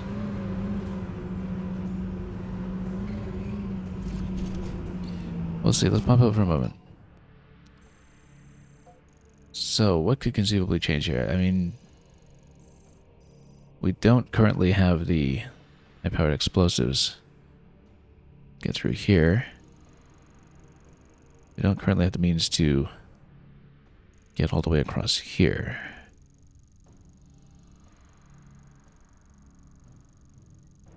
So we need to think about how to resolve some of that. There's this door here now. I wonder if anything would have changed with the cutscene interaction. When it comes to how other things have been powered. It looks like that is the case.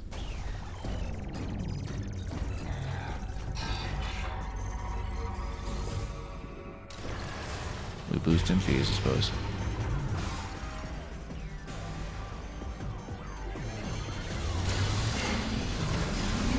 So, yeah, when you're wearing bike suit, the damage to the bike is damage to Samus as well, so better to step off of here if we'd rather fight them like this.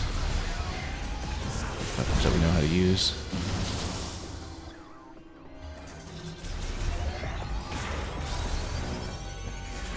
Oops.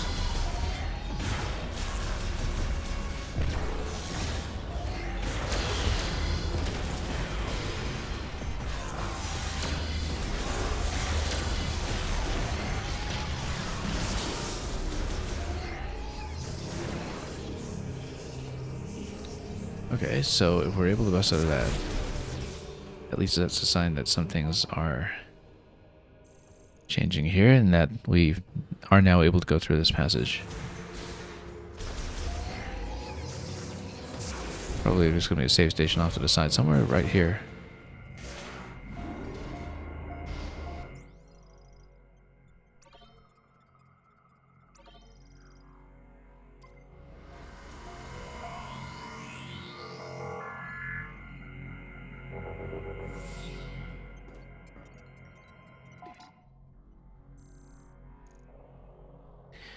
Okay, so I've got a save station here before we proceed to the next area.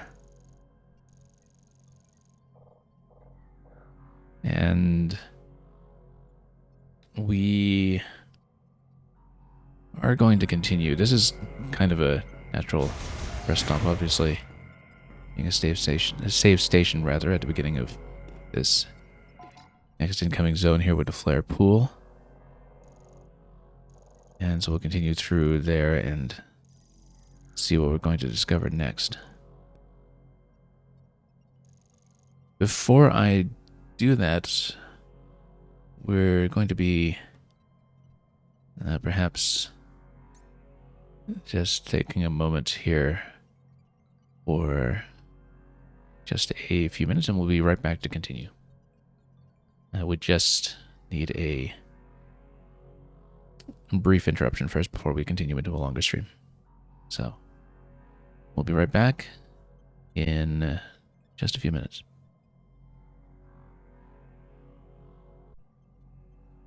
Okay, let's continue.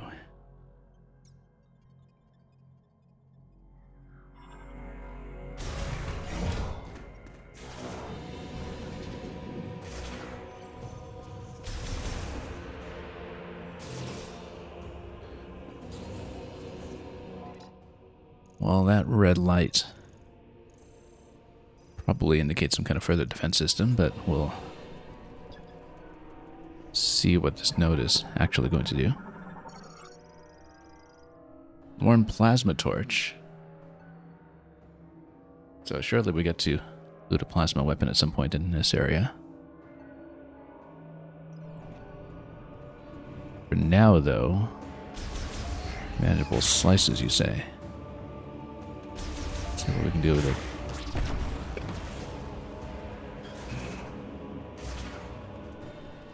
This new? Nope.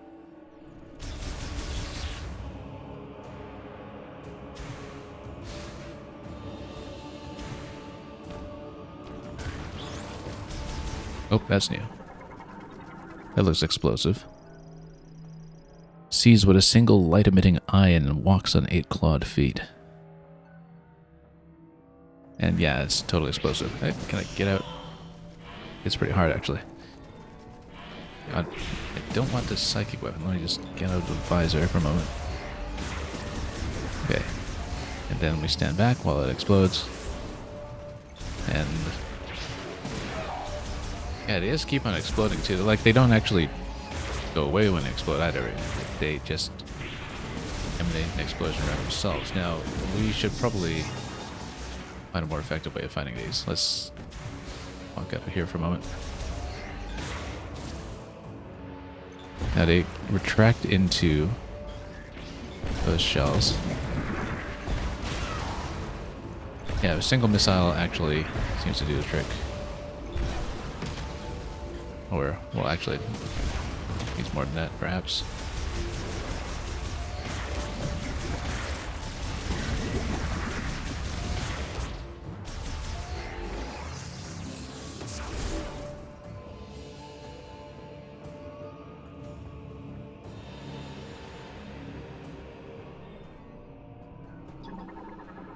What kind of wreckage is this? Diffused oscillation blast wave of psychic energy. Diffused oscillation and blast wave of psychic energy. I'm not really sure what qualifies. That's definitely not strong enough. Yeah, it's that future super explosive that we'll eventually have to pick up somewhere.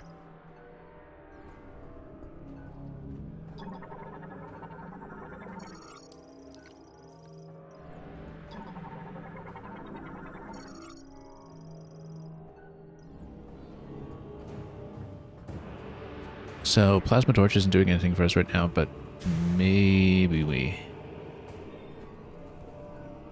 do something to activate it later on. Looks like we've hit a bit of a dead end in this room, though.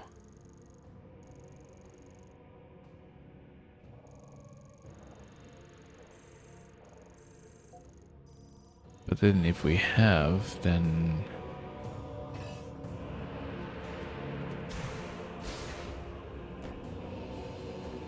where else are we able to progress? guess we jump on top here and then ride this track through.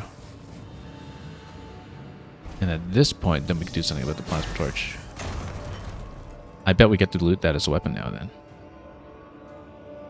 Maybe we get that right away. Hang on, let's scan.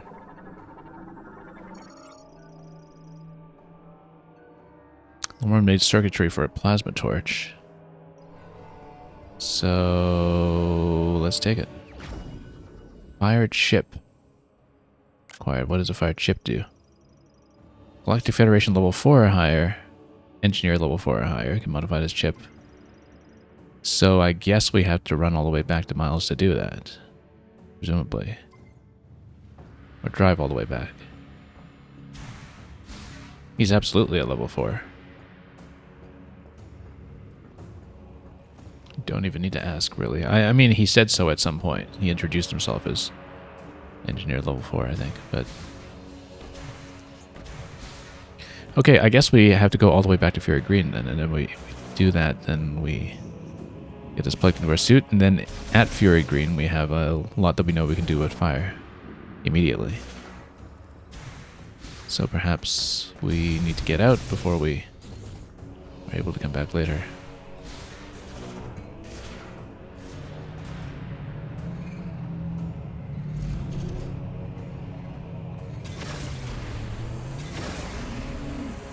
That kind of reflects at you. Interesting. But yeah, so we'll need to plug it into the suit. So we'll see what else we need to face on the way. And, oh, looks like that's been blocked off. So not only do we need plasma, we'll actually need ice at some point too. Force our way back there. Because that column is what it is. Leak from a transport pipe. So yeah, we need some kind of ice beam equivalent to get back in there.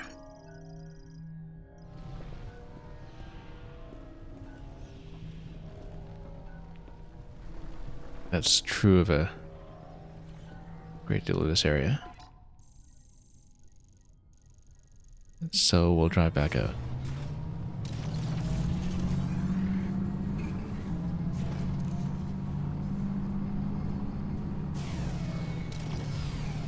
And just crack this open.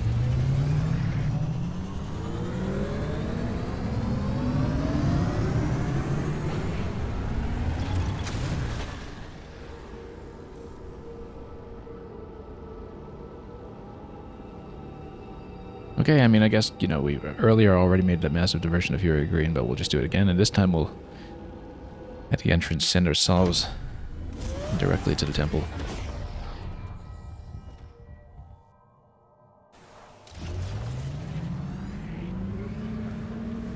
He's probably going to chat with us to tell us to do exactly that as soon as we get out. That's what I'm guessing. There you go. Right on schedule.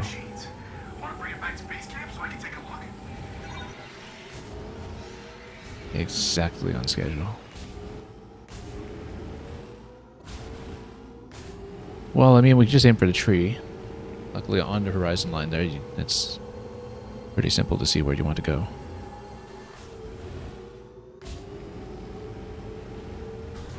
But yeah, not a particularly big hub world.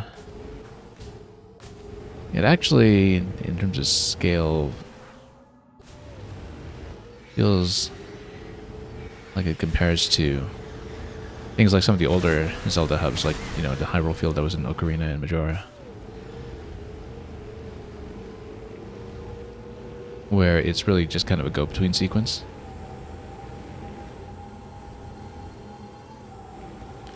And it's been a while since we've seen world maps on that kind of limited scale, rather than huge, sprawling maps that are going to dominate the entire experience of a game. Love how they just crash into the sand as you shoot them down. Also, we have a couple of other fire gates that will be relevant to us later on.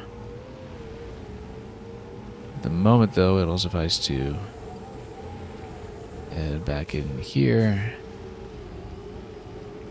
with that gate being clearly denoted by the statues outside. And here inside.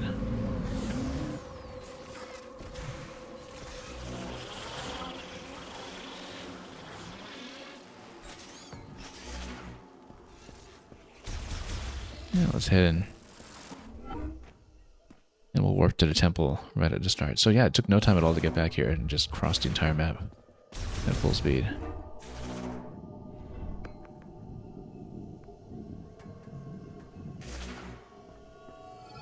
And we'll warp back.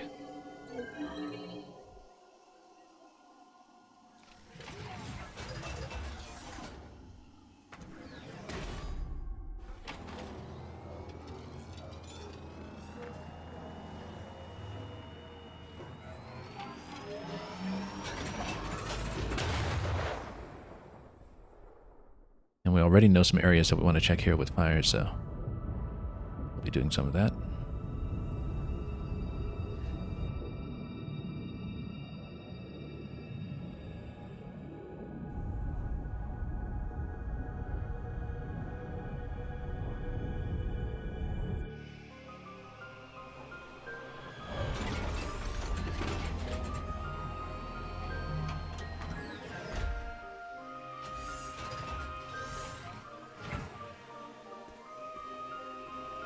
Yeah, I guess if you just came back here normally, then you would see the missile available via boots immediately. And there's the other fire gate that we know about.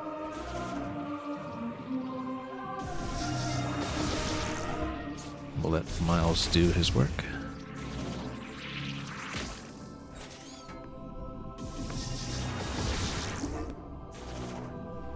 Welcome back, Samus.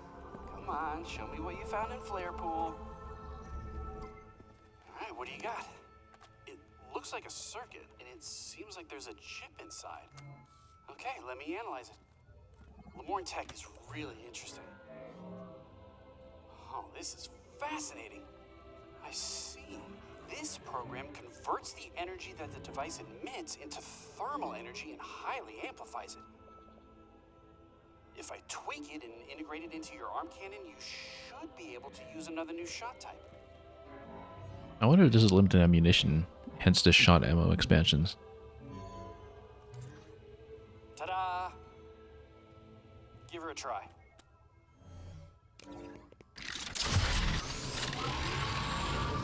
Or if it's just going to be a new standard beam. Fire shot. So yeah, they do consume the shot ammo.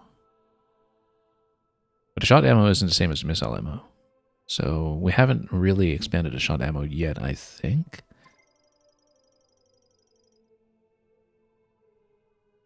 But we'll see.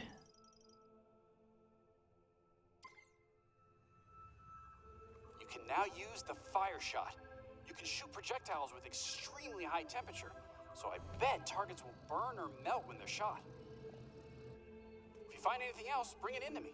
I'm dying to Better way do of balancing that, I guess, instead of having infinite shots of every type like in Prime 1.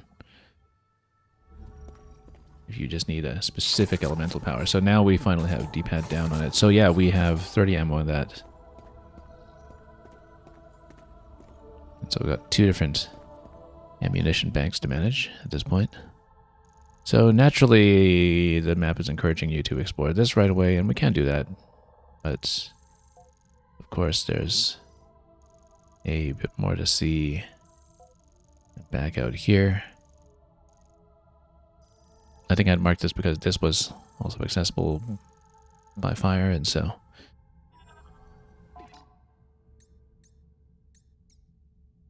we filled in a bit more green energy, but not enough to matter just yet.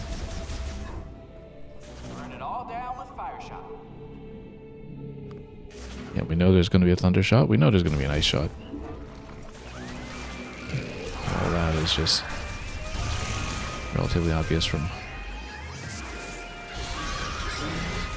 what we need.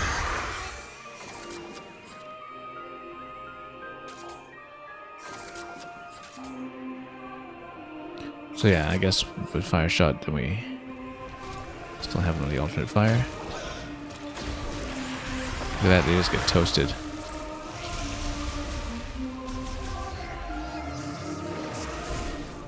And now we can open this.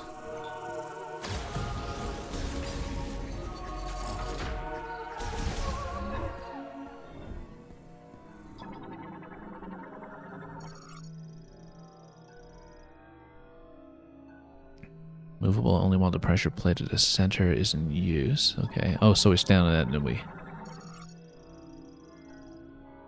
link everything.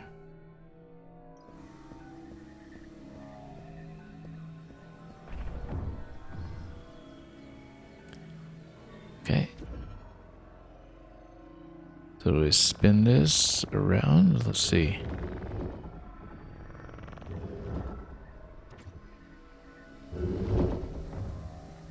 Oh, then we can kind of send something through here. Let's see what each of these actually is.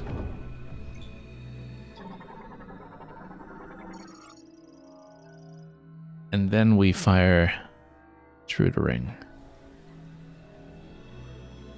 Okay.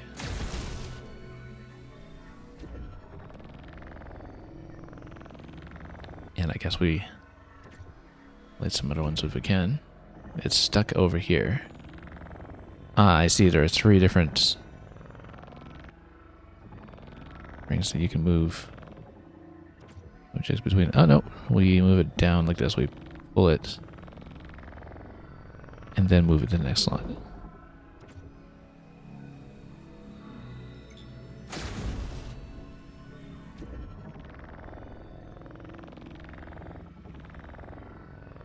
And down here. Is this going to go all the way around? I guess we'll find out.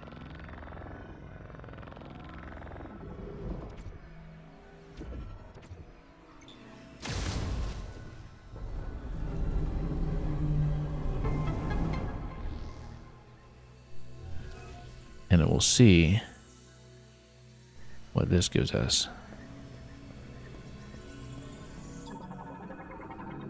More shot ammo, first of all. When Havana holds the 3 elements, the chosen one shall bear a new light of life. As in maybe an additional energy tank or something. We'll see. Shot expansions expand by 10. We'll be on the lookout for more of those.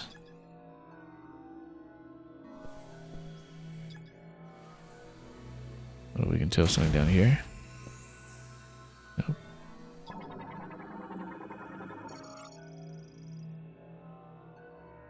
Once all the devices linked to it have been linked, so I guess we shoot that one.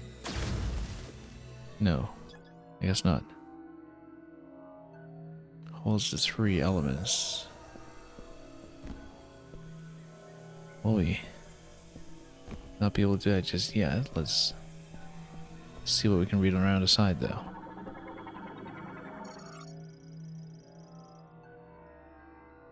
Element of fire.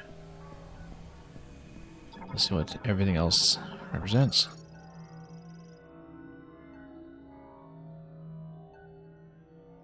You have not yet mastered elemental power. Come first to this place to learn and discover. The device has to teach.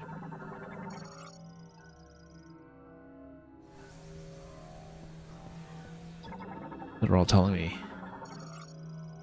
learn the elements, but anyway. Vin commands them.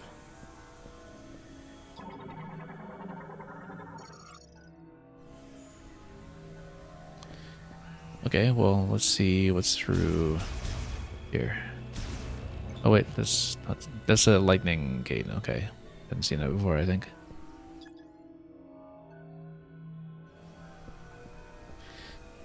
Then it's got to be an ice lock, perhaps. Cold lock. So yeah, those will be three elements, I suppose. So welcome, Ming. Hope you've been doing all right.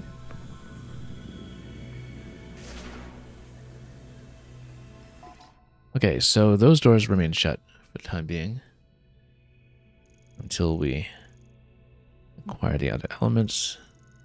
But we'll continue back through the forest a little bit, I think. Just thinking about whether it's faster to traverse all the way there from here, or if we go back to the entrance. I think we go back to the entrance. And then just toast everything we can.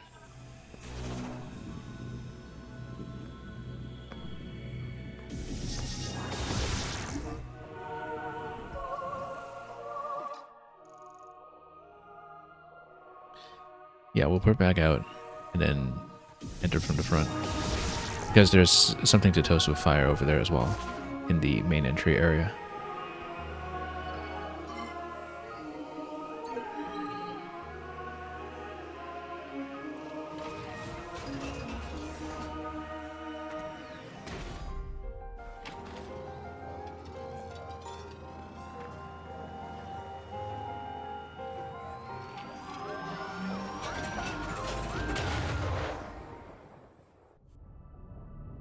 And we've also seen a fire gate in the overworld.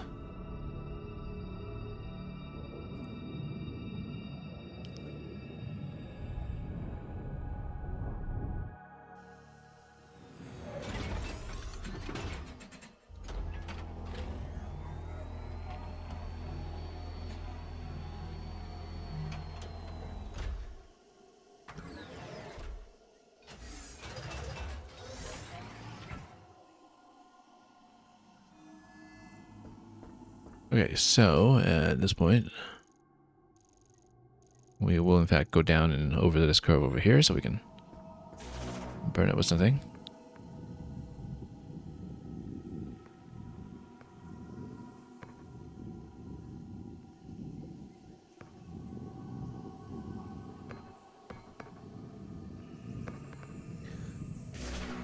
And then highly flammable, I guess we'll burn everything. See what it uncovers. Probably just shot expansion if I had to guess. But we'll find out. Yes, indeed, shot expansion.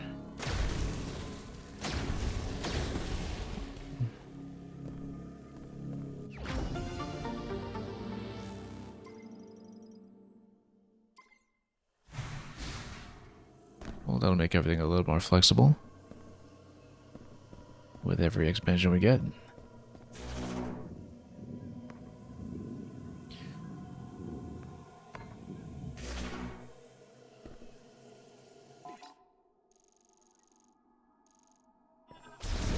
And let's enter the standard way to get the other fire spot.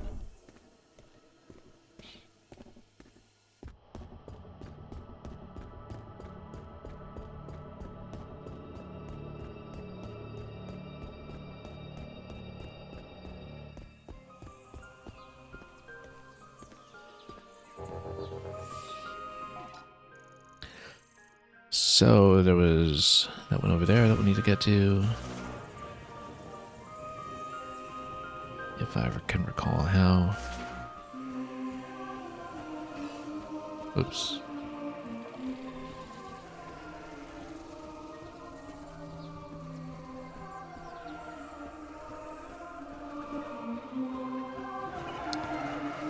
And we'll just continue to the next room since we've very recently scouted all this.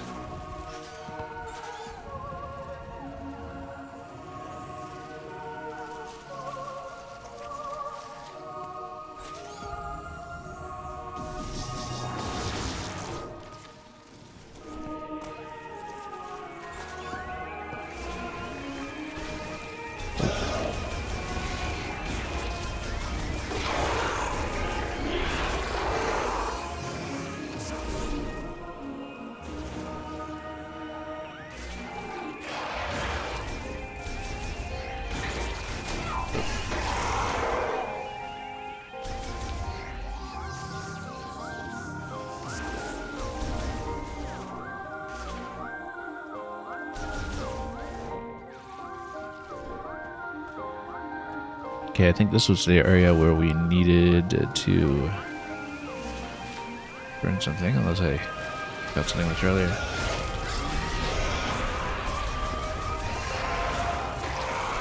You know what? We can just take a few shots of fire. 2 each.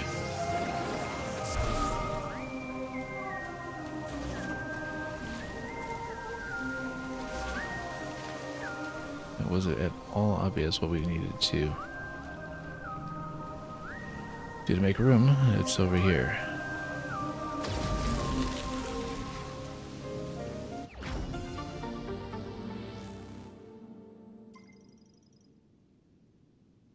We'll take off the map marker at this point as well.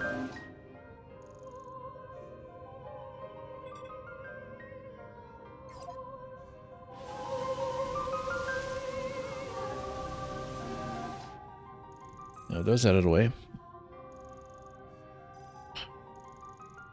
And we'll go back to the desert, and again, we've seen at least 2 spots that we know about already where fire is going to be directly relevant, so we'll go back for that instead.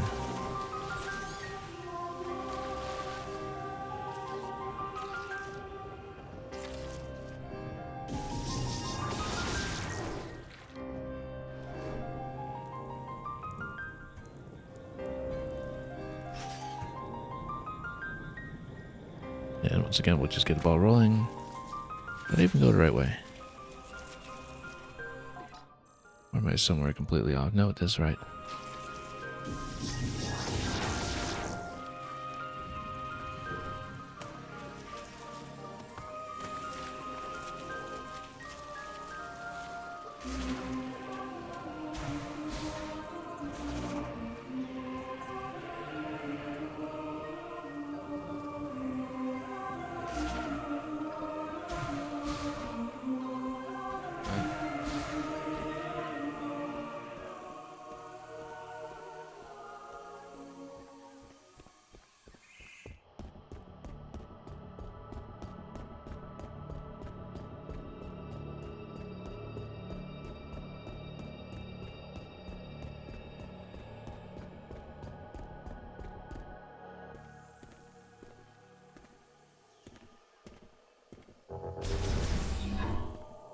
Okay, now at this point, we'll just head straight back up and out.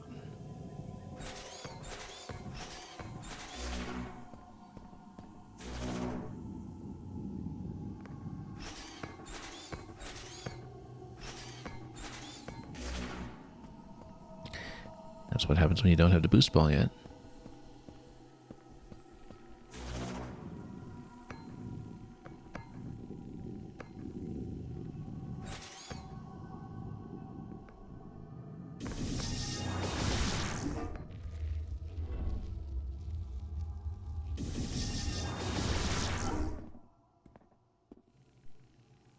Okay.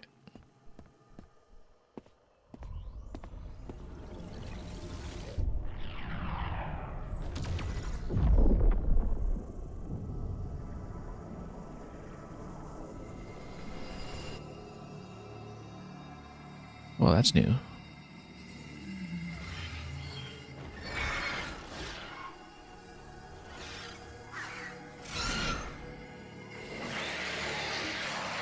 Whether it matches the other green gel that we saw earlier, it seems to. It looks like it's making everything metamorphose into something even more threatening.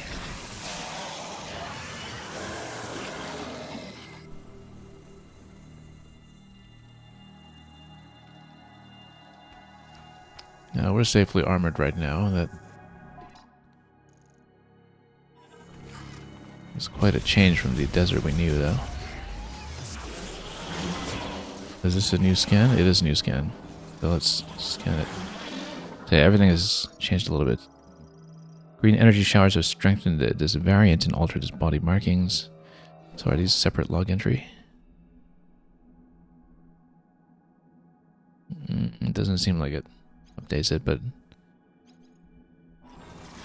anyway, it is You scan at least in terms of text, even if it's not so in the collection.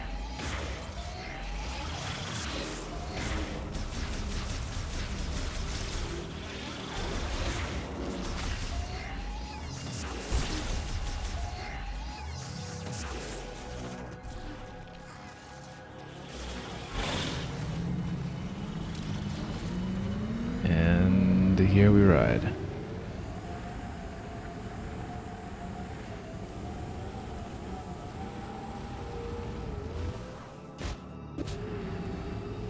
Okay, everything's a whole lot greener. Ladder of Thought was something where we could require fire, so whoop. Okay.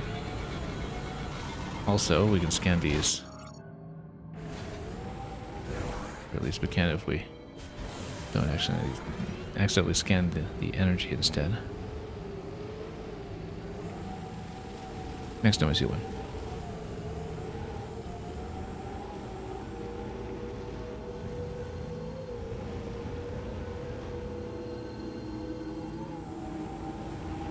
Let's try this one again first.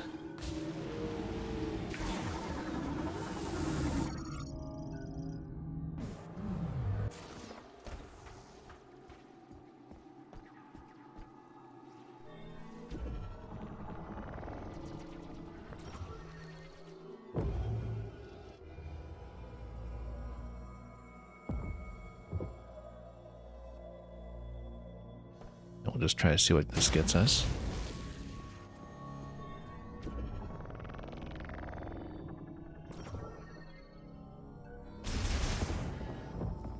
Okay, that's new.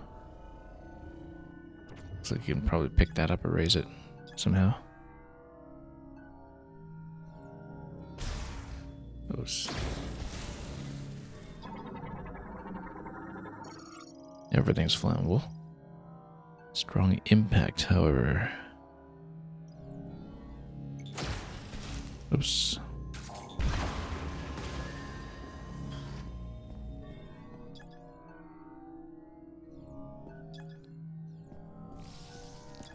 This is more green.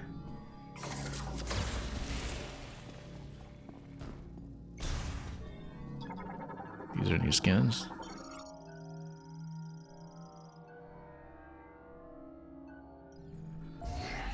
Just in the underground.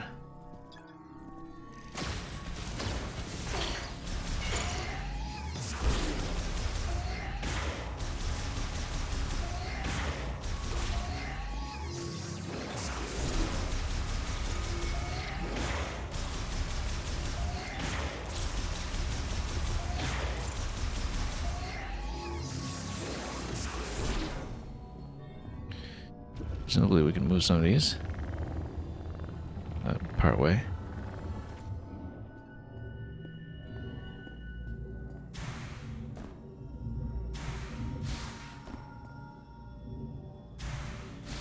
No, we need to raise the other one. Jump towards that one instead.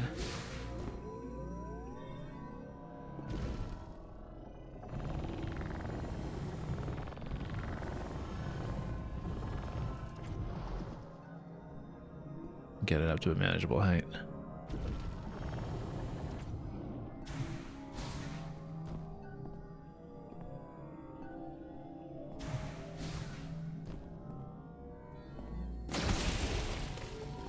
See what's in the next room.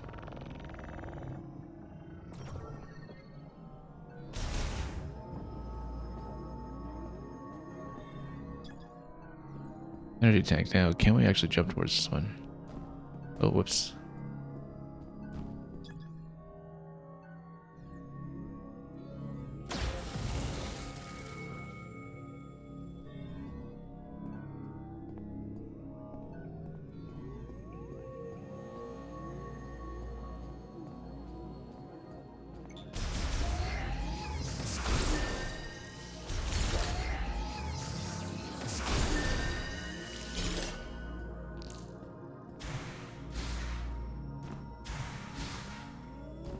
Let's move it down.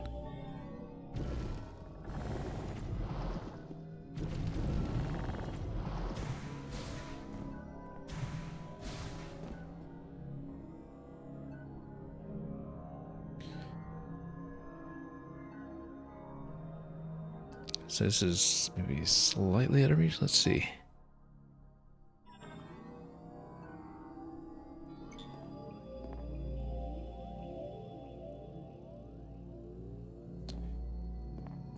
Okay, let's see. Let me just move this one up. Way up top.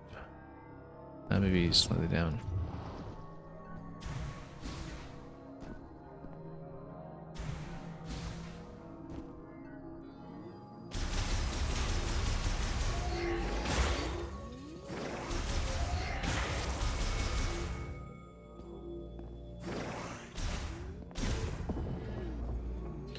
And there's something new.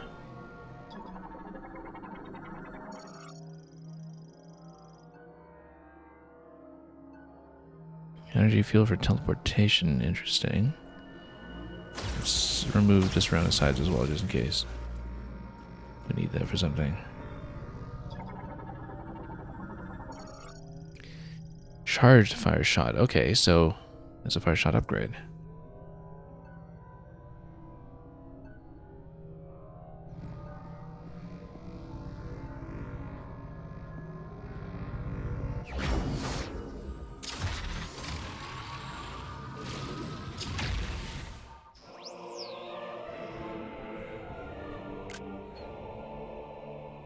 Wonder how optional that is, like the flamethrower in the first Prime game.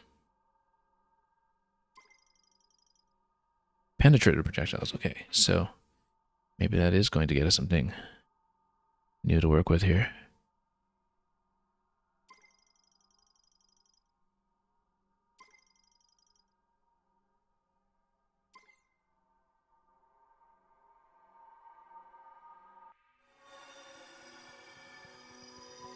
And what's new over here? Let's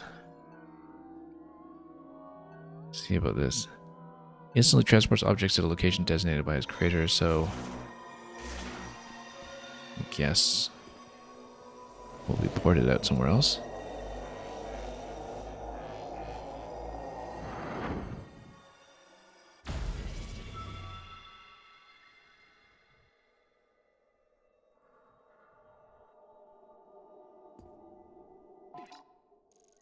And a note just back to the shrine entrance.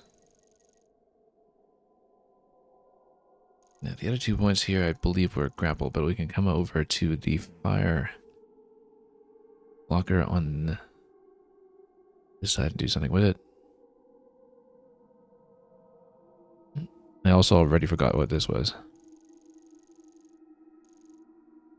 I think it was electric or something. We'll need a better designation scheme.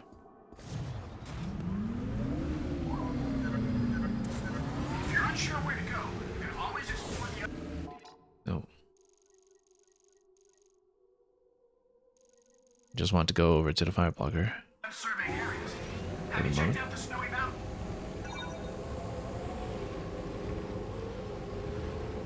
Yeah, because I guess we have fire at this point. We could melt things.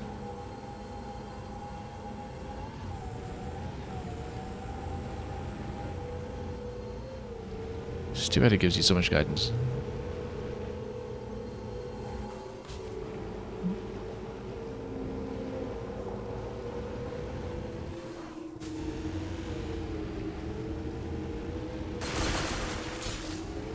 And I do see on the mini-map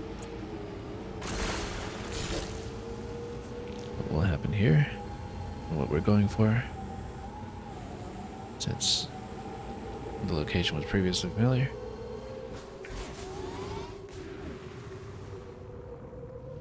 Oh, whoops. Totally wasn't watching our camera right here. Let's find where we need a fire shot. It goes by.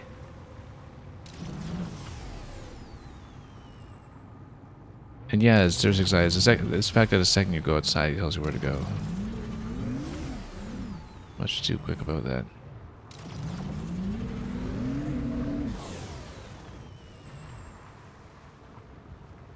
Now, how was this a fire gate? There was something we needed to uncover.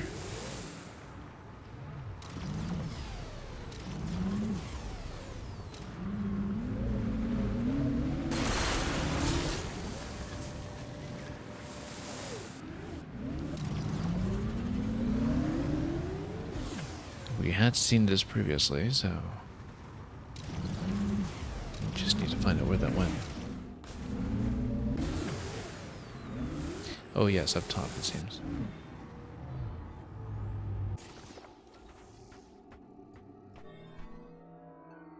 In fact, if we charge this one, just take a quick look. Oops. Didn't even last that long.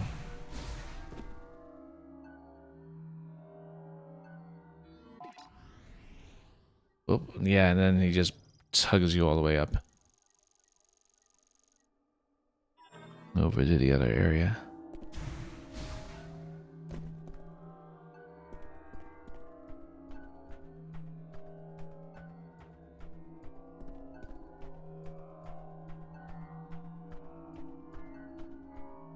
Now, where was that fire gate then? Fire blocker.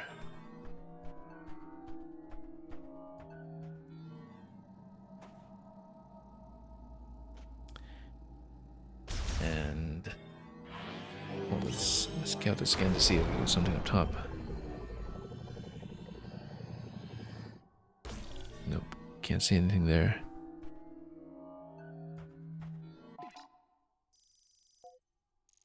It's on the other side of the circuit here. Close that wall.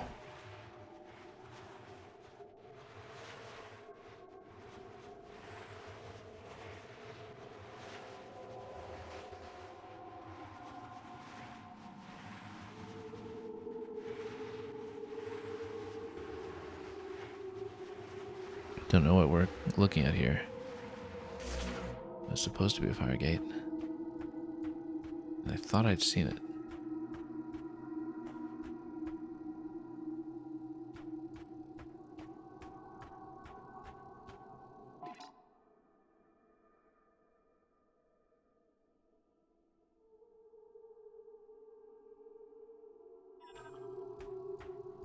Okay, it looks like I can't quite find it. Maybe it's near or off the edge.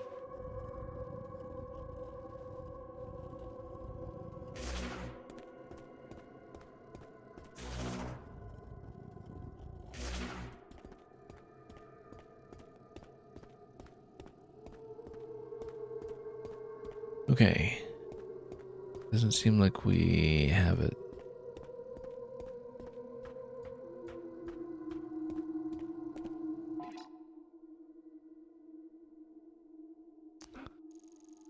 In that case, I'm thinking about what else we can do with the fire for the time being. There is supposedly a fire gate though, then how come...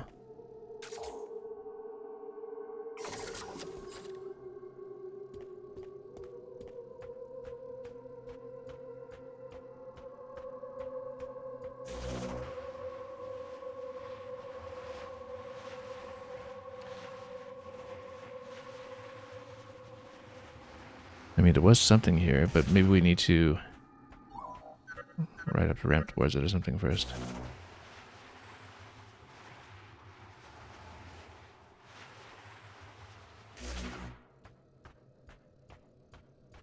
Like this ramp, for instance.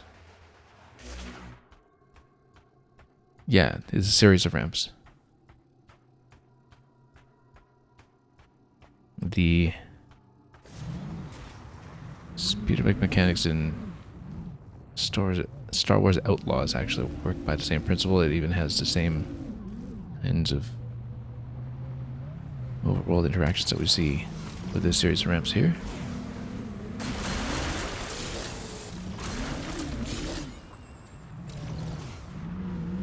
So let's run the ramps.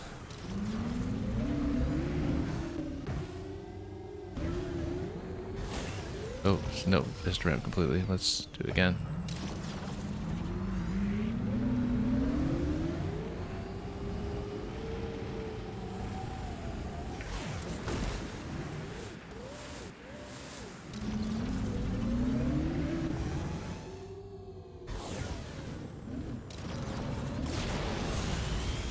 I feel like we should be able to make that.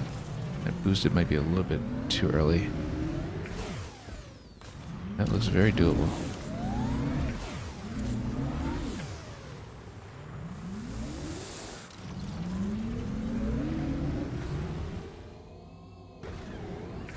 No, I keep missing this. I need to get on the ramp, not beside the ramp. Keep reading it as some kind of obstacle instead. To the main path that we're trying to take.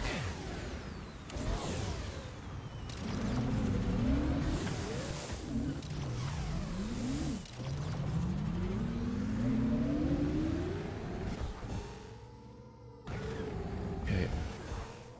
Oh, we don't have enough for the boost. We need to build enough for the boost, but then we maybe a while off from that.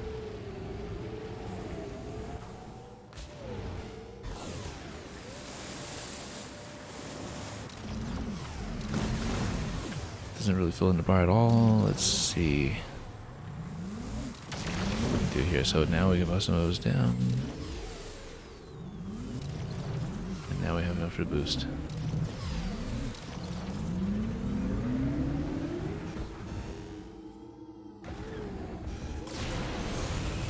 And there we go. And then let's not fall down.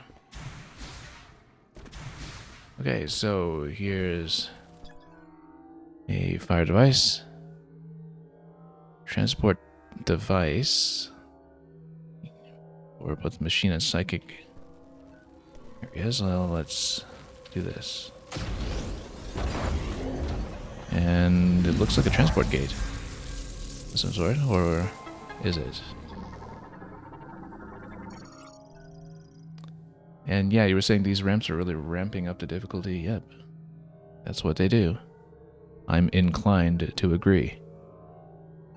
And having additional boosts, by the way, for such ramps is going to be very good. So let's take that. Okay, so that's what a dimensional transfer is. It gives you additional vehicle upgrades, so we don't just use one boost and then sit on our hands the whole time before another one graces us with its presence. Also, let's see what this right here is all about.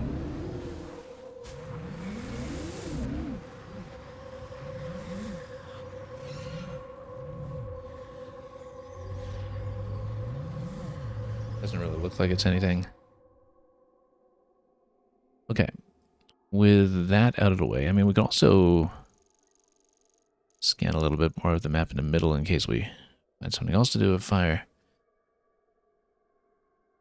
And then at some point, we'll go back to the one and only waypoint, which is the one over here where fire is going to get us through somehow.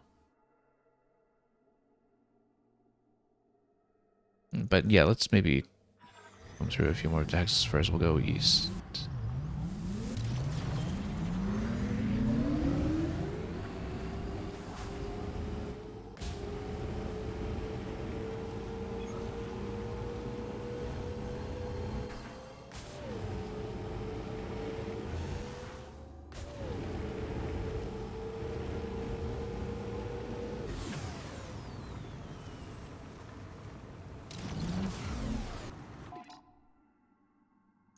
And we kind of overshot.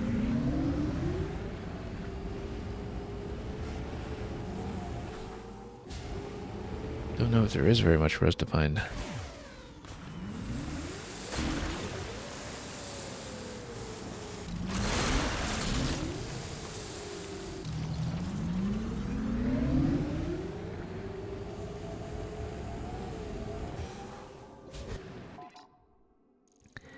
And yeah, we'll just continue filling in some in the middle here.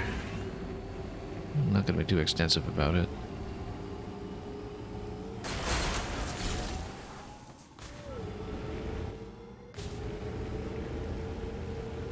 But here's something. No, this is the one with the thunder blocker that we've seen before.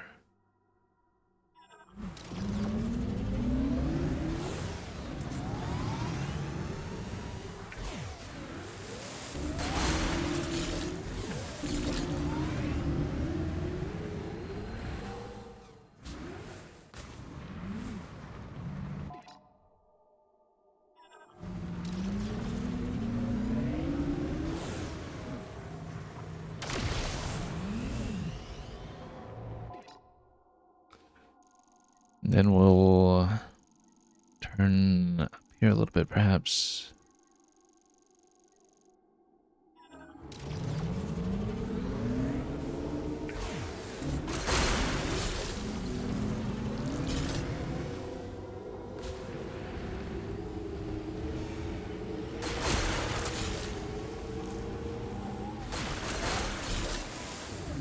Then this outpost looks... Oh no, that's just the same one we'd seen previously. I think we need a grapple for it.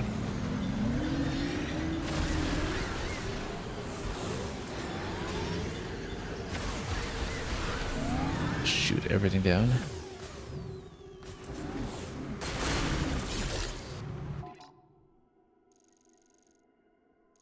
And yeah, we'll just push forward a little bit and then just loop all the way back to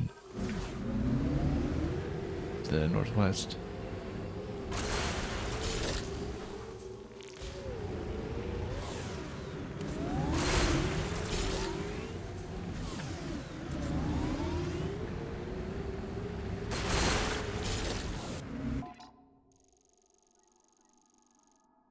So at this point we'll look for the landmark and just head straight northwest.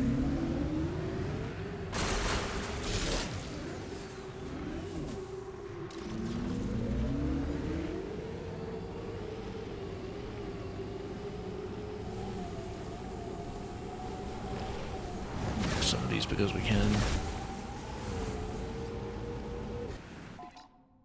Feels like that might be something important someday, but we'll have to hold that thought for the time being.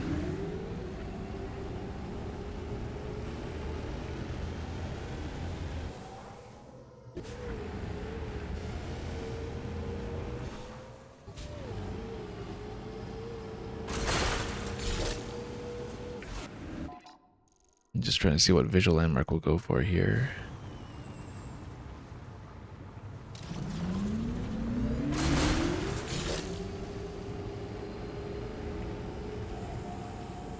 Well, here's just a little land bridge that we haven't been to.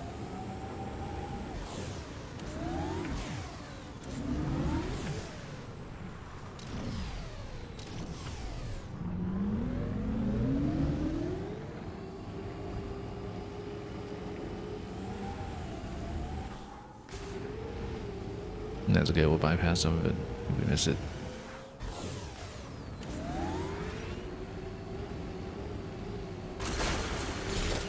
Okay, let's just head all the way to the waypoint.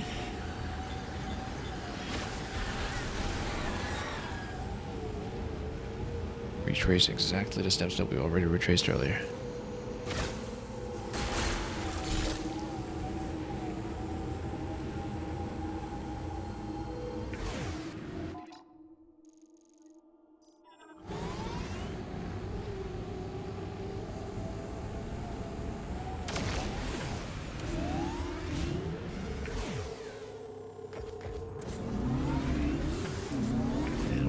First through one of those ramps.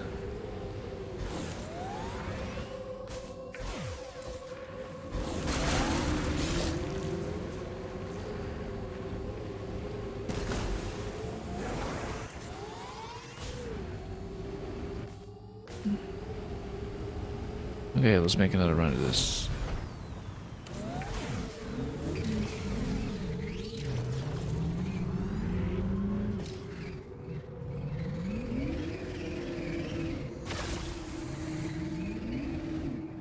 Okay.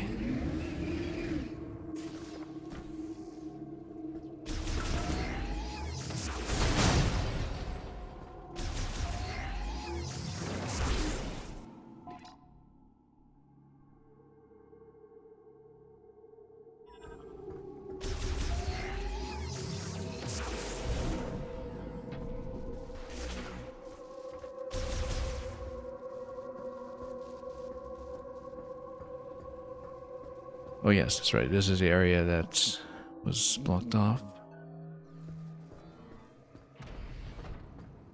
Why did I think that that's my rifle would fix it? Let's think about this for a moment. I mean, this is also a designated waypoint, so clearly it's something we can solve here using plasma.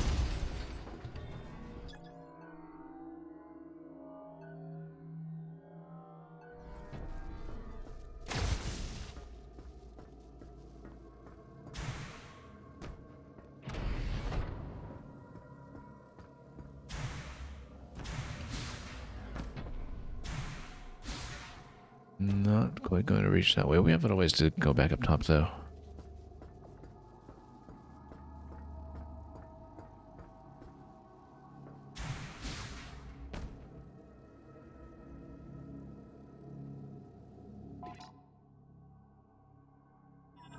So, came in here, looked pretty alright.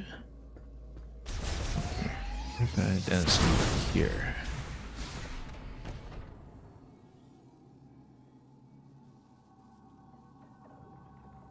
Oh. Right, that's actually still boost ball dependent to get up to the top.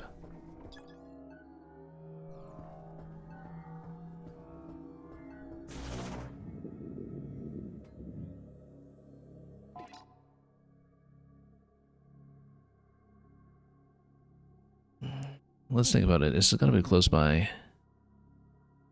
that we can maybe activate something else or solve something else to make some progress here, but usually something else has been in the way.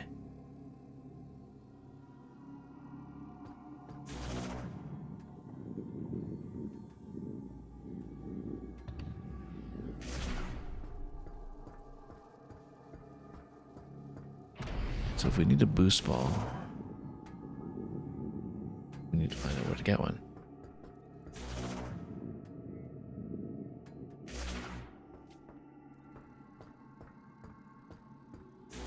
Actually, let's see what this is over here. See if we can break it with anything now.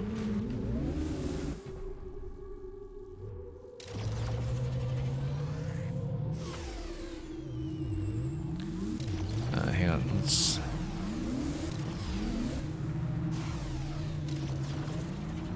around for a moment and regroup.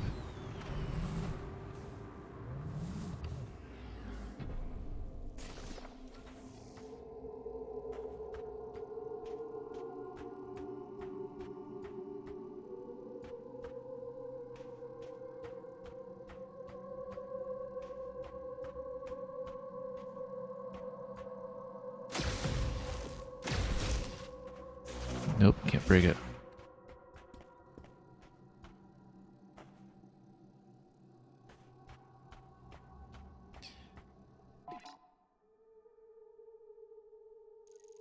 Well, there's clearly something obtainable there. Mech parts.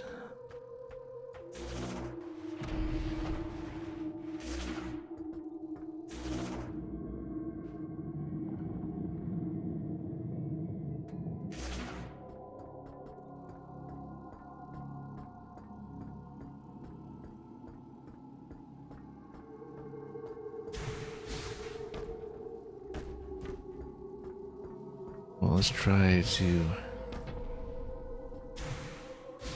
approach this way. Nope, doesn't work.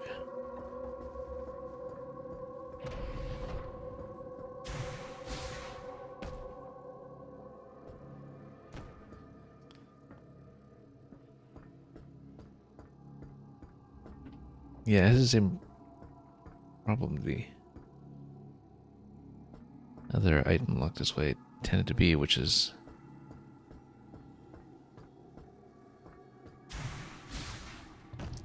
that you are kind of at the mercy of the direction you're working with. Now let's see. Is there something else I can do here?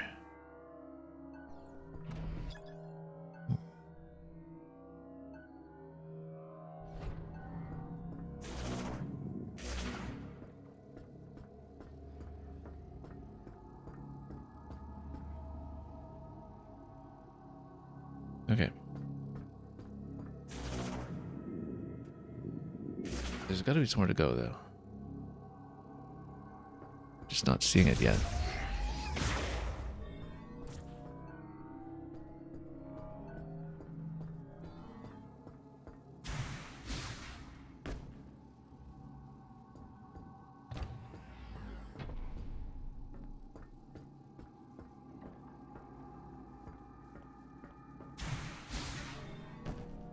So there's the boost ball area over there, but then is there anything else currently accessible? It might not be.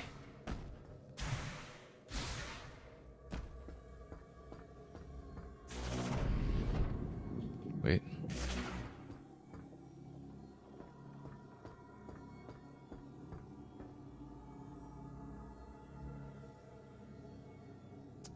I'm just thinking about what else we can do here.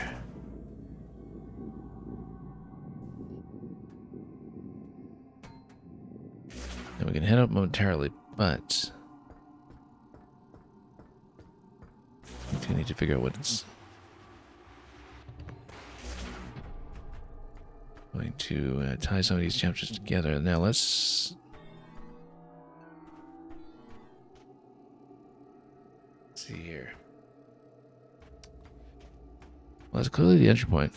What we need next. Then do we go to the entry point immediately? It's possible we don't.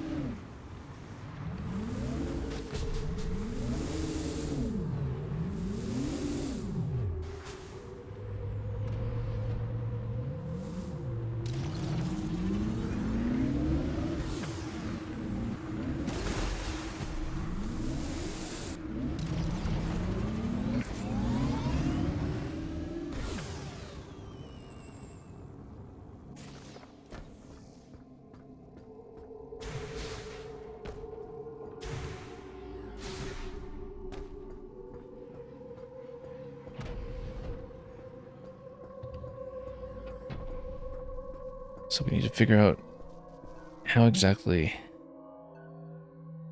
we've been able to get through this now that we have the power of fire being the important interaction to watch out for here.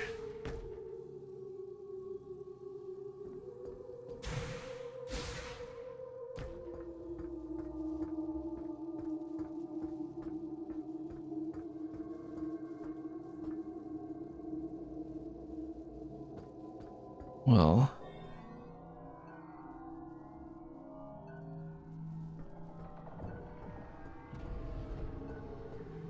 and what else can you do to manipulate the speeds here? What even is there?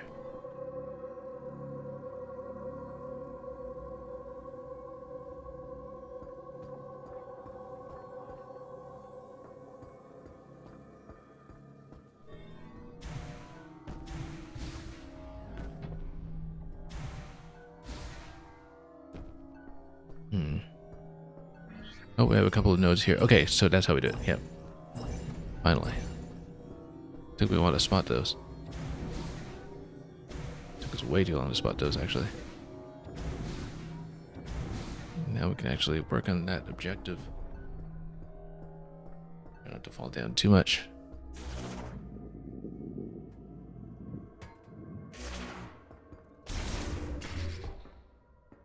And there's our entry point. Going into whichever area this is.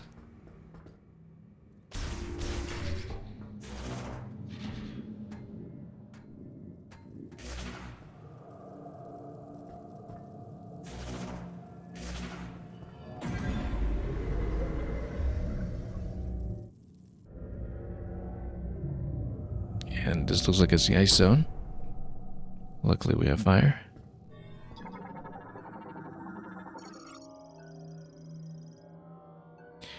Beam energy or an explosive shock. Well, I mean, that's just a door. So. Large elevator for wheeled vehicles. Connects to the sky tram. That's interesting. That's not what... Oh, whoops.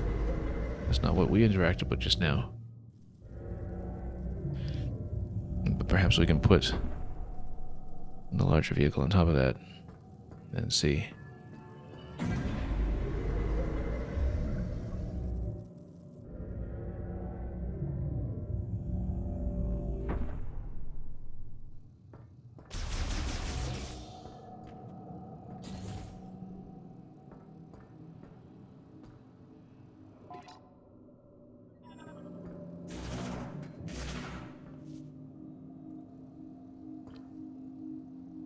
Interesting. Oh, whoops.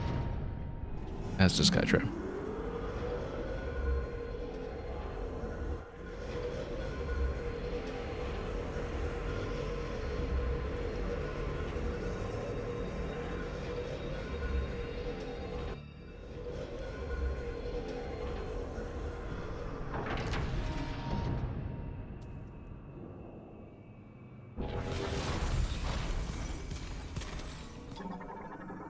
And then new zone. Gonna give me too many hits on the map. Again. As always.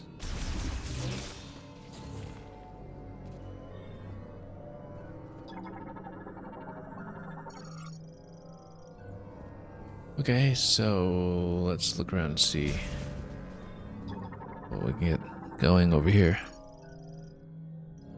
Bomb slot, if we can find it. It's over here.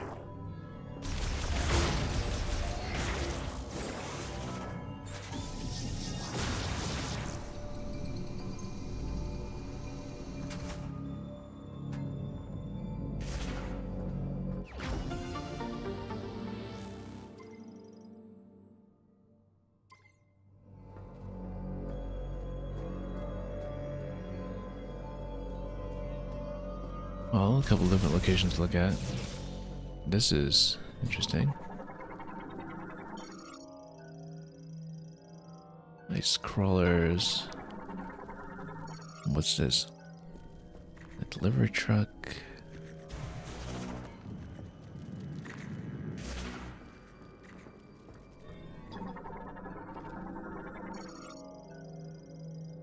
And yeah, well, I mean, we can do that.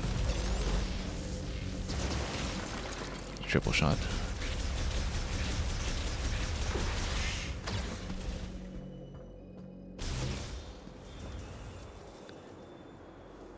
So that'll get you something. Before we go through there, I'm gonna see if we can get something like a save station in one of the other adjoining rooms. Check it quickly.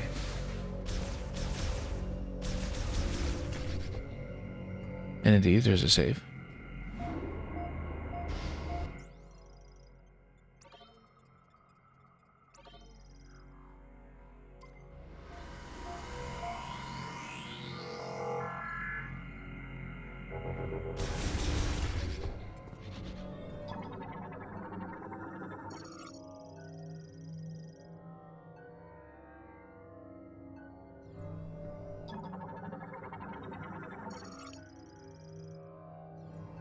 Yeah, I guess maybe we can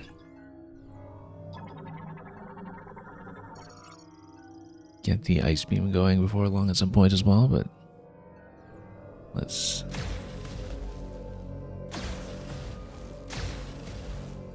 see. Powerful impact will shatter it. Sure, just a charge shot will do it.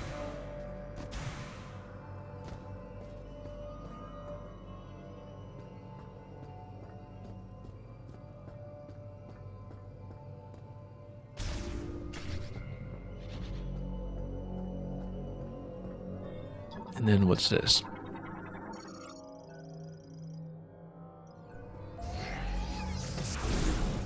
Standard door. If we get anything just traversing this.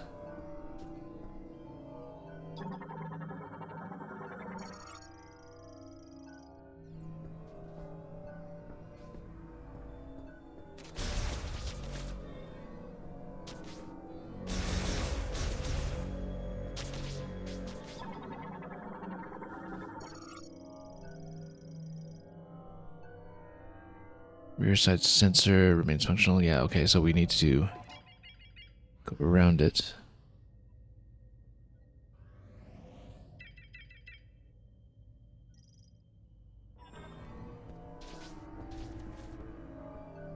But, you know what, it's something we can do.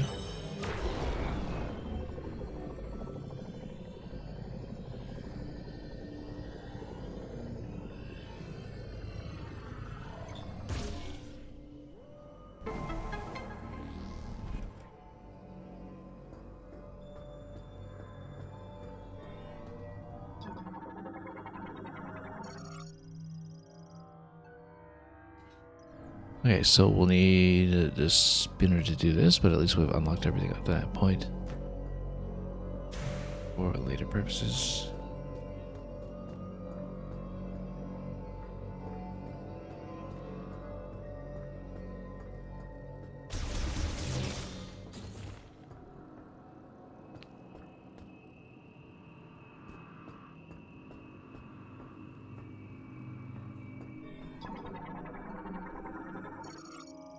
Skytram for wheeled vehicles.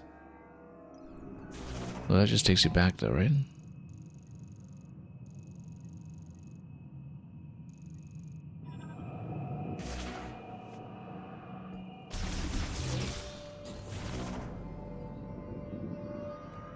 Well, since we have the opportunity to go deeper in, let's go deeper in.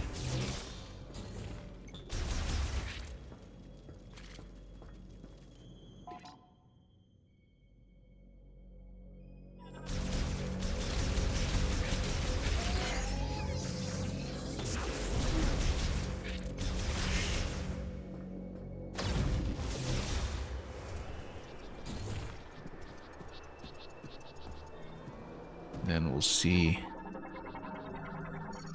what we get up to here next.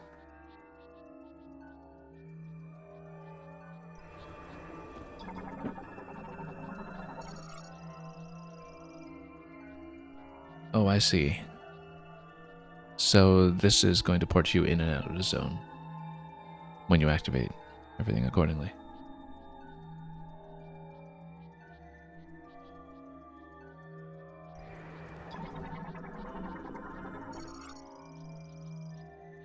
Yeah, so once you're deeper in, you can probably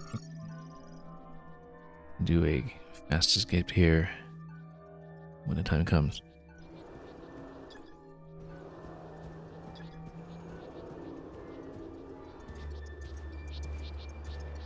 And then this will be a new name zone, no doubt. Ice Belt.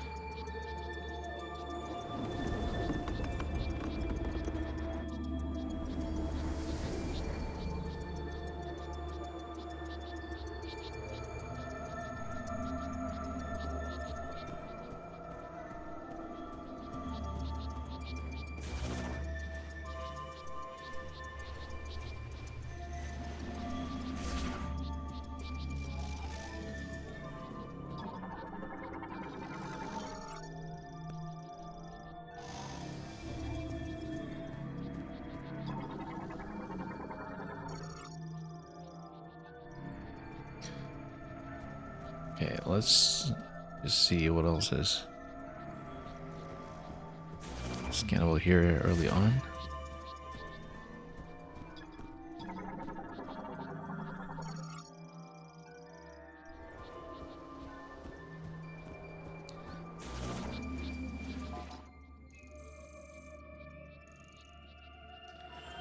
I mean, I guess... Oh, you actually can't drive in this section. I'm surprised given how big it is here. Did we get a fight?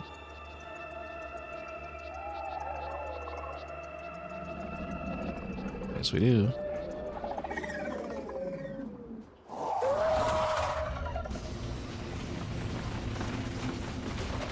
That's a whole lot of wolves.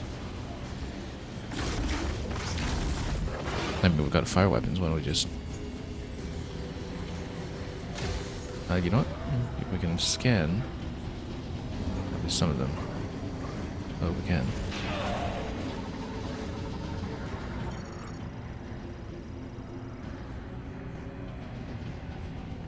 Okay, let's...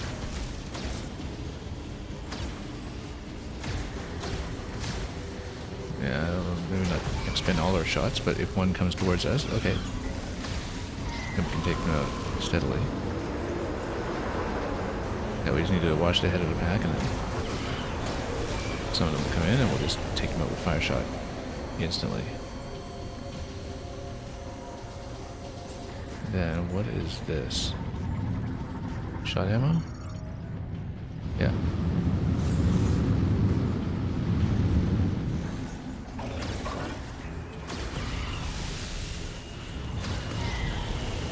Just need to watch out when something's coming.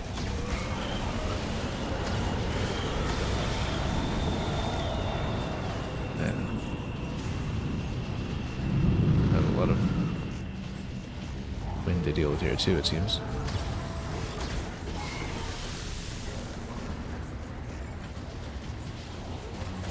Oh.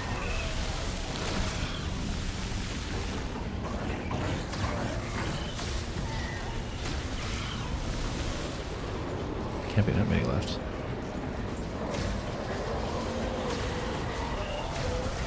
Well, good thing we've got a good number of expansions to deal with.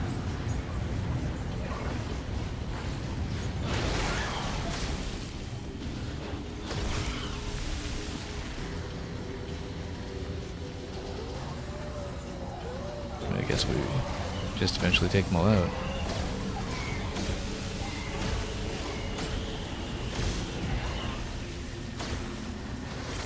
Oh.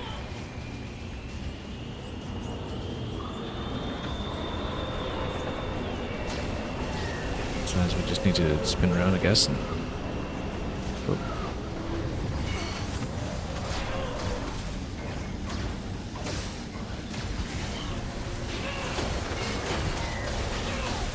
That's a lot more damage than I was hoping to take here. So many of them coming in all of a sudden. Okay. Shot ammo's running really low now, actually. I'll switch to charged shots for a bit. Until we stun a few more.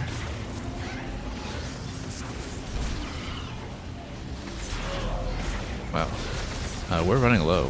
We're running really low, actually. Nope, hang on. Health, please. Whoop. Running too low. Whoa.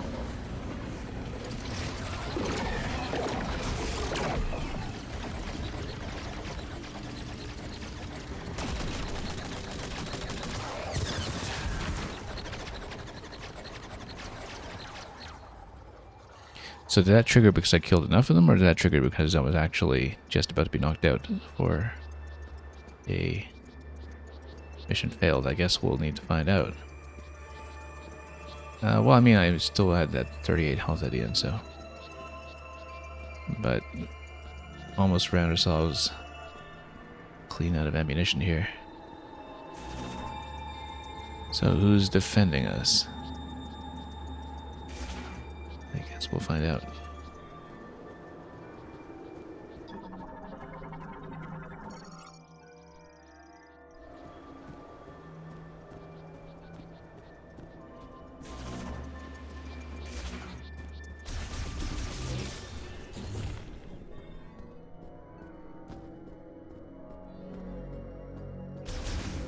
Yeah, you're saying those guys are tough? Yeah, I was trying to see, because I was trying to just rotate around and catch whoever was charging towards me. I was trying to look over at the radar on the top left as well, but the thing is, because they're all circling you, you can't really see on a radar when it's approaching. You really have to just kind of use your eyes and spin around a lot. Now... let's see here. This is another vehicle gate, maybe? Currently offline. And it looks like one of the data terminals that we cannot access yet because we have no power. Let's try to get some health. Oop. Not what I wanted, but that's okay. It'll do.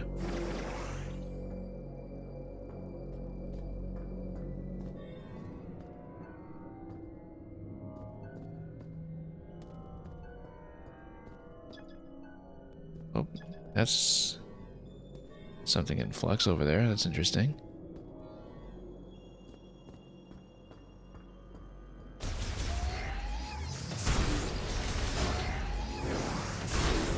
Maybe we can pick up a little bit more health here. That will be helpful.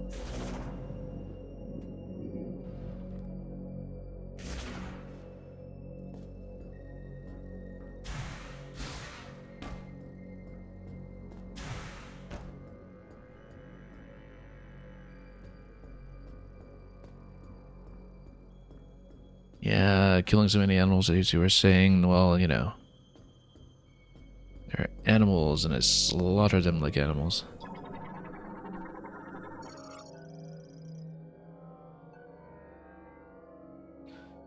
Okay, so offline and locked. We open this thing. I mean, we just don't have power for anything right now, so we need to solve that problem before anything else. It does at least explain how you get up to the terminal here. This is just a standard door. Installed during the machine era. And tap that in a moment, but this is one of the lightning locks. So not much we can do about that yet. And look at it, we got a Samus reflection again.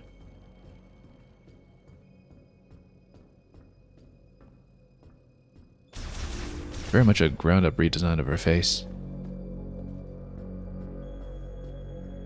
We'll see if we get a helmet-off ending. By the end, of course. Yeah, everything's offline. We'll just turn it on somehow.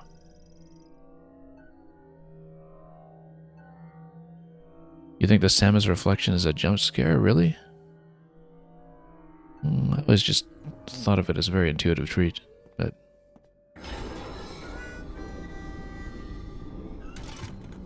All clear. Who's gunning over here? I never thought I'd meet the legendary bounty hunter, Samus. In a place like this. Corporal Rieger Tokabi. Fed Sniper.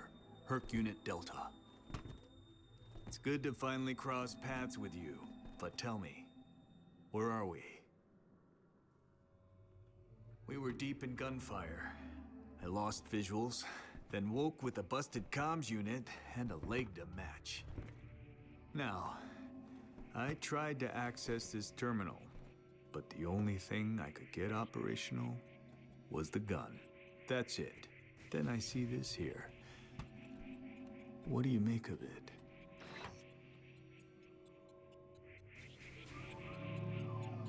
So, yeah, I'm guessing, of course, Samus is going to give him the silent treatment as well. That's not just something reserved for poor Miles. But here's a Tokabi. And he'll give us some covering fire from time to time, I guess. But I guess we reassemble a Galactic Federation crew or something over the course of rescuing them from wherever and whenever we've all been stranded. But let's grab a map. Oh, you were able to activate this. A map of the facility. But it's corrupted. Ah, you want to go there. In that case, this elevator is the only way down. But the power's offline. One moment. There. That must be the generator room. I think we can bring it back to life.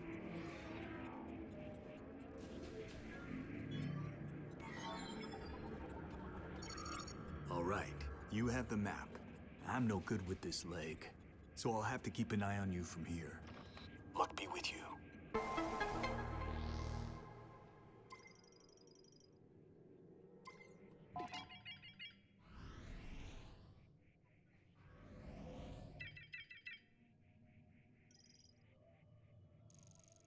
Okay, oh, quite a few areas that we can toggle between, in fact. Let's check this once more. Currently we're here.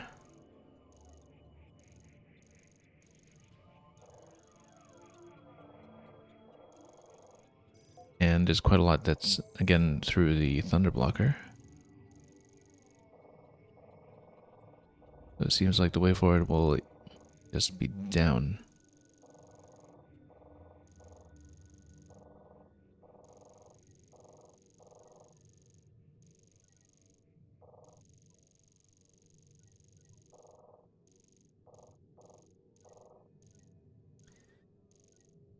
Now, comes down here and just taking a quick look. And there comes a point where we just lose track of what's available. I guess the power station that will want to hit to reactivate everything, and then eventually we head down to quarantine and fight whichever boss is located there.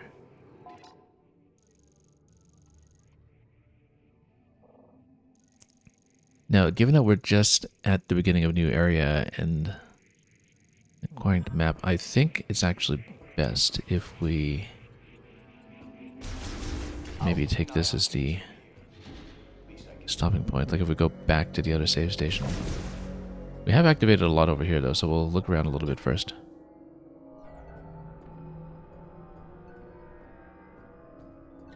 Even as suddenly a number of things are backline. But not that many, really.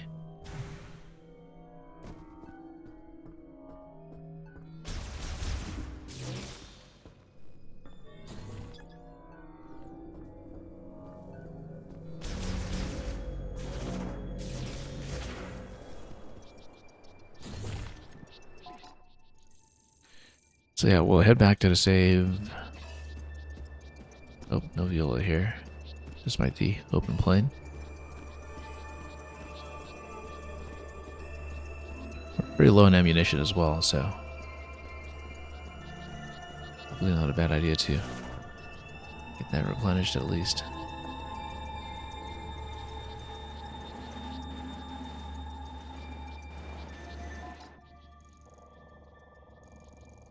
Rolled way off target. Hit.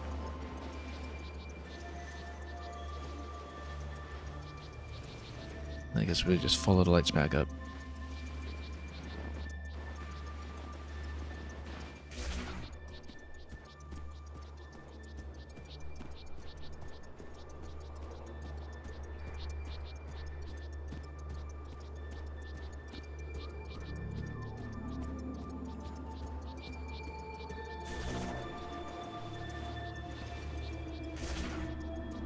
Anything new to look at here? No, not really.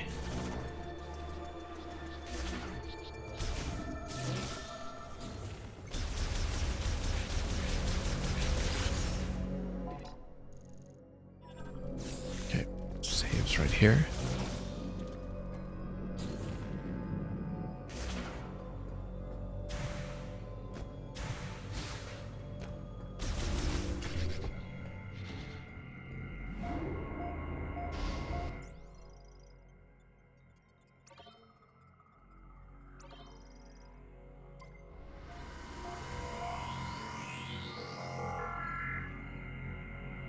Okay, fairly productive session.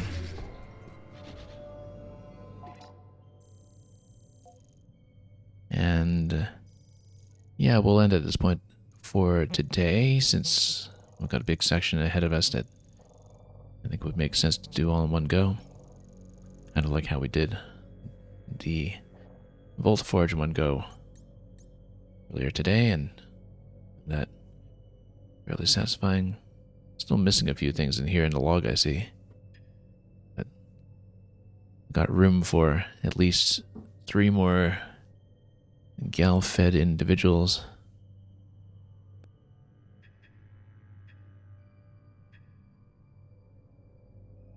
And other collectibles we'll just need to fill in as we go. 49% on the scans already. I wonder how we're doing on the collection. It says, yeah, 22% items. This is about what I would expect. They haven't really cleared that much when it comes to individual zones, so.